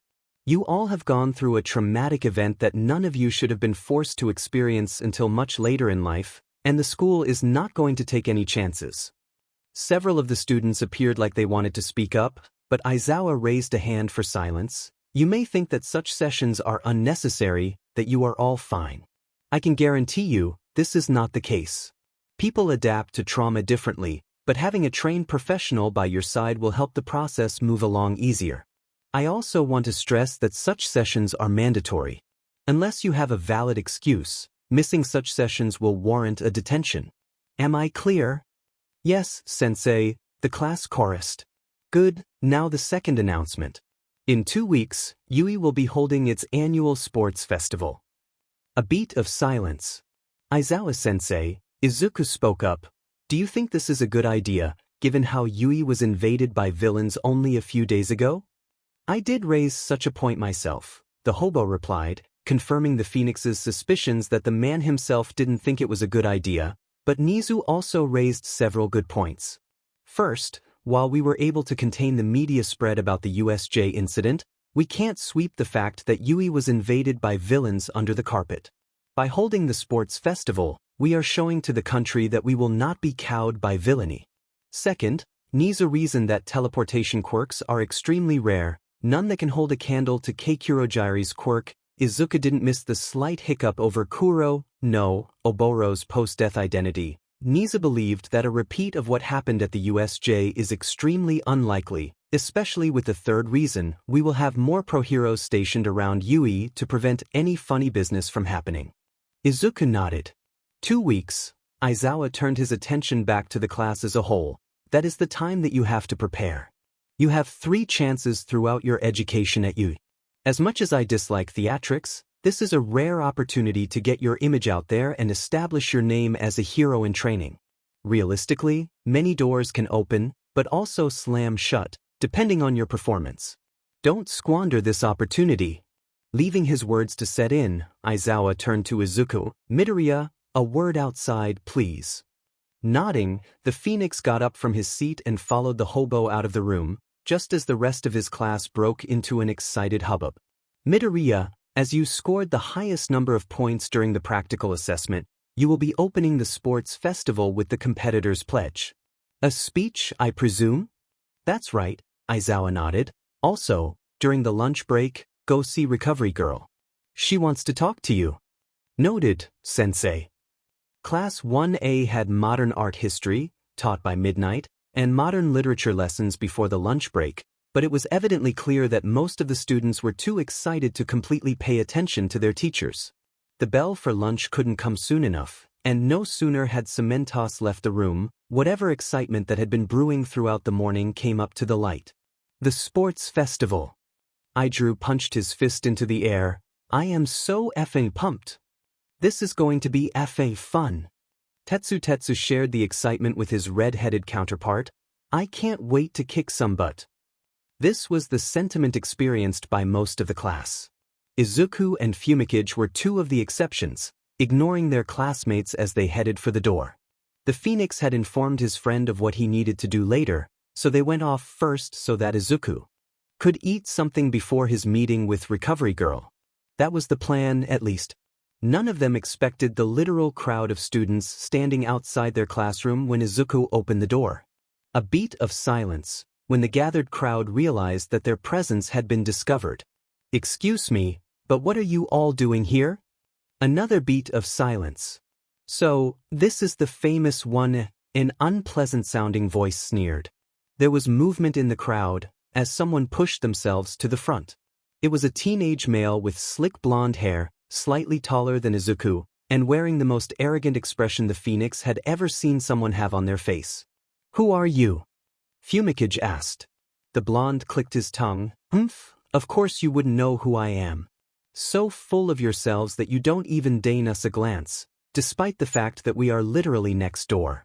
You didn't answer the question, Izuku deadpanned, already not liking whoever this pompous BSRD is. Minoma Nito, from the esteemed 1B, the blonde smirked. All right, Minoma, do you mind moving aside so that we can go have our lunch? What? Do you really think that we'll just step aside and bow down to you as if we are nothing more than common peasants? Nito snorted incredulously. You must really be full of yourself, 1A. He spat the name of their class as if it was something rotten in his mouth. Just because you all beat some villains, you think that you're already big-name heroes whom everyone worships the ground you walk on. I'm very certain that 1B will do a much better job, and we won't be prancing around as if we own the entire world. By this point, many of Izuku's classmates had gathered behind the Phoenix, wondering what was the holdup. Nito's scathing verbal attacks were not lost upon them. Some screeched indignantly, hurling back insults and other cusses not meant to be heard by children. Fumikage could feel dark shadows shaking within him, threatening to emerge and tear this blonde a-hole to pieces. Izuku was deceptively calm, not saying anything and letting Nito further dig himself into his grave. Also, the sports festival is coming up. We at 1B are going to show to the entire country that we are the superior class. So what, that you all fought villains? No one is going to remember your silly little escapades when you are all taken down by the might of Dash. Nito never got to say any more, as Izuku's clawed hand shot out and grabbed the blonde by the throat. The gathered students gasped, some shrieked, as Izuku lifted Nito off the ground, grip deathly tight around the BSDRD's neck. Do you really think that? Izuku's voice was dark, extremely dangerous. Nito immediately knew that he had crossed a line, despite his struggling. Do you honestly believe that one? No, you would have done a much better job taking down the villains? Think about it, Minoma Nito. I'm pretty sure that you're aware that there were over 200 villains at the U.S.J. last week, led by a psychotic man-child with a disintegration quirk, a warp villain who could teleport people anywhere, and a towering genetically engineered monster with multiple quirks. His claws dug into the skin of Nito's neck, drawing blood. Let us forget about the villains, the fodder, we'll call them. The man-child managed to disintegrate my homeroom teacher's elbow before ordering the monster to pummel him into the ground. Aizawa-sensei came within inches of death that day, had it not been for my healing abilities. The warp villain managed to teleport most of my class to the different zones of the U.S.J. before we could flee right into the hands of the fodder, and from what I heard, he used his quirk to make 13's quirk turn on them and atomize their entire back. And after all of that, my entire class has to have sessions with Hound Dog to help us process what we went through. So tell me, Minoma Nito, do you truly believe that you could have done a better job when professional heroes with years of experience were nearly killed that day? Izuku took vindictive pleasure in seeing the fear cross the blonde's face. Let me tell you, right in front of everyone here, that you will not stand a chance. If the circumstances had been reversed, I'm pretty sure your parents would be called in to identify your corpse. Or rather, what is left of your corpse, because I firmly believe that you would have been pulpified and disintegrated should you have been forced to face the monster and the man-child like Aizawa-sensei had did. He heard hurried footsteps trying to push their way through the crowd, but he continued nonetheless. Minoma Nito, you are in the heroics course, regardless of class name. Yet your current attitude leaves plenty to be desired.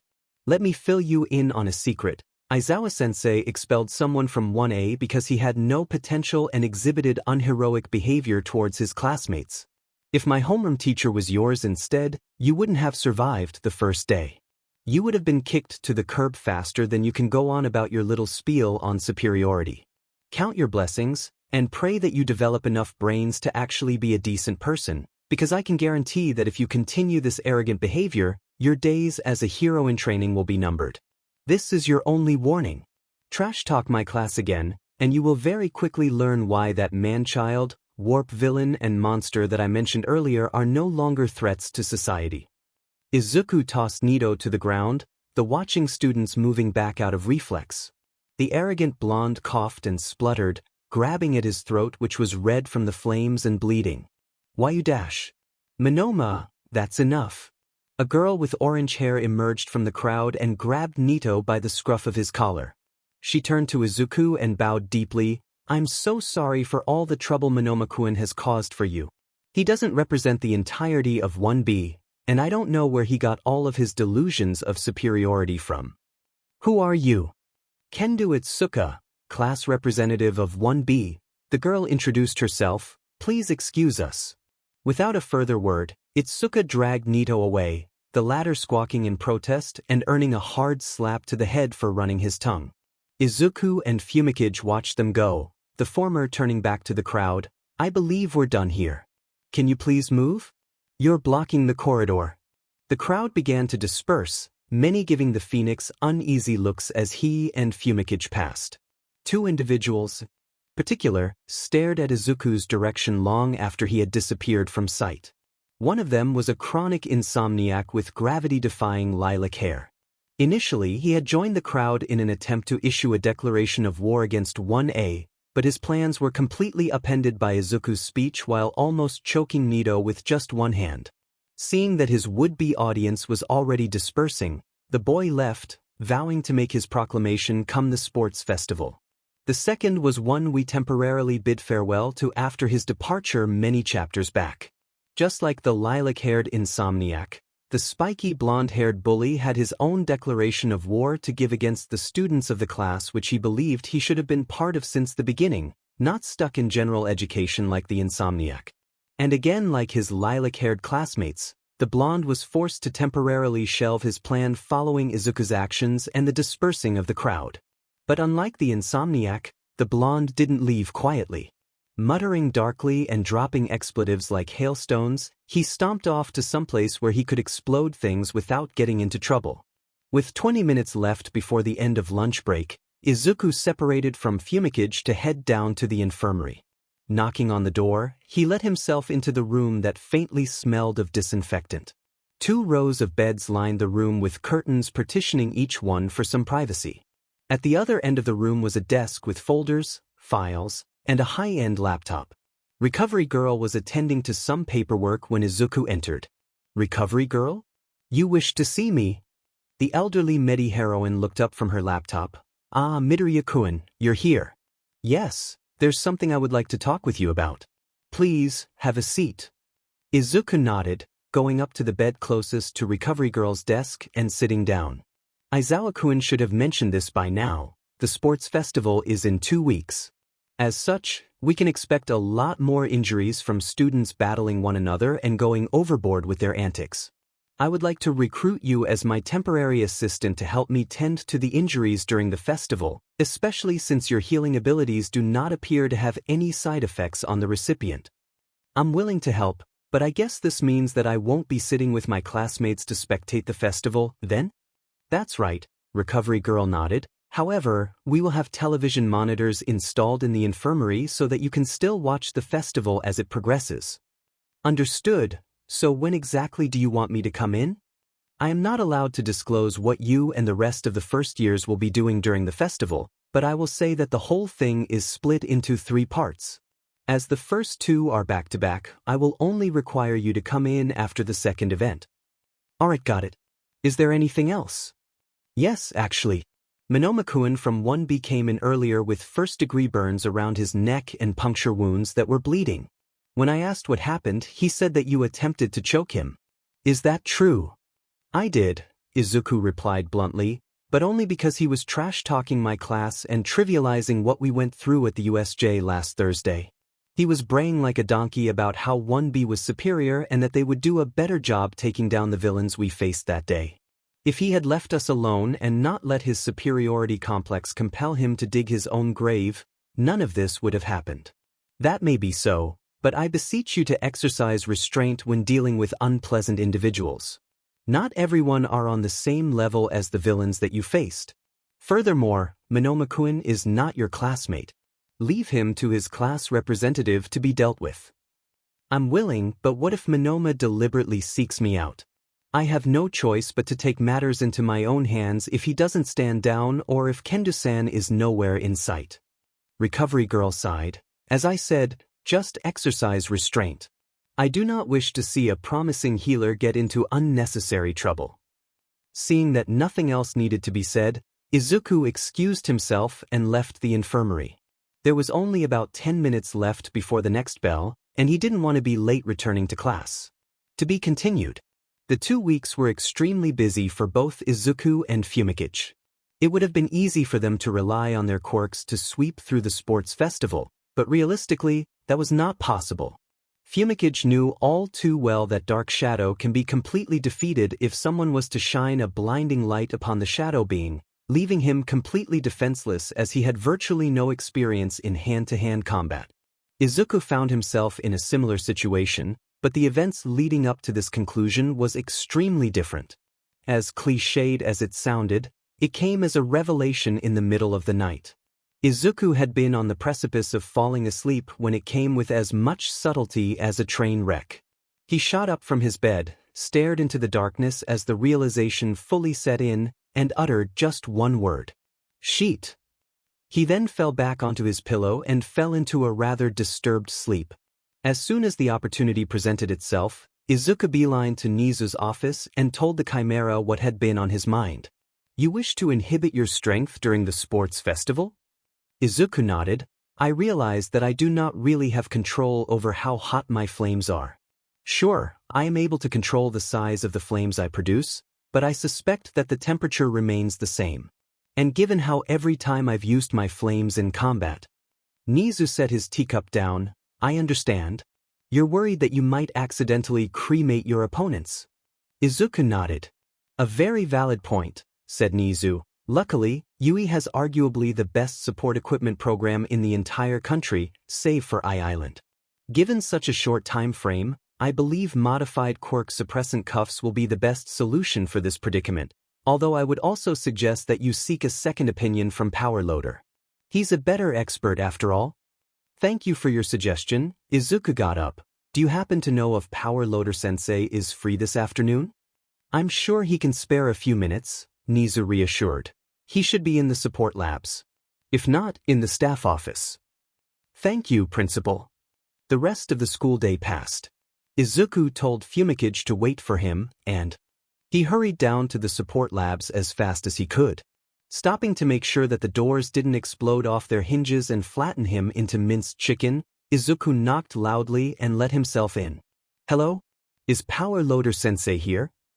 Not 10 seconds later, a loud explosion rocked the lab, followed by crazed laughter of which Izuku vaguely remembered belonged to this Hatsum whom he heard the last time he was here.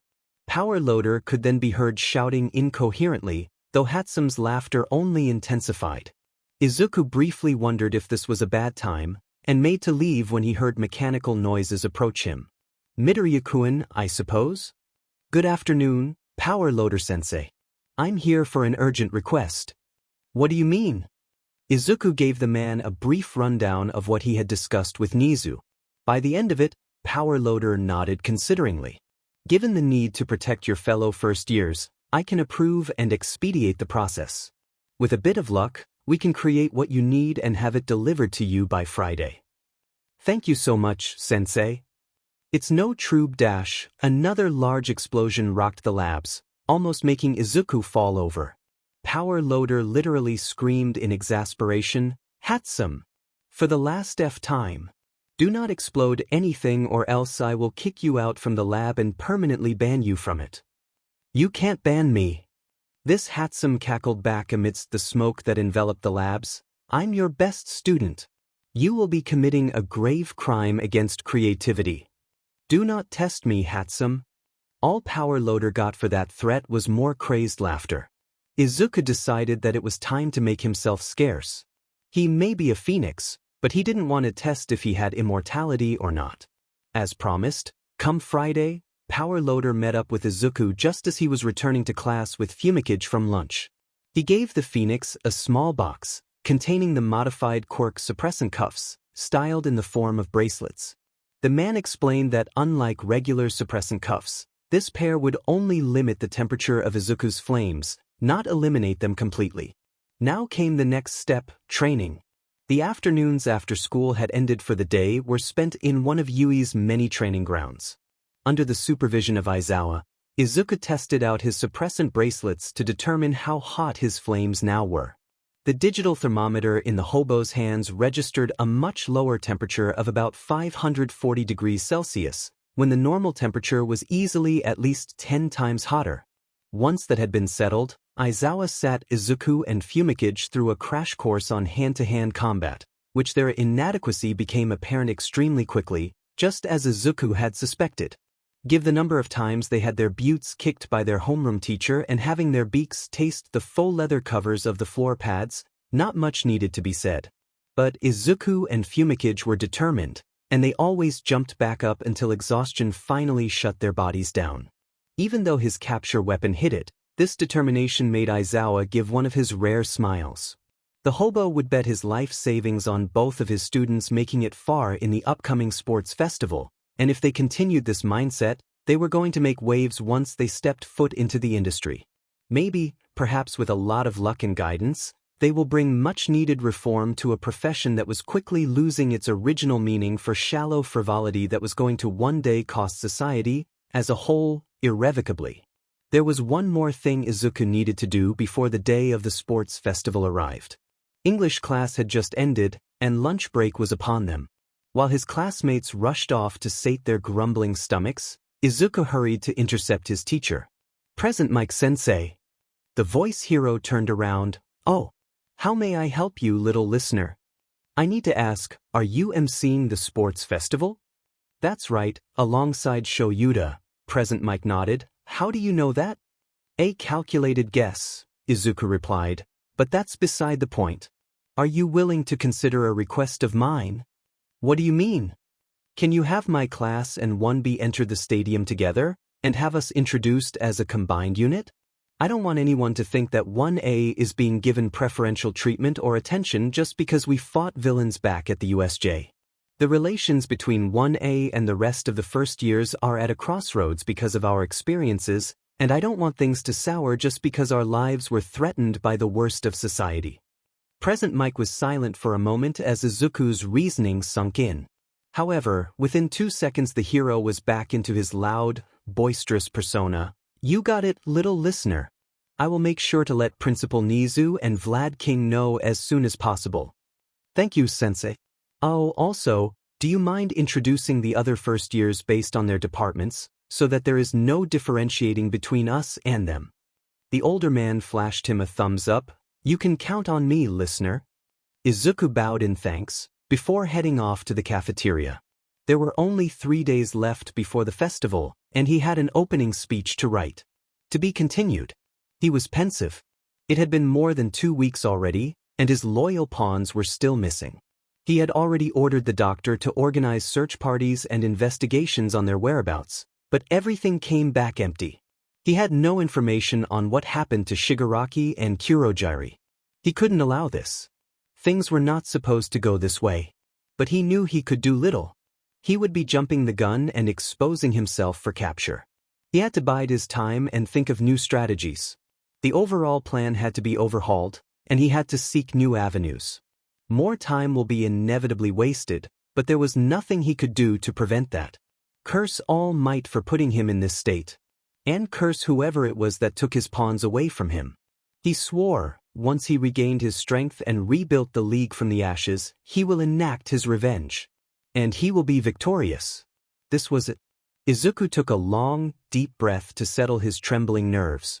The entire class of 1A had gathered in their designated waiting room. Some attempted conversations with others, while many, just like Izuku and Fumikage, remained silent. The Phoenix had a good reason to be quiet. In the past 3 days, he wrote and rewrote his speech, going through points, striking off mistakes, and rephrasing paragraphs. In the end, though, he decided to forego sticking to a script and simply winging his speech, which he spent the whole of yesterday running through the main points that he wanted to cover. He closed his eyes. Perhaps some temporary darkness could help. Footsteps approached him from behind. Midoriya. Izuku opened his eyes and turned back, as did Fumikage. What's the matter, Todoroki? Now the entire class had their eyes on them. Realistically, you have an advantage over me, Todoroki spoke after a moment, but even so, I refuse to back down. I will beat you with my ice alone, and I will emerge on top. Holy shit, is Todoroki declaring war on Midoriya? Denki whistled. Do what you will, Todoroki, Izuku nodded, but don't forget, you are not the only one participating in this sports festival. Everyone will be aiming for the top 2, as will I. Consider your declaration of war reciprocated. Dimin. Midoriya is going feral. Hanta remarked. One could literally feel the tension rise in the room. Idru, the pure soul that he was, tried to diffuse the tightening air around them. Come on, man. Relax, will ya? There's no need to get at each other's throats. We're all friends here. Todoroki glanced at the redhead with a cold look. I'm not here to make friends. This is the chance to prove myself once and for all. Izuku remained silent. Now wasn't the time to intervene on any possible underlying issues. An overhead speaker crackled to life. Class 1, please make your way to the gate. Come everyone. Momo clapped her hands. It's time to go. Please line up in 2 straight lines. We'll be entering the stadium with 1B. The class assembled with Izuku taking the front with Momo, Fumikage directly behind him. As a united unit, all 19 students left the waiting room, trooped down the corridors and came to a large metal gate, where 1B had already gathered. Immediately, their counterparts all fell silent upon their arrival. Izuku found himself next to Itsuka. Midoriya-kun? Yes, Kendo-san? I heard through the grapevine that it was you who suggested that our classes should enter the stadium together as a united department. I can't thank you enough for being so thoughtful and for sparing us more headaches from Monoma. No thanks needed, Kendo-san. I did what needed to be done. Just because my class have fought villains, that does not mean that we should get special treatment. We are all heroes in training, and there should be no distinction between us. Itsuka gave the Phoenix a beaming smile, just as the gates rumbled and slid open. Immediately, the roars of the crowd filled the brightening hallway, as Present Mic's amplified voice pierced through the air. May I present to you all, the first-year Heroics Department, classes 1A and 1B. Izuku nodded to Itsuka, and together, both classes trooped out into the sunlight. There must be easily at least 100,000 spectators seated around them. Phones and cameras were out, recording their entry, as were all of the press cameras that were broadcasting the festival live to every single television screen across the country. Loud orchestral music guided them up to the concrete field in the middle of the stadium, where the pro-heroine Midnight was waiting for them on a raised stage. Both classes took their spots, allowing Present Mike to continue his introduction of the other UE departments. First, general education with classes C, D, and E. Second, the support department with classes F, G, and H, and finally management with classes I, J, and K. All 219 students stood before their fellow citizens and country as the orchestral music came to a loud end. Midnight produced a cat-o'-nine-tails whip and cracked it over the air. And now, ladies, gentlemen, and every other gender known to mankind, the competitor's pledge, presented to you by Midoriya Izuku of Class 1A. Loud applause echoed across the stadium. Fumikage patted his friend's shoulder, who returned the gesture with a nod. Izuku broke off from his class and climbed the steps up to the stage. Midnight stepped to one side, allowing him to take his place before the microphone. Most expected a few words, at most a short speech. No one expected what followed. I am not going to give meaningless, generic platitudes. Even though the sports festival is a licensed opportunity for us to show off and be scouted by pro heroes, we must not forget our true purpose. All of us gathered on this concrete field are the future of this society, regardless of whether we are in heroics or otherwise. The fact that we are UE students to begin with, it already shows how blessed we are to be given the chance to do immense good for our fellow citizens, and to bring reform to the flaws of society as a whole. Millions of children dream to enroll into UE, but for the vast majority, such dreams are crushed simply because of the labels society have branded them with. Those with weak, villainous, useless quirks. Or even those with no quirk. Izuku took a moment to breathe. The entire stadium was eerily quiet. We do not get to choose what quirk we are born with, or whether we would even get to have one in the first place. But the larger society continues to judge or condemn those who pull the short straws in the genetic lottery. This is fundamentally wrong. These innocent people are pushed to the margins simply for who they are, and in many cases, resort to villainy or crime simply to get by. Izuku turned to his fellow first years. Our responsibility as UE students is to make the world a fairer place. Everyone deserves to live in a safe environment. No one should be bullied, mistreated, or abused simply for who they are. We, as a cohort, must put in the effort to ensure such reform becomes reality. No matter whether you are a hero in training, a future tax-paying citizen, budding support inventor or management personnel, our future, and for those not yet born, rests in our hands. Society is not going to change on its own. We have to be the catalyst. So to open this year's sports festival, to this I say to you all, go beyond your best and... Izuku pulled the microphone off the stand, held it out, plus ultra, and dropped it onto the stage. A moment of silence, before the entire stadium roared with noise. The masses rose to their feet in a standing ovation, applauding wildly until their hands smarted. Izuku stepped off the stage to his cheering cohort, receiving fist bumps to the chest and claps to his back. Even Dark Shadow was adding to the noise, a sharp contrast to Fumicage's more mellowed, but no less proud smile to his friend's speech. Holy cow! Talk about a mic drop. Present Mike was truly amazed. Are you taking notes, future politicians? Because that is how you harangue a crowd. Yamada, for the love of everything that is holy, lower your volume. I'm literally right next to you, Aizawa grumbled. Come on, Shoyuta. You've got to admit that that speech was impressive. I won't deny it, yes. But your volume is a completely different matter. Anyways, it's time to get things moving. Present Mick's sudden increase in volume overshadowed his colleague's groan. Namuri, take it away. Midnight cracked her cat-o'-nine tails to get everyone's attention. On it, Hizashi. Now pay attention, children, for we are about to go wild with this show. From behind the R-rated heroine, a screen rose up from the ground. A visual display of a slot machine appeared. Then, Midnight pulled a lever which somehow materialized from somewhere, and the slot machine ran with funky music playing in the background. The 3 slots came to a stop. First round, an obstacle course. The slot machine visual disappeared, and a map appeared in its place. All 219 of you will be participating, Midnight began explaining. The entire course spans the circumference of the stadium, approximating 4 kilometers. As long as you stay on the course, you won't be disqualified. Whether you use your quirks or not, it won't matter. But all I'm saying is that only the top 42 will advance to the second round, so you better give it your all. Izuku turned to Fumikage. Tokoyami, do you want a free ride? The raven-headed student would have to be blind to not notice the other students looking at his friend's wings and the hopeful looks in their eyes. Despite the free ticket, he ultimately shook his head. No thanks, Midoriya. I appreciate it, but I want to make it with my own merits. All right then, all the best. Thank you. I'll see you at the finish line. Across the field from the students, a set of metal doors rumbled open, leading to a long hallway. Alrighty children, time to get ready. Make sure to stay behind the line until flag off. There was a mad dash into the hallway.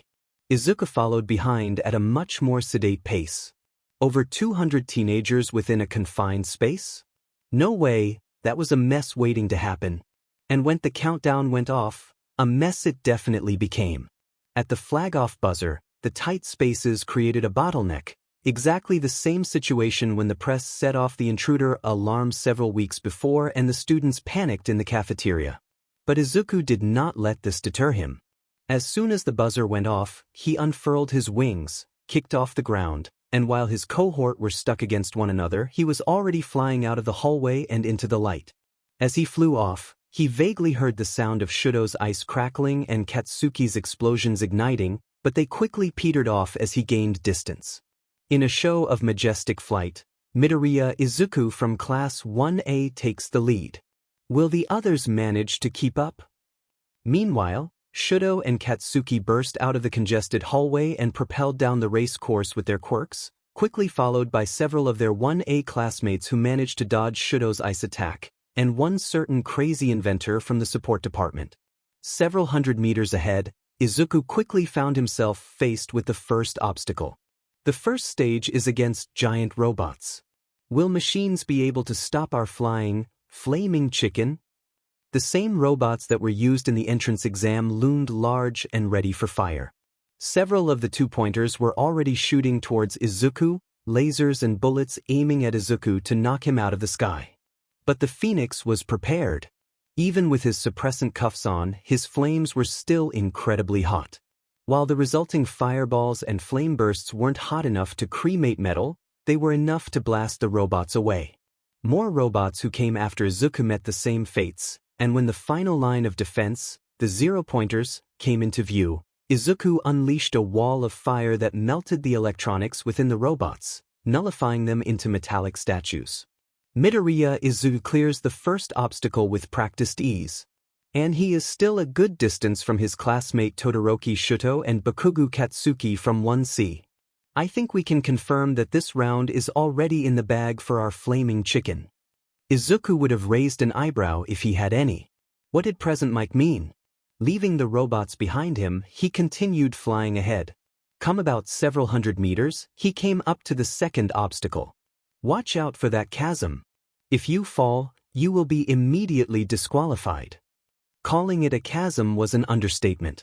Izuku surmised that it was more like a canyon than anything else. It was so deep that he couldn't see the bottom of it, and all that connected the two sides were cables attached to little islands or plateaus dotting the canyon. Izuku knew that if one had a fear of heights, they would have great trouble crossing this obstacle. At least, there must be airbags at the bottom to break any falls, he hoped. Seeing that this was not a problem for him, Izuku continued on. After a full minute of flying, he arrived at the third and final obstacle. He paused momentarily. A dirt field? Looks like our flaming chicken is confused. Hey, listener. Throw a fireball at the field and see what happens. Izuku blinked, before shrugging. Can't hurt, he thought. He willed a small fireball in his hand, and threw it at the dirt field. Immediately, there was a loud explosion, and a cloud of dust and smoke rose into the air. Has this answered your curiosity? It's a minefield. Well, good luck to the others then, Izuku thought to himself before flying off. The final kilometer was uneventful, just a course back into the stadium. Izuku lowered his altitude just as the tunnel approached. He wanted to make his re-entry as memorable as possible. This is it, everyone. Our winner is coming through. The light at the end of the tunnel rushed up towards him. Izuku ignited his flames around his wings as he burst into the stadium in all of his fiery glory. Give it up for Midoriya Izuku of Class 1A. The applause was deafening. Izuku did a victory lap around the stadium, culminating in a loud roar amidst a backdrop of fire dancing around him in a show of jubilation. Many kilometers away on the other side of the country in Fukuoka City, members of a certain bird-themed hero agency were all tuned in to watch the live broadcast of the U.S.J Sports Festival. At first, no one had planned to watch the yearly event, since most have seen some incarnation of it at least once before. But upon seeing a humanoid phoenix with wings give such a fiery opening speech, everyone sans security had abandoned what they were doing and were all glued to whatever screen they could find. Among them was the owner of the agency and his sidekicks, who had congregated in a conference room to watch the broadcast. Oh my gosh! He's an actual phoenix. Does that mean that he has cool fire powers as well as flight? Shoyo, calm down. I'm sure we'll find out soon enough. Takami Kigo, otherwise known as the number 3 Hero Hawks, watched on with silent curiosity. Sure, he didn't have the same hyperactive excitement as his crow-winged sidekick, but his attention was undeniably piqued. It wasn't every day that one would see a humanoid incarnation of an avian, let alone a mythical phoenix. And when the obstacle course was announced, he knew that he definitely had to see this. This kid, Midoriya Izuku, completely slayed the competition. Once he had gotten through the army of robots, it was a no-brainer. Then Shoyo noticed something. Hey, is he wearing some kind of bracelet? That got everyone's attention. Looks like a pair of modified Quirk suppressant cuffs, one of his other sidekicks guessed. Why would he willfully weaken himself? Another asked. Kigo might have an answer to that. Although he couldn't openly share it with his sidekicks, he did hear, through the grapevine, that when the U.S.J was attacked by villains 2 weeks prior, one of the students apparently had a flame quirk so hot that he cremated 5 villains to ashes and caused 46 others to be boiled alive. It didn't take much to connect this student with this Midoriya kid, and seeing how his flames effectively decimated the robots despite being inhibited, he could only imagine the damage the kid would cause in a sanctioned event if he went full throttle. Good on his part, at least he cares about collateral damage, Kigo thought to himself. From then on, the kid has it in the bag. He returns to the stadium as the triumphant first-placer, swooping around the masses in a well-earned victory lap and celebrating with a loud raptor-like roar. Immediately, Kigo knew what he had to do next. Ashiwaka, have an internship offer prepared for the kid. Kigo-san, we don't know how well he will perform in the later rounds. I don't care. I want him. He will be my intern. A sigh later, yes, Kigo-san.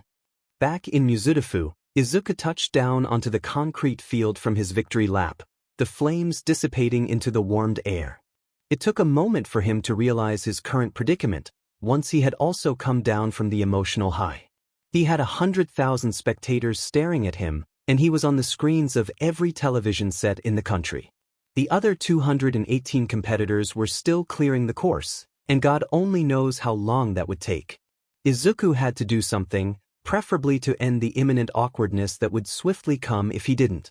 He called out, Yamada-sensei, how much longer will the others take? With Todoroki just clearing the canyon, maybe about another 5 minutes? In the meantime, shall we give the audience some entertainment? Oya? What do you have in mind, little listener? Got some funky beats? Like Gyeongyeolye?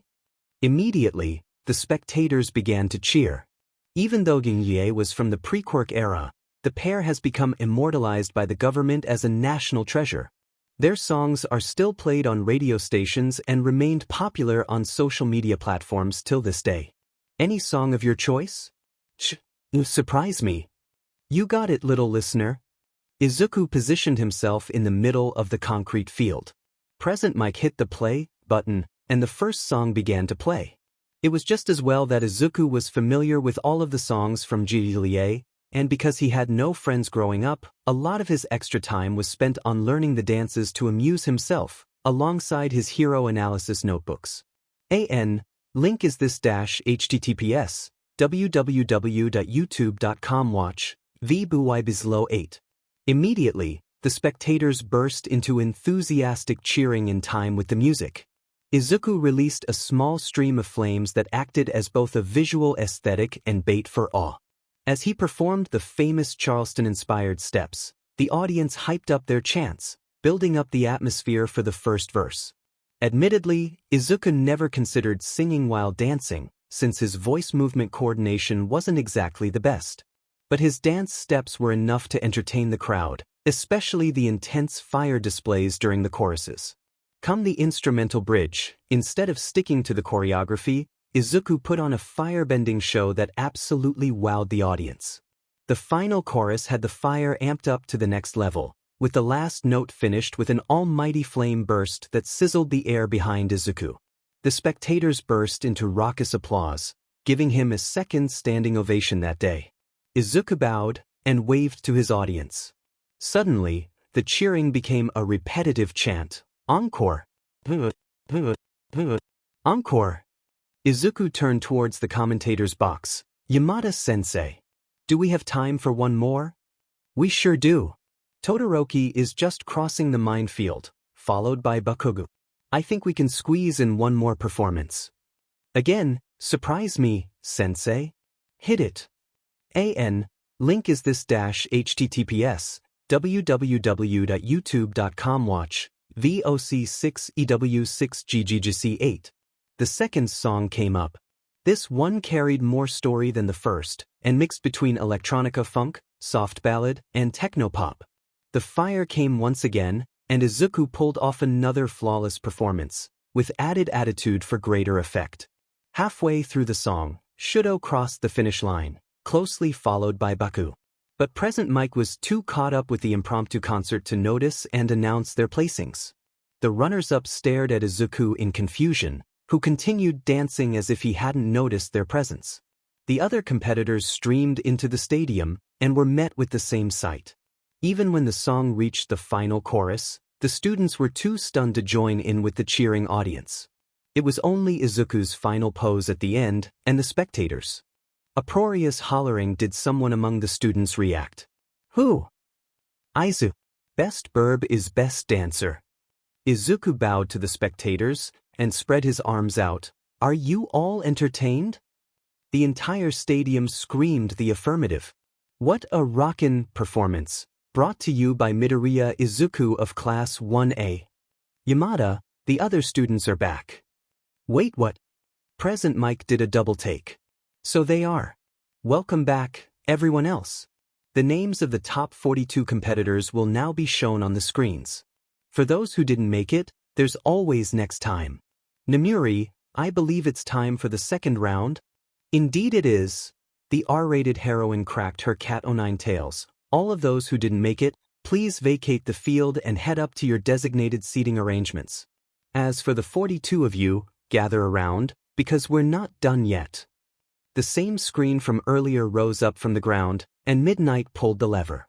The slot machine rolled, until it came to a stop 5 seconds later. Up next is a cavalry battle. The screen rolled back into the ground. Midnight explained, for this round, you will be in teams of either 4 or 5. Each of you will be given a headband with a specified number of points. If you're in the 42nd place, you will have 5 points. The higher your placing, the more points you will have. The goal of this event is to grab as many headbands as you can while protecting your own. Bear in mind that only the top 4 teams will progress into the final round, so make sure you do your best. Izuku nodded to himself. This was doable. But, Midnight suddenly added, this in of itself is boring as hell. What if we up the stakes a little bit? Make things a little rougher? What does she mean? Our first place contender, Midoriya Izuku, will carry a headband that will be worth 10 million points. Silence. That's right. If you are able to steal Midoriya's headband and keep it until time runs out, you will be guaranteed a place in the final round. Izuku as a phoenix was a bird of prey. He suddenly felt what it was like to be the prey itself, when 41 pairs of hungry, predatory eyes turned on him with a burning desire to be his undoing. Externally, he was the epitome of calm, but internally, a single thought crossed his mind. Well, sheet. To be continued.